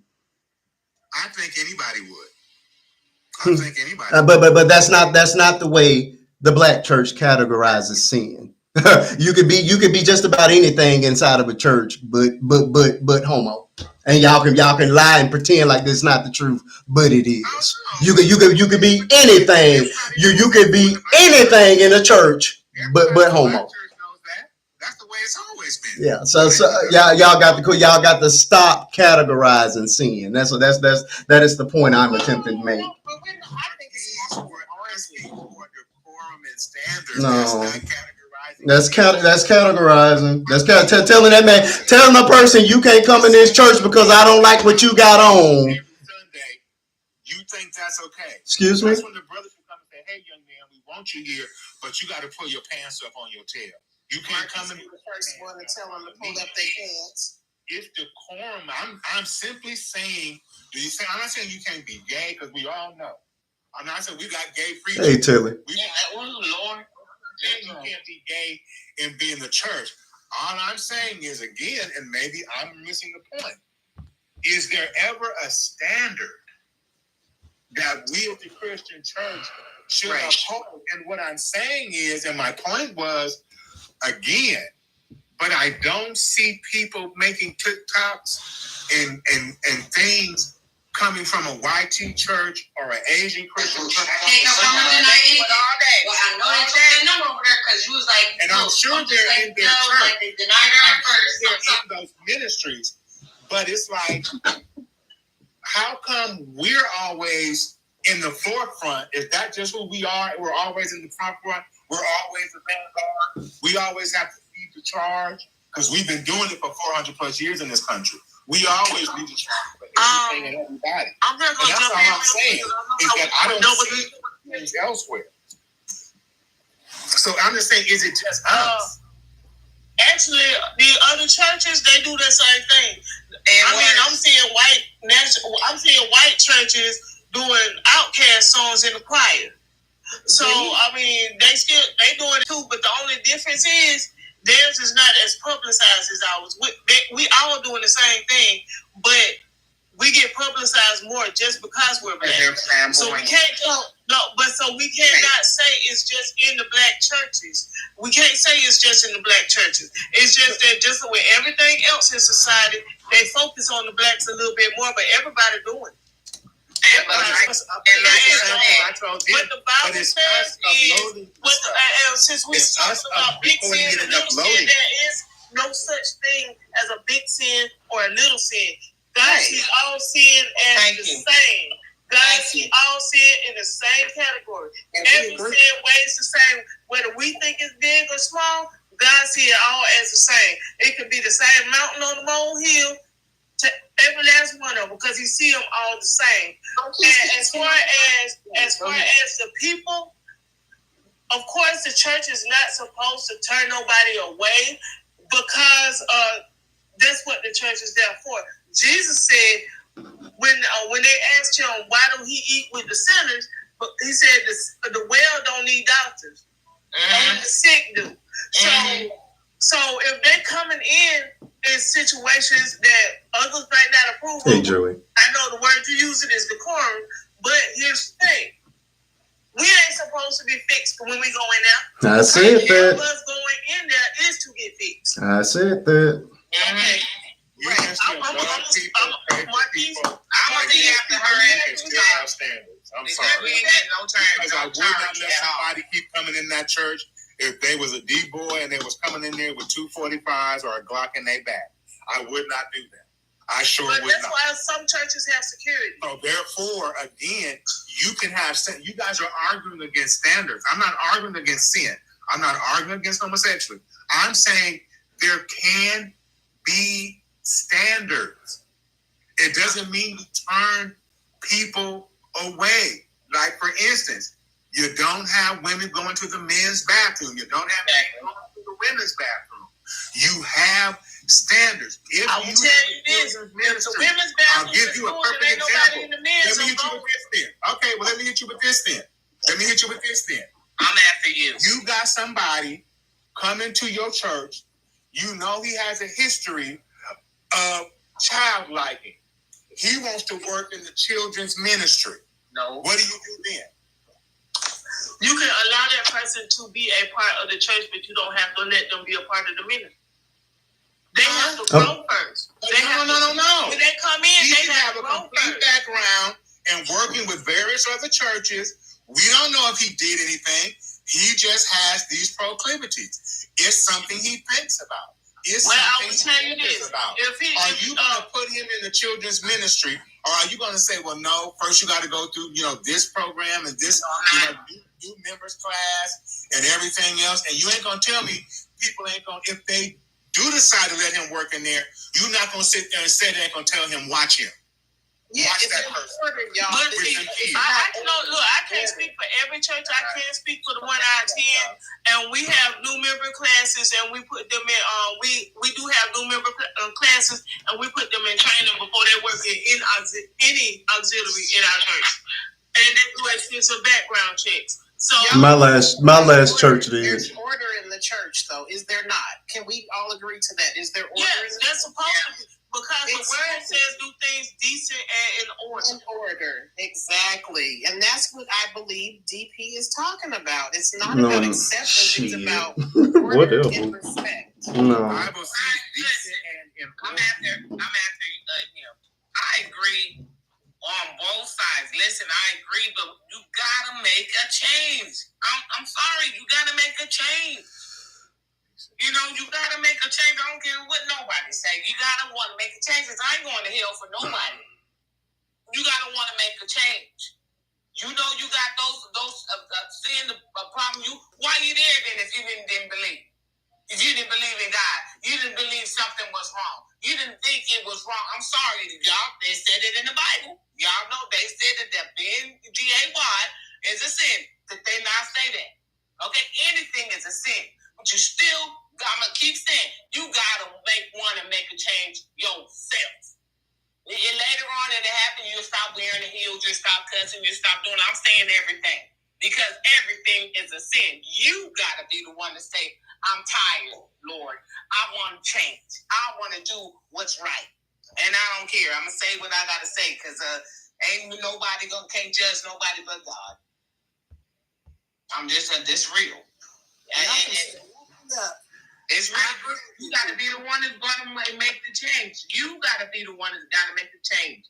Okay? Everybody has somebody gay that's in their family. Everybody got but you know what? I do agree. Somebody in the comments said that you were off, and I said she's not off. But we're not talking about people changing. We're talking correct, because that was not that was never the conversation.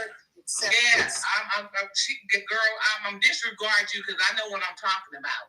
You got to make a change. My salvation was with God.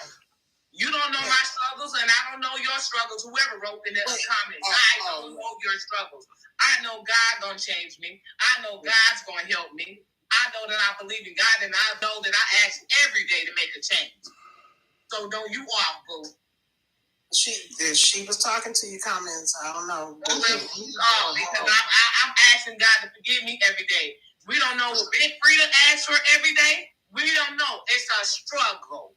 You gotta ask God everything. People are not God. You gotta ask to change. And just like he said, it was some decor. I ain't gonna come in there cussing. I know I got a bad mouth, but I ain't gonna come in there talking about nobody. I'm gonna make a change. God forgive me. I fear the Lord. I'm sorry. I love the Lord. I want to make a change. I want to be able to go to heaven. I sure can't go to heaven like this. Okay. The comments are saying that they're not saying that you're off a person. They're saying that you're off. They're saying that you're off topic. I'm on topic. They were saying you got really defensive. That's what they were saying. Malcolm, welcome to the conversation. I'm on topic. I don't care what they say. I'm saying that everybody has sin. Okay? And what I'm saying is only God can be the judge. And then two, you got to make a change. You got to make a change. As soon as you make a change, then God will work with you. Believe me, I know. Amen. Let's go to Malcolm. Malcolm, welcome to the conversation. Hey, so I just want to know, do you guys know when it got added into the Bible as that homosexuality is a sin? Do you know what year it was? Ain't nobody knows. We just know it's the Bible. No, it's a definitive year that it actually got added into us in the past century. Okay, please make your point, Malcolm. I'm saying that whitey Christian people changed the way that the Bible was written in that subtext, right? In that text itself, it used to talk about a man shall not lay with a minor. That's what it actually. That's what the actual sin. Why are you talking? I didn't interrupt you. Oh no, we're not gonna be disrespectful, Malcolm. Well, she was being disrespectful. Okay, but we're not gonna do that. Right? We're not gonna do that. She's not gonna interrupt. I did wait, right? My turn. We're not gonna do that, Malcolm. Oh, okay. All right. You mad because I'm proving me wrong? My bad. So you haven't proven anything. What you proven so thus far is that, oh, he's gone. He dropped himself. Oh no, Sunset might have dropped him. Sunset might have dropped him. Sunset, did you drop him? Oh, okay. I'm on the road. I didn't drop it. Okay. you hit that button on him in a heartbeat. Okay. I didn't disrespect anybody. But I understand he did come back disrespectful, but you were interrupting him, and we can't do that. I apologize. Oh, T. Marie dropped him. I knew somebody got him. Malcolm, look, did you kick him out or you just dropped him? Malcolm, look, decorum, ain't that what we've been talking about all night?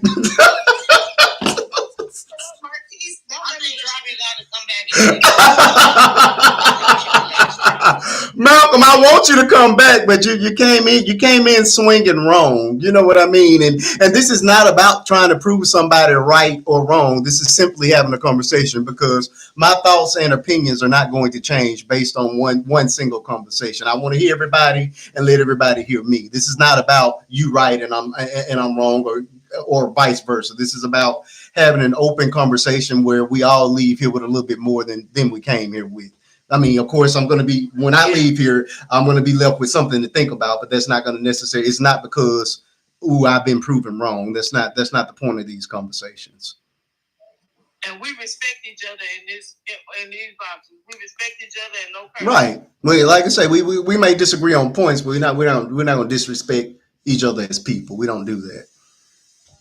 And once again, I apologize. Oh no, you fine, Red. Telly, jump on in, Telly. You the preacher kid. Help me out with this thing because I am not. I seem to be on an island all by myself when it comes down to this one.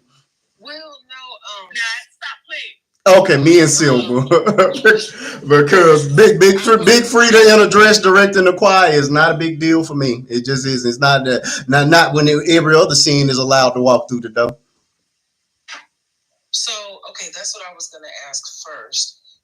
Because it took an act of Congress to get my daughter to go to sleep. I was trying to figure out where are we at, and when it comes to the top, what are we talking about? DP, and I don't know what happened to him, but he sent me a message where he wants to talk about the decorum in the church, and how anything is permissive in the black church, and not necessarily in other sectors or other races, and it began this particular conversation where I'm saying, look, Big Frida's sin is no different than anybody else's sin. So if we're gonna allow the whoremongers, the cheaters, the thugs, the people that have unalive people to sit in them pews, then why can't he stand in front of a church in his dress and his wig and direct the choir? Okay, I understand. I Okay. understand. That's the so with that,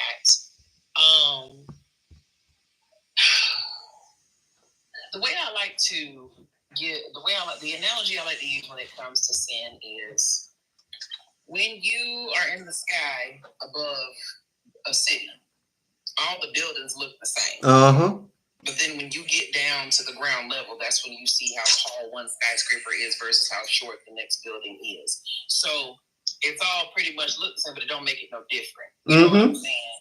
So and then I heard the sister saying basically like you have to want to change in this, that, and the third. Now, of course, we are very familiar with the scripture that says he who was without sin cast the first stone. Yeah. But Romans 14:4 also tells us to be careful about how we judge, because at the end of the day, that person is accountable alone to God and to God only. We are not on anyone else's timeline as to how we grow and how we change in Christ. Correct. And I understand that, even with the purest of hearts, you just want somebody to arrive where you are. But it's just like in life, everyone else's journey is different. So we have to be very careful with that, lest we get judged by God ourselves for judging others incorrectly. So, and I do understand there's such thing as righteous judgment, but some people kind of take advantage of that too. So it's very important to make sure that if we are judging, it's more so in the sense of giving, for lack of a better term, constructive criticism versus condemning them to hell, because they're not where we think they should be. Right. And for me, the conversation is never actually about change or not change. I'm boiling it back down to if we letting all these other sinners walk in here and sit down, why are we focusing on the fact that this man got on the wheel? It's because you can see it. It's because you can see it. That's what the problem is. Yeah, and then to only say, because it's almost like with it's crazy. It's almost like with disabilities, because some people think that because they can't see, they can't see schizophrenia, they can't see ADHD or anything, it's not real. And I think what it is just that because when the brother said that it's only happening in black churches, well, it's going to feel that way because that's the only demographic we put ourselves around. See it. Every church of every ethnicity deals with pretty much the similar things, because especially when I was a teacher, and I met Mexican Jehovah's Witnesses, so all the churches deal with pretty much the same thing, no matter what the ethnic or cultural background is. I have a question for Telly when she's done. You can ask. Telly. Yes. Marquise addressed you, so I'm going to address you. Now, you have a church home, correct? Not no more. Okay, let's just say that you do, and it's a place that you're very comfortable with, and you've been going there, and everything is well. So we have pastor celebration anniversary Sunday. So we got the praise dancers coming in, right? The praise dancers go to do their dance, and they start twerking. What do you do? Don't you throw your hand? Because that's not the same. That is clearly not the same, TT. No, you're just no. I'm sorry. I'm like, go ahead, but that's not the same. That's not the same at all. But go ahead. They came up to the church dressed in that dress that some of y'all seen like an Easter Sunday type of situation. I didn't have a problem with it. DP was saying, "What about decorum? Like holding yourself to a standard in church." DP started all of this over a wig and a dress. I don't care how y'all try to dress it up. Now this entire conversation started over that man having on a wig and a dress. Okay, so everything else y'all throwing in is. I think at that point that's arguing semantics because don't get me wrong. A lot of us do know decorum, but we still have to take it to consider. Matter of fact, the best analogy I like to use with this is hygiene. Because just because we were taught how to wash our behinds properly, I came across a lot of people who don't know how, and it's just because they were never taught. So when it comes to decorum, I think where we fail sometimes as a human race is because this is how we were raised. This is the environment we grew up in. We think that everybody else did, and so we immediately judge because they didn't. Now, don't get me wrong. There are some things where I'm just like, okay, honey, let's sit down and have a talk about this. But I mean, it's just like when you going into your job, you know, you're not going to go into your job out of uniform and there's a dress code. You know what I'm saying? So I do believe at that point it's like arguing submit because I don't think I know anybody who would go into the church and twerk. But again because of where I was raised, how I was raised in the environment I was in, I never saw that. Can I ask a question too? To me? Yeah. That sometimes that's why I don't go to church because it's. I mean, I pray to God and I listen to the word and all of that stuff. But I ain't gonna lie, I stepped away because I was angry about it. Well, the Lord is not gonna judge you based on your attendance at church, sweetie. Like the where I like to, I'm not gonna say argue, but for me, and I'm not knocking anybody who has a church home, a church family, all of that. However, the Bible does say where 2 or 3 are gathered in my name, there I am in the midst. Not where 2 or 3 are gathered in my name at the church. Because church buildings didn't exist until a couple hundred years ago. So, okay, that I don't like that. The church is in the heart of the person, not the building that we worship in. Right. And that's real. But, I love the Lord. I love him. Okay? I don't care. I ain't going to play that dress and that wig. Just for this, I don't care that happened. But if I'm sitting in that church and free to walk in there, I know Frida from the get the popping locking out in the street. So if Frida come in there in that dress, I'm gonna look like, whoa, wait a minute, what are we doing? But I ain't gonna say nothing, and I'm not gonna judge her for that. But is that what we're doing? Are we gonna start line dancing in church? Are we gonna start, just coming in with the dresses from the club that are up to the booty? It's not about judgment. It's about, to me, old school. My parents were old school, Southern. Okay. Can I ask you something, sis? Can I interrupt? Absolutely. Okay, so and I know I can come off kind of strong when I talk, so please don't think. Oh no, you're good, Telly. Okay. But so I do get what you're saying, right? And are you saying this contingent upon the fact that this is their first time coming to church? Well, I'm talking about a video that DP that was up in the box sent Marquise about Frida coming to church, and I was about to say perform. That was a slip, but that Frida came and was directing the choir and was dressed. And you know who Big Frida is, right? Big Frida. Okay, in the community. I seen it. I didn't have a problem with it, whatever. But DP was trying to express where do we draw the line for decorum and order. But what? So how is? Okay. So there's something wrong with. There's something wrong with the outfit because I don't think the word decorum is even correct. Come on, Sunset. Yeah, that's where I was going with that. Okay. Come on, Sunset. That's not decorum. Decorum is about how you act. your behavior. Yeah, decorum is not. But what is how you act in the it's your actions. That's decorum. Now, see, I'm aware of the definition of decorum, but what he did is he used other examples and then he put the word decorum in there. But he was saying, are we going to allow and be permissive for anything to go down in the church? Just let free. I'm going to say yes, we are, because the churches do it every Sunday. So why is Big Frida Sunday different? Come on. Yeah, she's right. Come on. And let me say this. Let me ask. I just want to ask But- one thing. Somebody just used an example. Somebody just presented an example a few minutes ago about, and I don't remember who it was, but about when you're looking at buildings from the sky, right? How you can't really tell what the size of them are. Mhm. And I really like that. And the reality of it is, Christians only have an issue with the sins They can see. I said it, Sunset. Nobody's taking a tab at the door about the cheaters, the whoremongers, the liars, the thieves. None of those things. All those people can sit down with. The reality of it is, You can see what you consider sin on him. the issue with what exactly. Correct. With the ones that you see. Correct. The other thing that a lot of Christians do not take into account is you need to separate the word of God from what people have created and turned into Christian quote unquote rules. I was back in on that because my question that I was going to ask anybody, because everybody's talking about what people are wearing and what people should do. Here's my question. Are you going to the service to commune with God or to commune with the people and what they're wearing? So, and that's another thing too, because here's my thing. Ask yourself this: would Christ turn his nose up at the person walking in, how they walk in, no matter what they got on, no matter what? He would not. Would Christ? He would not. Like he said, the heel don't need a doctor.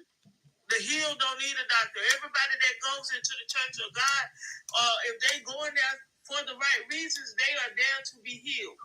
They are there to be made whole. They are there to commune with God. It ain't about what they wearing or any of that. It's not about any of that. They are there for God. But so many people look at what they wearing. They stick their nose up at what they wearing and stuff, and they putting themselves in a position where they're missing their blessing from God because they're too busy judging others. This is the thing, right? This is the thing about a lot of people get all bent out of arms about what people are wearing, but let's not act like we shouldn't be judging, but let's not play goofy and act like there's not a standard of how you should present yourself in church. I'm not saying you don't need to come in your Sunday's best, but you need to be respectable because the situation that you're going in. If you work in a corporate office building, I'm not coming to my corporate office in my club gear. Thank you. Because it's not appropriate for the environment. Well, hold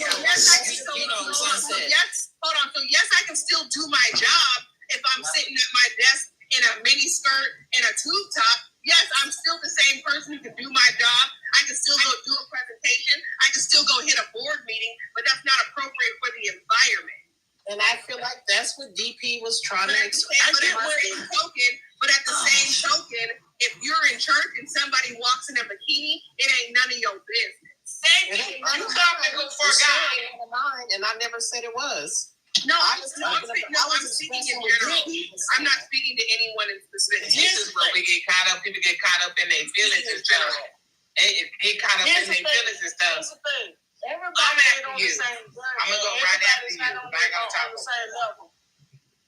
I'm sorry. That's why I just said if you don't get in.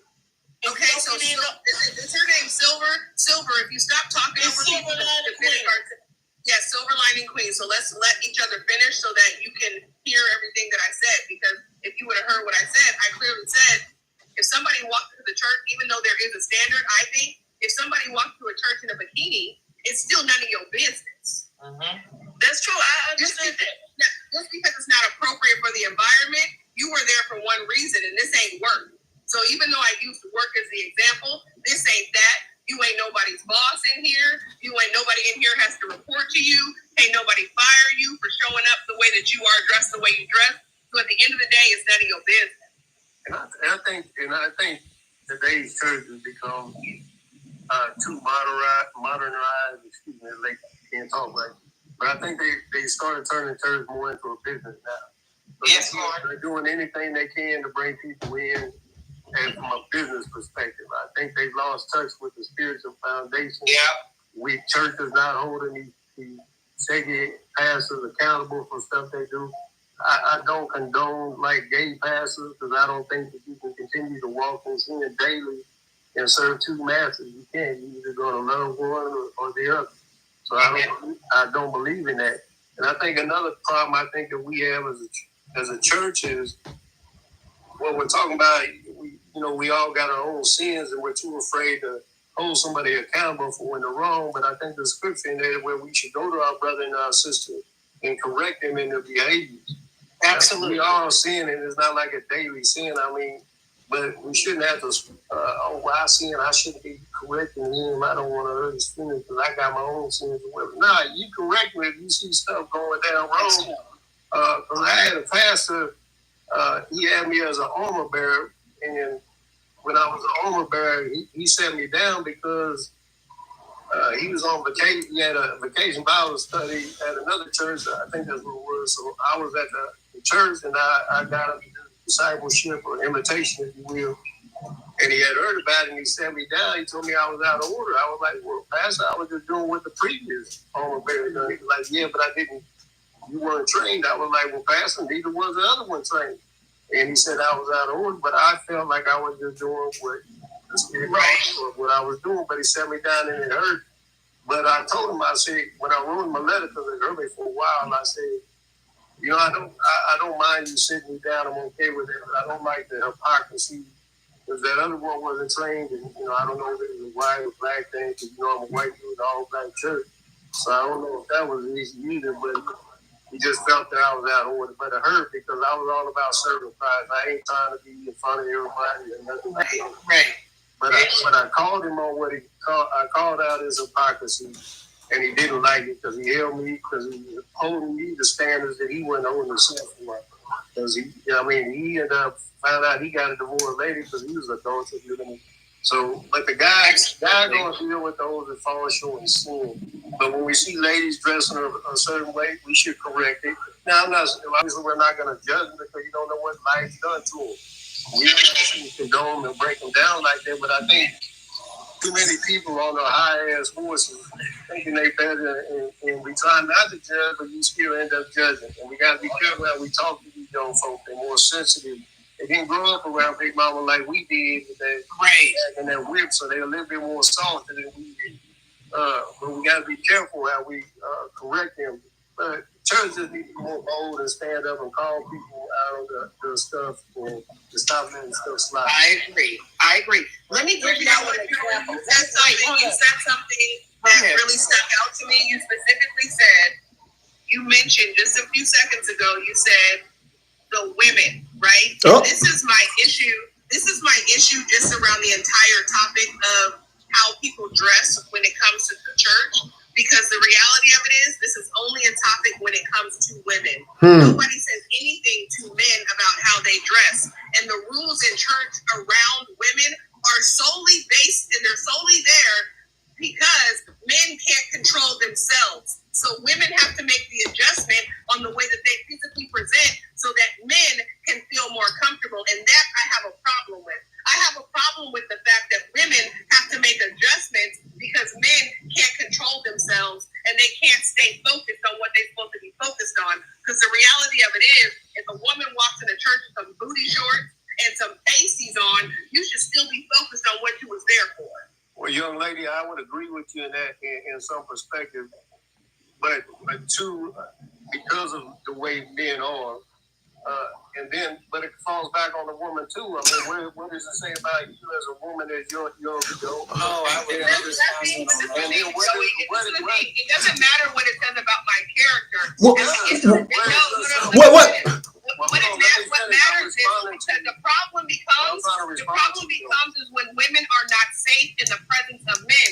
And so what happens is women have to make adjustments on how they present and it's based on so men don't become out of line because men can't control themselves. But what you just said was women have to now make the correction, and the reality of it is that it shouldn't matter what the woman has on. You as a man need to adjust your character, and if you can't be right in the presence of a woman, however she's dressed, that's a you issue, not that woman's issue. Well, no, I agree with you in that aspect, but if you're talking about coming into a church dressed a certain way, then that's an issue. Because I was always taught, and the way I grew up around folks, if you got to question what you wear when you go into church, if it's appropriate, then you probably shouldn't be wearing it. And I'll say this. Questioning it, Joey. And I'll say this again. The question, or is it the woman who put the clothes on with the question? That's the issue. The question isn't from the person wearing them. The questioning comes from somebody who doesn't have it on. Well, I'll say this though. If you feel comfortable walking around with booty shorts in church, then there's a spiritual disconnect. Would Jesus be pleased with you to continue to wear that type of wardrobe in His presence? Now I get it if you are. Okay, so is it okay if I wear my booty shorts to the store? If you're coming in from the club, I get you. The Lord would welcome you. But somewhere near that spirit, there's a spiritual disconnect where the spirit's going to correct you on your wardrobe. The spirit will eventually touch you and say, hey, clean up the way you're dressing. Yeah, we got perverted men out there. There's no doubt in that. And I accept what you're saying, truly, I do. But there's some point where, as a woman, you got to hold yourself to higher standards. If you know men are going to look. That's like what I have but I'm going to share something with you, Joey. And get mad when men look. You know men are going to look. Joey, I personally have never come to church dressed in what I feel anyone else would consider provocative or inappropriate. However, I'm going to tell you this. It doesn't matter what a woman has on. Correct. You think a pastor hasn't come up to me after a service and said something nasty and disrespectful to me? No and doubt. I'm standing there in a turtleneck dress that's covered from my neck to past my knees? No doubt. So at the end of the day, it doesn't matter what a woman has on. It's the character of the man that needs to change and that needs to be fixed. Because it doesn't matter what I wear. It's going to happen regardless. I agree. And that is definitely very true, Sunset, because I am a shapely woman, and I come from a generation of shapely women. And I grew up Baptist, and then in my adult years, I was a part of an apostolic Koja church. So I'm literally to my ankles covered. But if you put the thickest living room curtain around my body, you're going to see my shape. Correct. So, no matter how many times I tried, I was always made to be at fault because men decided to look at me. But my thing is, if his eyes are fixated on God, why is he looking at me? Correct. One thing I learned about growing up around church, most church folk, or a lot of these pastors, is when I get to know them, one of the biggest things I know they struggle with is lust. And I don't know if that's a man thing. I'm sure there's women out there that struggle with it too. But I agree with you ladies wholeheartedly. Men should be focused on the Word of God. And unfortunately, though, we do have weak men in the church as pastors, deacons, whatever. They try to flirt. You hear it all the time in church. And unfortunately, but again, that's where we as certain folk got to hold each other accountable. Correct your brother. Because sometimes I've been around deacons when they talk about their adulterous ways, and so I've called them out on, hey, man, how you going to sit here and train me and you over here doing this kind of stuff? Come on, bro. Correct your behavior. Joey, I'm going to share something with you. Women do struggle with lust, but I'm going to tell you the difference between men and women. Because I can sit here and absolutely say I have sexualized many men in church. In my mind, it ain't never came out my mouth. Well, I've never walked up to any man and said what I'm thinking. Yeah. A man walking in church, I'd be like, oh my gosh, he is fine. I do X, Y, and Z to him. But it never came out my mouth. I never approached him with it. I never said it was a state of thought. That's the difference. The difference is with women, it stays a thought. Yes, ma'am. Yeah, but I think the Bible talks about what we think also. What I'm saying, the Bible, no, you're right. And both of them are wrong, but what I'm saying is, in terms of what is the fact that it's yes, I need to make that adjustment in my character, but I am not now making somebody else uncomfortable because of what I struggle with. Exactly. Right. And unfortunately, we got some, and I apologize to you ladies, but there are all men out there that unfortunately will act on those thoughts. They don't have self-control. Exactly. Hold on, because I got ADHD. What was your question, Marquise? Because y'all gotten so far away from this. Joey, I'm going to post. Sorry for the railing. When the men approach you, have your holy water ready and throw it on. I rebuke you. Joey, I mean, I feel you in places, but I find it quite hilarious how men in particular, most men, always behave as if their penises are not attached to their brains. Y'all know how men are. Well, y'all know how men do. I've been married 19 and a half years. I ain't never cheated. I ain't never did none of those things. And you know why? Because I love the person I'm with. You know what I mean? My wife is all the woman I need. So it doesn't matter what any of y'all got on inside of a church. I'm gonna love you just the same, and my mind is not going there with you. So I get so sick of men acting as if they have no control at all over what's between their legs. It's just crap. Total crap.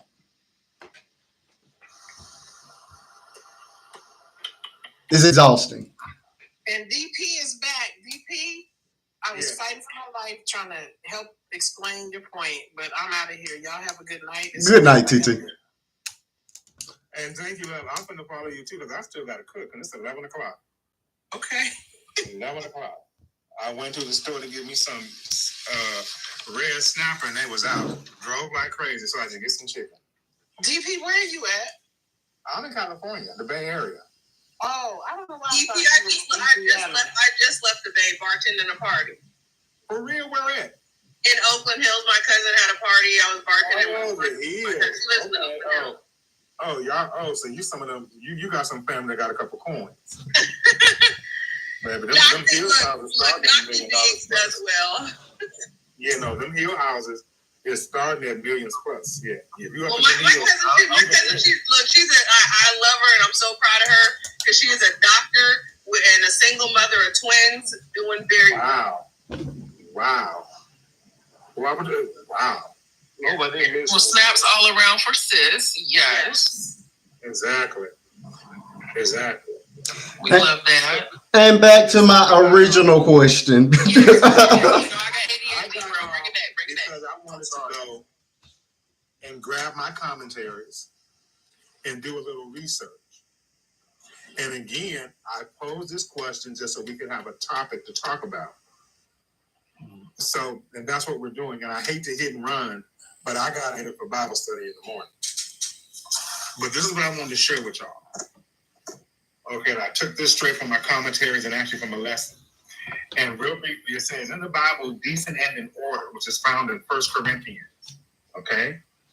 Let me take my plane there. 1440. It means conducting all things with proper decorum, order, and respect, particularly in the context of worship and church gatherings. It's about avoiding chaos and ensuring that all activities are done in a fitting and organized manner that honors God and builds up the Christian community. Here I go. I'm going to break some of these down for you real quick. Proper decorum. This emphasizes the importance of acting with dignity and respect, avoiding excessive emotions or behaviors that could be disruptive or disrespectful. Order. The phrase highlights the need I'm going to my Strongs now. Strongs. The phrase highlights the need for structure and sequence to worship services, ensuring that each element is presented in a logical and thoughtful manner. Respectful conduct, people. Decently and in order also implies respecting the roles and responsibilities within the church, as well as the diverse gifts and abilities of individuals. Reflecting on God's character. I got one more. Paul uses this phrase to connect the way believers conduct themselves in worship with God's character. Who is God? Who is a God of peace and order, not chaos. And last, edification. The goal of decently and in order is not just about maintaining order, but also about building up the church and encouraging one another through worship. The only point I'm trying to make here, people, is that the word establishes standards and practices. Christ himself established specific standards of worship.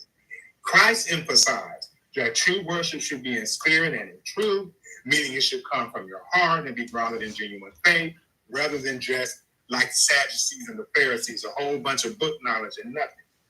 But even Christ said, if you're going to worship in spirit and truth. Worship is a way of life. Holiness and sanctity in worship. Prioritizing God's will, not just external acts. That's a definition of Christ. That's all I'm saying, people, that you can come in a dress, you can come in your heels, you can come in your big old hat if you want to, but at some point in time, decency and in order has to reign in God's house. It's not ordained by Derek. It's ordained by the word of God. It's not ordained by Derek. Order and standards are put down by Christ. So you're not arguing with me. You're arguing against what God, with the Trinity, has put in place. You can have standards like Sunset said. If you working, on Fifth Avenue and you working in a Fortune 500 company, you're not coming in here with your mini skirt on or your booty shorts on in the corporate setting. That's not the appropriate place for that. But if you're coming to church, people think when you come into church sick, you just come in and you come as you are, but the goal is for you to get well. And that's when the men or the women of that church gather around you, love you, uphold you, and say, you know what? We're going to help you get, what is your end game here? What is your goal here? My purpose for saying what I said was never to run anybody out of church. That's ridiculous. And no real Christian should ever feel like you should turn somebody away from Christ, because you're going to be held accountable for that. But you can still have standard. You can still be decent and in order in God's house. Why is that a problem? For our churches to be decent and in order. That's not what you said. I'm not saying exclusionary. DP, that's not what you just laid out what decent and in order is. DP, okay, how is that wig and a dress chaotic in the church? To some people it is. Okay. To me, I would just laugh at them personally. Okay. But that's just me. Okay. That's just me. Okay. The standards have already been set. Decency and order. Again, that was the example. That was the example you gave, DP. The specific example you gave. This is what's going on in the black church. Why doesn't this go on in the white church? Why doesn't this go on in any other church but the black church? A man in a dress directing the choir, as if we've never seen a gay person directing the choir before.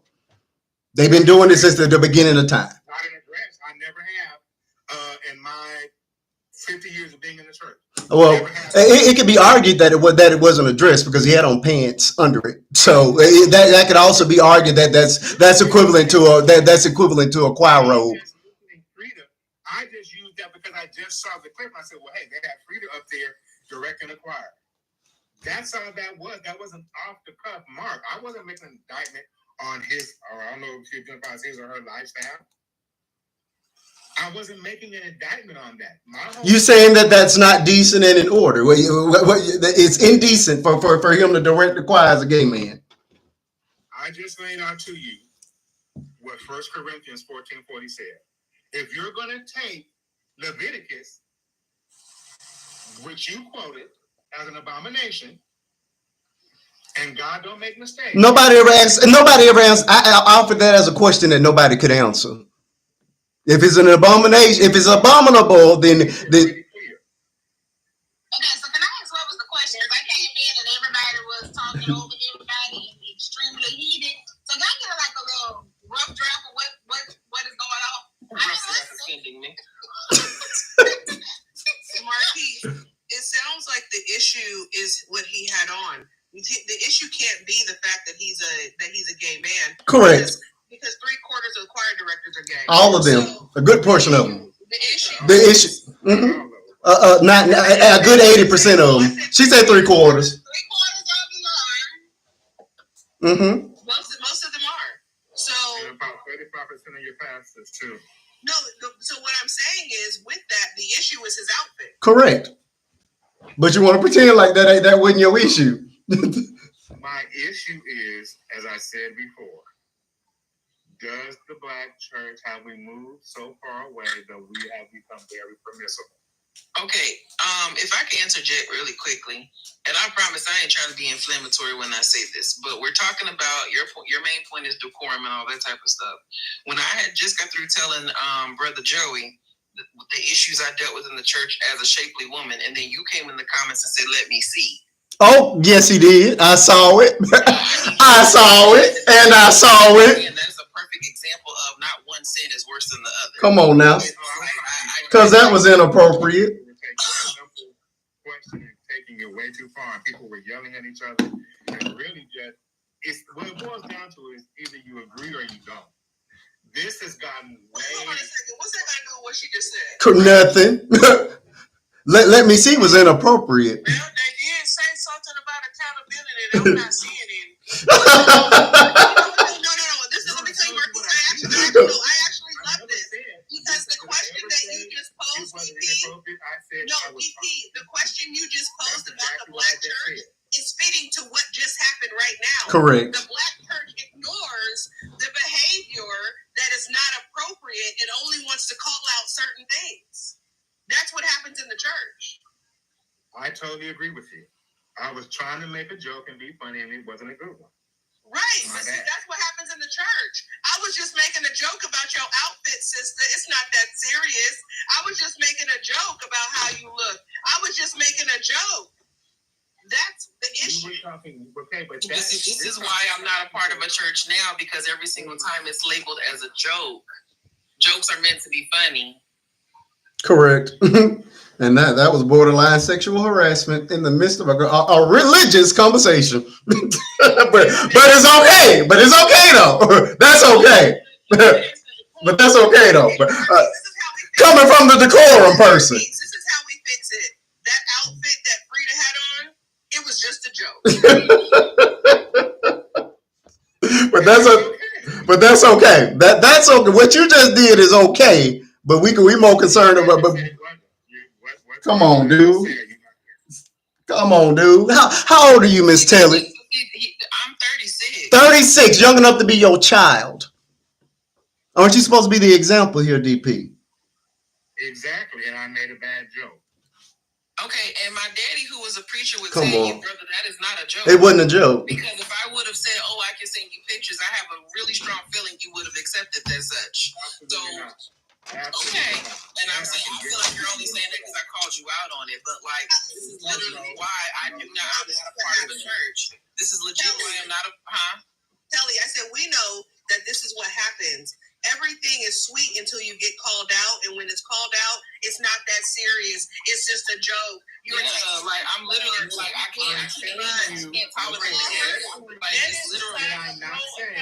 Hold on a minute. At what point did I say that? Did I not say it was inappropriate?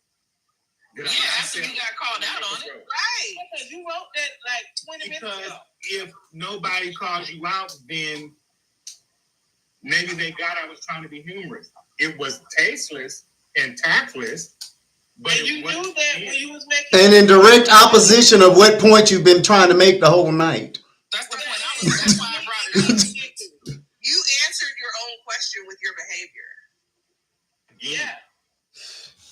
I'm sitting up here trying to argue that men's penises are indeed connected to their brain, and you just throwed it in the trash. Exactly right. I'm not trying to come down on you about it, but what it is that when we do something and we get called out on it, this is the thing. Like me, if I say something that somebody doesn't like, or that somebody deems inappropriate, or that is wrong, or whatever, the reality of it is we got to stand 10 toes down on what we say and what we do, right? Exactly. Even if there's an apology that needs to come with it, it's not it was a joke. It was like, you know what, you were right.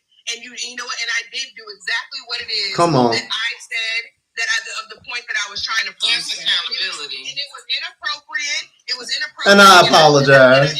What was the apology? He said, "No, it was a joke." What was the apology? You clearly offended this woman. Where was the apology? No. Oh, that was a joke. Get over it, woman. But here's the thing, because I feel like, okay. The point is that you said it after you said it's a joke. That's the difference. Okay, because when I said it, that's what it was. To me it was. But this is what I'm saying, okay? Like you said, that proves the point that there are standards, there are decorum, there are norms within given situations, correct? I violated those norms. All of you sit here and said I did, and I totally agree with you. So therefore, it doesn't change the fact that there are standards. It doesn't change that. No, you're absolutely right, and I agree. So my question to you now is, why are you posing a question to us conduct in all situations? Am I not correct? You are, but that's all. That was what I'm saying is. What I'm saying is, DP. What I'm saying is, with all respect, is you're posing a question to a group of people that you had the answer to. Because you just did it. Like, I don't think, here's the thing. There's a lot of times I get called everything but a child of God simply because how I am shaped. There are women who legit are threatened by me because their husband can't keep his eyes off me when I be over here la-da-dee, la-da-da in my own freaking world. I don't think you understand. That is very triggering for me because I legit don't want nobody else's man. I'm not trying to get no man who's single, not single, whatever. I'm minding the business that pays me. I am not naive to the fact I am a beautiful woman. I am very confident in that. But my thing is that when I'm trying to bring up a point about my shape, and like that's very triggering. So and for that, Kelly, I am very sorry. I truly was trying to bring in brevity, and it wasn't a good take on my part. Believe me when I tell you this. I have the utmost respect for Black women. I was raised by a Black woman and by my aunts. That was, again, totally inappropriate for me. And I should not have said that trying to be funny, thinking I was lightening the mood. That was abhorrent. That was disrespectful. That was demeaning to you.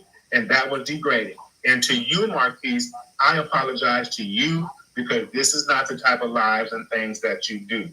I just remembered, I'm gonna be very honest, when we were in a live with I can't think of what's her name is, but this guy was like, he was flirting openly with Mooney, yeah, and so like that wasn't so much. So I just thought, trust me, I wasn't flirting. I thought I would just, say something, and it was stupid and it was very inappropriate. I did not read this room. And he and Mooney knew each other personally outside of me, so that's. Oh yeah, see, so them flirting is because they're friends outside of this app. So. Okay. So I just took it and I just thought, okay, I'll just bring a little brevity in, but it was totally inappropriate. And to all the women on the panel, who are here and who are in the comments, it was definitely not okay. It was definitely not okay. Period. I appreciate your accountability, and I appreciate. It's nothing I'm gonna hold over your head, right? It's just it was a good example for this moment in this conversation. Absolutely. But I'm gonna share this with you, just as in general, right? Women, not even just in this room, in this panel, in these comments, women. Comments about a woman's body are made to them all the time. And the reality of it is, it's exhausting as hell. And the thing is, the reason it's exhausting is because what happens is, no one's coming to you and telling you that they like the way that you think, they like your moral compass, they like the values that you have, they like, what you bring or what you say. The compliment is always sexualized, and it gets so exhausting.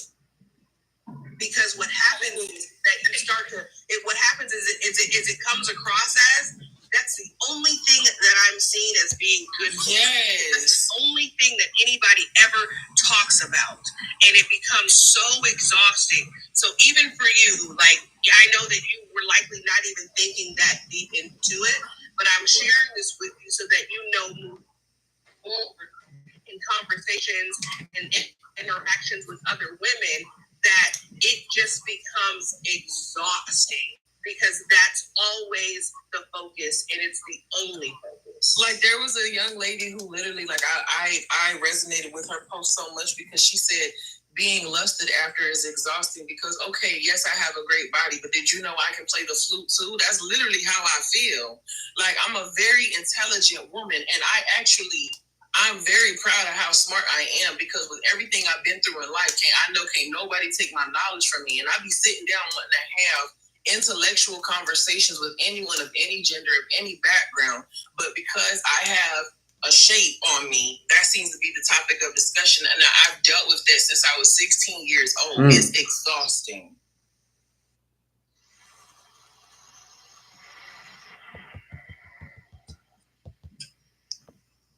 Okay. All right. I think we've gotten somewhere tonight. Well. This has been quite interesting. I think we're going to start to wrap this thing on up because I don't think we're going to get much of a resolution on this thing. It's been a good attempt. We'll try it again next week. With that, let's go ahead and do our wrap up for tonight. You guys know how this thing goes. 1 minute. Per panelist, give me your final thoughts. It could be about anything we've discussed tonight. We've been all over the place, or it could be something brand new, just something for us to hold on to until we meet again on next week. I'm only live on Fridays, 8:30 Central Standard Time until midnight. We'll start with you, Miss Silver Lining. Give me your final thought. I know, isn't that crazy? That's the most I did 3 lives. That's the most I have done in a very, very long time. It won't happen anymore for a long time, but I had to. The video. Yeah, that's true. I had two viral videos. I had a viral video last week and a viral video this week. Both of them are past the 1 million mark now. So unfortunately, Big Brother, when you have it doing that, they expect to see you in order to continue to push your messages forward. So I was kind of forced into a couple of those, but they were all enjoyable, and I appreciate you all for joining me for them. Go ahead, Miss Silverline. Okay. Now, if I'm supposed to drop out, it's because we have a little outage in my area. Oh, it's that Metro PCS. You got to get you a better phone. No, I have an iPhone. Thank you very much. It's an iPhone, a phone company? I don't think so. I have my iPhone respectfully, sir. Go ahead, Sim. Anyway, I came in on the topic of church because I am a church girl. I know the church is in the heart of the people. And for those of y'all who think I was yelling, I really wasn't. I was just trying to hear the way our lives usually go. We have to do double dutch and we have to talk over somebody to actually get heard because everybody's talking at the same time. So if I disrespected anybody or anybody felt disrespected, is not my intention, and I don't like to argue. So, DP brother, you had your points, and I was just trying to get mine out too. But you contradicted yourself, and you made everybody's point valid. You should go back through these comments and read what people were saying to you while you was apologizing. But anyway, and Miss Kelly, I'm sorry that you got offended in that way because I felt offended for you when I read it. Because it's hard when you're a female that is very, very intelligent, but the only thing anybody really see is what you have and what they want to play with. It's hard. And it's something that us women have to go through every day. I've been going through a situation like that myself, so I understand exactly how you feel. I do appreciate you, DP, for the apology, even though the comment said it was fake. But I do appreciate you attempting. But people got to be mindful of what they say being lighthearted, because just because it's lighthearted to you, it might be offensive to somebody else. And that's what happened here. Marquise, another great live. It was. It was another great live, and I'm always here Yes, ma'am. I when I appreciate it. can. But I love y'all, and I'll see y'all early in the week when he started making more videos and have another live unexpected. No, it will not happen next week. Is Friday only. I mean it. Thank you for joining us, Silver. I appreciate everything you added to the conversation tonight. I hope to see you again on next Friday. Miss Telly, no, I'm going to save you for a little later. Miss Crystal, let's go ahead and get you up out of here. Crystal, give me your final thought. Crystal going once, Crystal going twice, Crystal going to the comments. Miss Africa, are you still awake? If you are, please go ahead and give me that final thought. The final thought is that I can appreciate DP to God for apologizing. I didn't see the comments because, of course, I was driving during that time. Tally, I'm sorry that you felt the way you felt. I can understand and respect what you felt at the same time.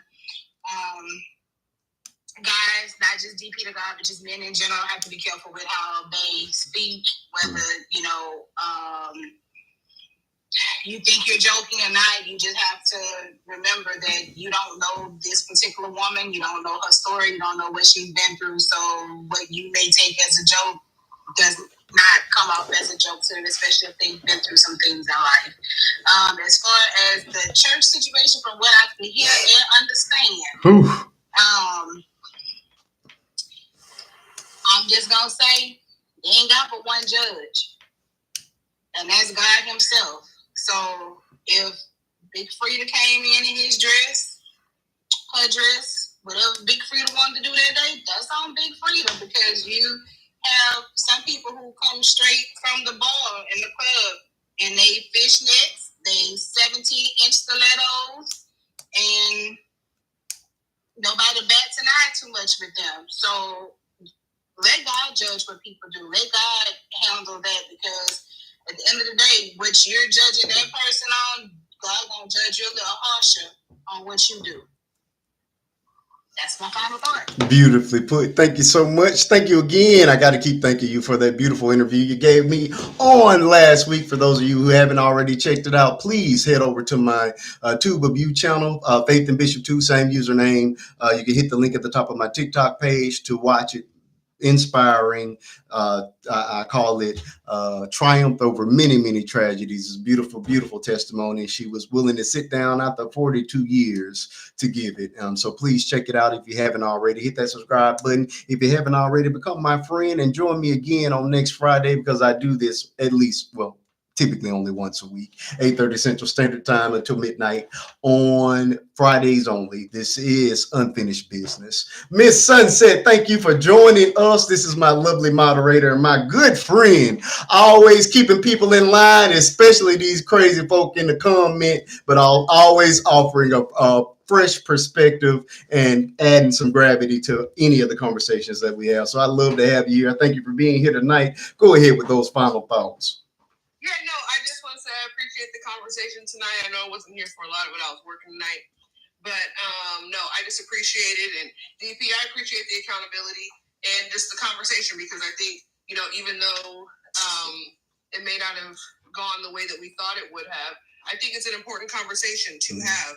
And I hope that somebody outside of us on the panel learned something from it. And I hope y'all have a great weekend and a wonderful week next week. Oh, yeah. Love it, love it, love it. Thank you so much for joining me. Good night, y'all. Love you, Sunset. See you next time. All right, DP, you're my brother, and tonight was a night.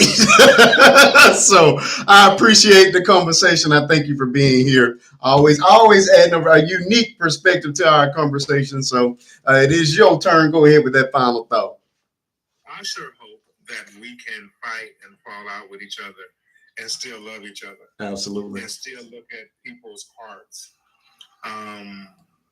Look at the inner man and not the outer man, and don't let something somebody says or does stupidly stop you from being able to, be able to see the God that's in you.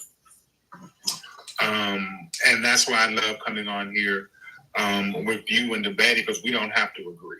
Absolutely. We don't have to have to believe the same thing, but we can do so with respect, and with the knowledge that everybody is not going to think the same that we do, and everybody is not going to take things when you say it off the cuff. Because you're right, I gave no thought to what Telly might have had gone through, or with any woman had gone through when you make, sexist comments like that.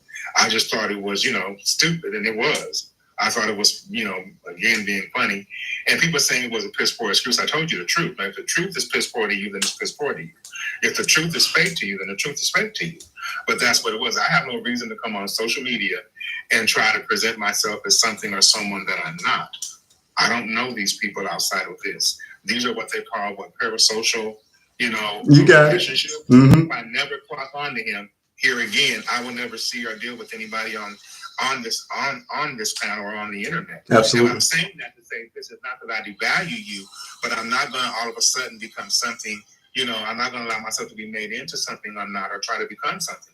I'm going to be me. I'm going to make mistakes. I'm going to say something stupid. I got reamed 2 weeks ago by Money Them, and they were right to ream me about what happened there. Okay, I get it. We're all going to say things, but I'm also going to come with you with some truth, with some knowledge, hopefully with some understanding and some perspective that'll help all of us grow. Because I've never been a sexist or misogynistic person, but what Telly said, again, resonated with me. So I will not be making comments. Well, I don't make them like that anyway. I don't know why the hell I did that. I was just being stupid, I guess. I don't know what the hell that was. There was a first. I'm gonna defend you on that. That was absolutely a first for you. So that's not typically your character. I was thinking about what I was doing, but not at all. That is not me or my character. And I tell you guys, if you really knew me, they would know. I'll just share this much of my history with you. I was not always saved. I was out there in a whole lot of lives in my life. Okay? I was involved in a whole lot of lifestyles in my lifetime. I'm 60 years old. So when I come from saying things and doing things, I come from that perspective and that mentality, but it's never meant to hurt anyone. And if I did that, then of course I am truly sorry, because that is never my goal, to get on social media and bully anybody, except for racists. I will bully racists. I will cuss racists out. I will bully racists. I have no quarter for them. They're going to get all the smoke every damn time. I don't care what color racists they are. I'm going to give it to them with both barrels. But for Black women, always and utmost, I will never, ever purposely, willingly harm a Black woman. That is just not me, and I will not do that. And again, Telly, really, not just me and you and Marquise here, I am truly sorry for ever hurting you. And as a man, for disappointing you as a Black man. I want you to really understand that. That bothers me more, that I hurt you and disappointed you. So I hope you heard that and you received that. As for you, Marquise, brother, I just can't. I appreciate you having these lives, because still at my old age of 60, I'm still learning that I can't get too comfortable in my old school way of thinking, and not understanding. And I really like these. I'm gonna land this quick. I really like these discourses that we have with women, because I'm always going through these lives and I hear the Black man, Black woman debate. Yeah.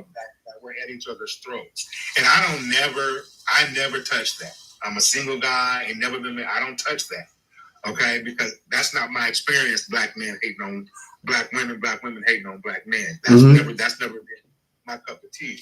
But I like when we get sisters like Sunset and Telly and Asipa and all those people, and they can say, "Well, Derek, you need to be careful, because now I'll think twice before I see a woman say, you are so beautiful. You really wearing that dress, like, yeah, you think it's a compliment, but you just got to be careful, because you don't know what people are going through or what they've been through. And on that, I'm gonna land my plane and look for. You know me, if I find something else crazy to you know what I want to talk about though? What's it? Talk about that I think his name is Cannon. How now he being kind of canceled because folks found out that brother had a white wife. Oh yeah, I've scrolled past a few of his videos in the past. He does. I'll say some of his takes are decent, but I've never followed him. I definitely know who he is though, and I've known for a very long time that his wife, when he got into it with the transgender woman, that's when I first found out that that his wife was white. So that's not news to me, but they are definitely trying to cancel him out now for it. But yeah, that's another conversation for another day. We may visit it on next week. That's TikTok drama is yeah. I try my best to stay away from direct drama like that. And to me, I just thought that whole situation was ridiculous between all three of those guys. Like how y'all? And you know what? I'm gonna leave you guys with this another Sure. Bible passage. Iron sharpens iron. Absolutely. I just don't mean man to man. Women can sharpen a man too. And that's what we are here. People are saying it's tough in the room, but we're sharpening iron. Absolutely. We're sharpening iron is what we're doing. And with that, brother, I love you. Yes, sir. Keep doing what you're doing. And I will see you hopefully next week. I get your times wrong, Marquise. And I'm looking at 8:30. I'm like, oh, Marquise is on, and you 2 hours gone. Yeah, 8:30 Central Standard Time. You got to come on in a little earlier. Yes, sir.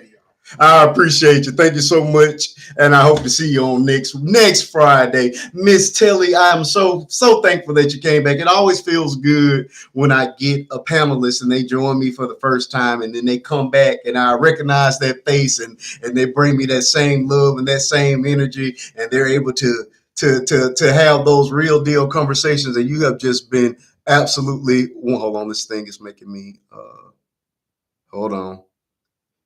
Oh God! Hold on, my the thing is trying to time out. Jesus, hold on. Okay, I had to do a puzzle to stay live. All right, I'm so thankful to have you back again.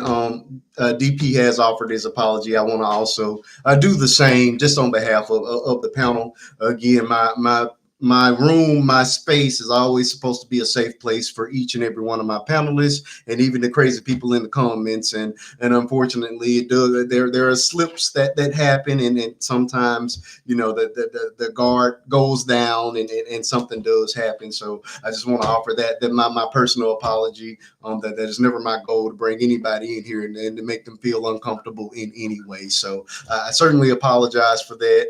I love you. I want to see you again on next Friday, and I left you for last because I wanted you to be the last one up here to give your final thought on everything. I just love how eloquent you are. Your choice of wording and the way that you're actually able to stay on topic, unlike some of the people here tonight. Well, I thought I was part of the problem because I'm clinically diagnosed ADHD. Oh no, I can't tell. You did much better than these other people.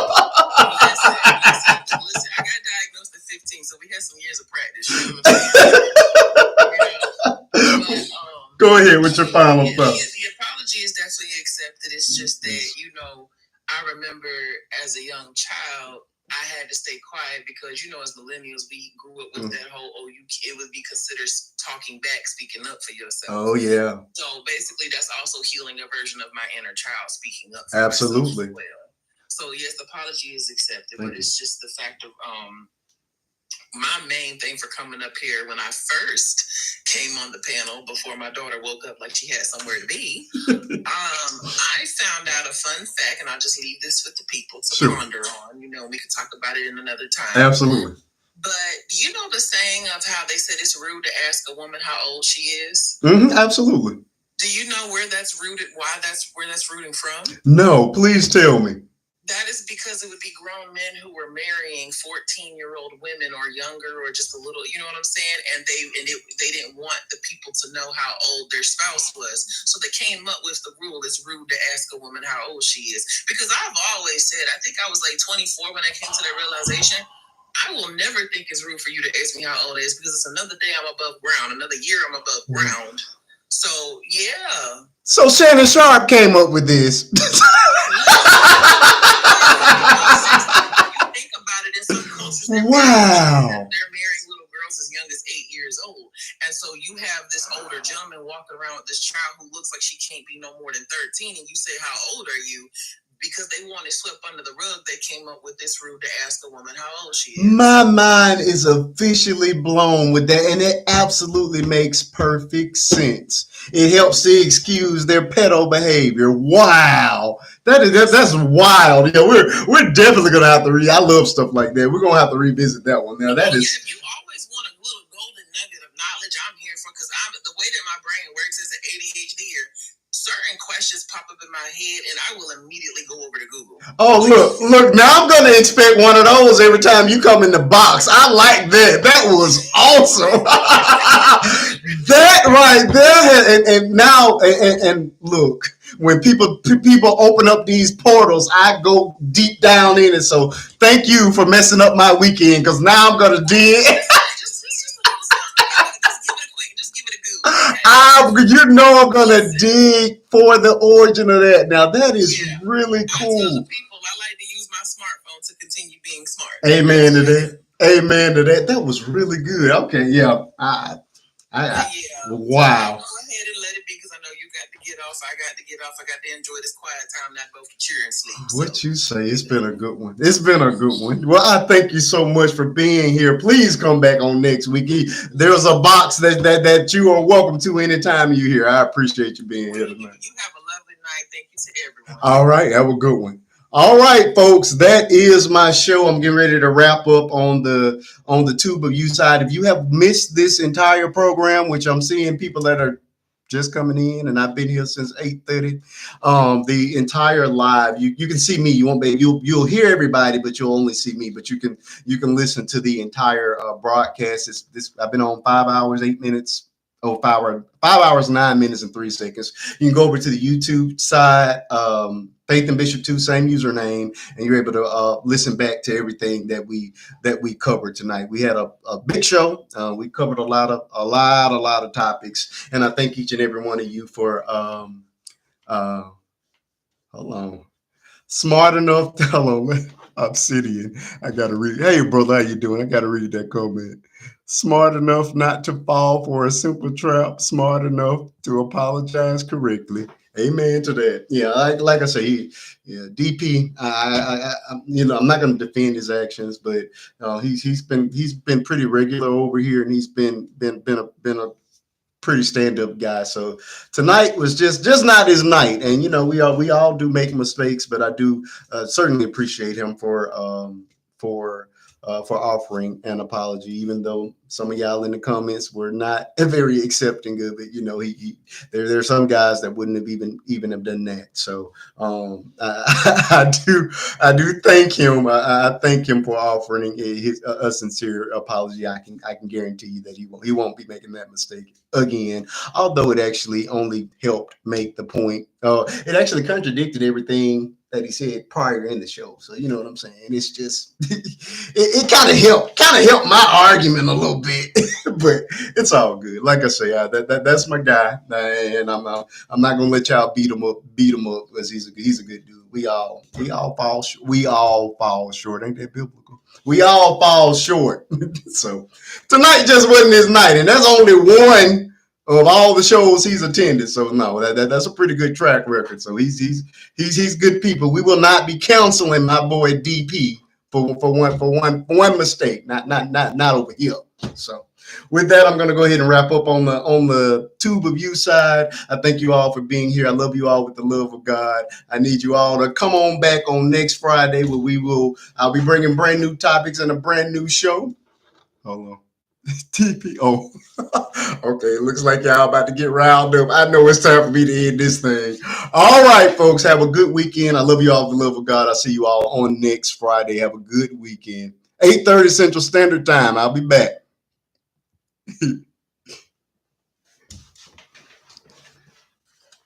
All right. Who is coming over here finding me? Thank you. Who is this? Miss Frank? I wasn't not trying to speak, but my phone would not. Oh, okay. Would not take you off mute. I know exactly who this is. This is Crystal. It's okay, Crystal. It's been a very, very long night. I didn't get very many people on YouTube side tonight, but that's okay. What I am noticing is that people are actually going back and they are watching the shows after the fact, so that's always a good thing. So I just appreciate you all as I'm on my growth journey here on the Tickety Talk and on YouTube. It's slow going over here, but it's wonderful. You know what I'm saying? Yeah, everybody does make mistakes. We're not gonna beat up on my guy that much. Let me move this microphone. Look, Crystal, you already know I'm supposed to be gone, and now you're here. You're gonna get me started talking again. Don't do that. You know, I'll give you. Since it's only you and me here, I'm gonna tell you a big secret. I have real bad um anxiety. Well, I won't say anxiety, but I hate to leave. Oh man, that camera looks much better right there. I hate to leave people. You know what I'm saying? So when people pop up over here on this side, it makes me want to stay just a little bit longer. So I need you to start just chiming on out, so I won't feel obligated to stay any longer. But I mean, you know, I love you, Crystal. You're just an awesome, awesome, awesome person. You support my content. You come to my lives. You just good. You good people. You know what I'm saying? I just appreciate it. It's people like you that keep me motivated, that keep me coming back week after week. You know what I'm saying? Some weeks are better than others. It looks like I did okay on the TikTok side. I'm looking at the report now. It looks like they sent me about 2,000 viewers tonight, which is, I mean, fails in comparison to some of the numbers I've put out. But it looks like I'm starting to climb back up because the last few shows they were only giving me like 1,000 people, and of course you know you've been around a while, so you know how big them shows have been in the past. So I think they're trying to get me out of this jail. It looks like I'm in jail, and I think they're doing me that way because I don't go live as often as they would like. So I may try to increase the lives to maybe twice a week instead of once to see if that will be favorable in the algorithm. But it's just trial and error, trying to figure out what the app wants. Sometimes it tells you directly what it wants, and other times you just have to guess. It's crazy. I was upset because I was trying to talk with my phone, wouldn't take me off mute. I'll always look forward to my Fridays unless I can't make it. But best believe my Fridays are dedicated to you. Hey, I did not pay her to say that. Thank you so much, Crystal. Y'all know how to make me feel good. I tell you that. Y'all have no idea how much I love talking to people. Just every walk of life, every rhyme, every reason, every religion, you know what I'm saying? I just love people, in general. You know what I'm saying? So it's just great to find a place where I can meet and talk and just be myself. You know what I'm saying? And have real deal conversations. I really hope that this goes somewhere. You know what I'm saying? Where the audiences can get even bigger. Like I say, I'm pretty satisfied over on the TikTok side because of course some nights we get hundreds and thousands of people, and other nights it's slow going. We may have 1,000 people. 2,000 tonight was 2,000 views, 2,000 viewers throughout the course, which is pretty good. They said I did 100% better than people with a similar following, so that means that TikTok is satisfied with what I gave tonight, and hopefully that'll encourage other people to join. So I thank you all. Uh, I I followed this one lady. She goes live twice a week now. She does. Okay. I think I may. It's so difficult. You know what I'm saying? And I feel bad on Friday nights because I get off work. I get off, from doing what I normally do, and I have to eat real quick and get right on. And Fridays, my baby doesn't see me at all. Bishop does not. By the time I go upstairs to go to bed, he's knocked out, so he doesn't see me at all on Fridays. I take him to school, in the morning time, and that's it. When my wife picks him up, I wave at him, give him a hug, and she attends to him so that I'm able to be here with my people. But I do feel bad, just not being able to. Well, I won't say not being able to, but giving my time, taking a little bit of time away from him. So I try to make up for it on the weekends, and he doesn't mind. He loves his mama, but I do feel a little bad sometimes about it. But it's all good. It's all good. All right. Are you passing out, Miss Frank? That's a cool last name. Okay. If you have nothing else for me, I think I'm going to hit this button before you start asking questions and get me talking again. I appreciate you all for being here on the YouTube side. Please hit that thumbs up button if you haven't already. We got a couple people in the room. If you give me your name or type of message, I'll be happy to shout you out as I'm getting ready to wrap the show. If you are brand new to me over here, you can go back and watch this full show. It's also on the Tickety Talk.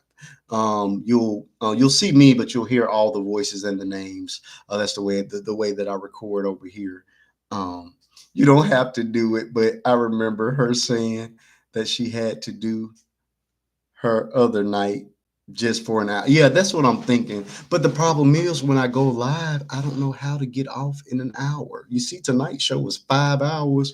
When I get up here, I get to talking, and before I know it, half the day is gone. So that is my other struggle with it. I would love to be able to do a 60-minute show, but I get caught up, I get excited, and we get into these real topics, and I just have no way of cutting it out. So I need to find like a timer or something that would just cut the show. You know what I'm saying? And then maybe, but I think I may try maybe like you say at least 1 hour. Depending on, and I think the way I'll do it is just according to how well the videos are performing. You're gonna see me next Friday. Oh, that's your son's name. Okay, okay, okay. Salih, is that how you pronounced it? Okay. But yeah, what I want to do is probably just like I say, maybe come on, watch the views on the videos throughout the week, and when I get one that people are excited about, or where the comments are rolling in, letting me know that this is something y'all want to talk about, then I'll maybe try to come up and do like a 60-minute pop up, and then do the regular show on Friday. I gotta improve over here so that TikTok will real give me what I need. You know what I'm saying? So with that, I'm going to go to bed. I love you all. I will see you all on next Friday. Thank you all for joining me. And again, go back and watch this if you're coming in just now on the YouTube side. It's a great show. We talked about a whole lot of stuff. So with that, love you all. See you all on next Friday. Have a good weekend.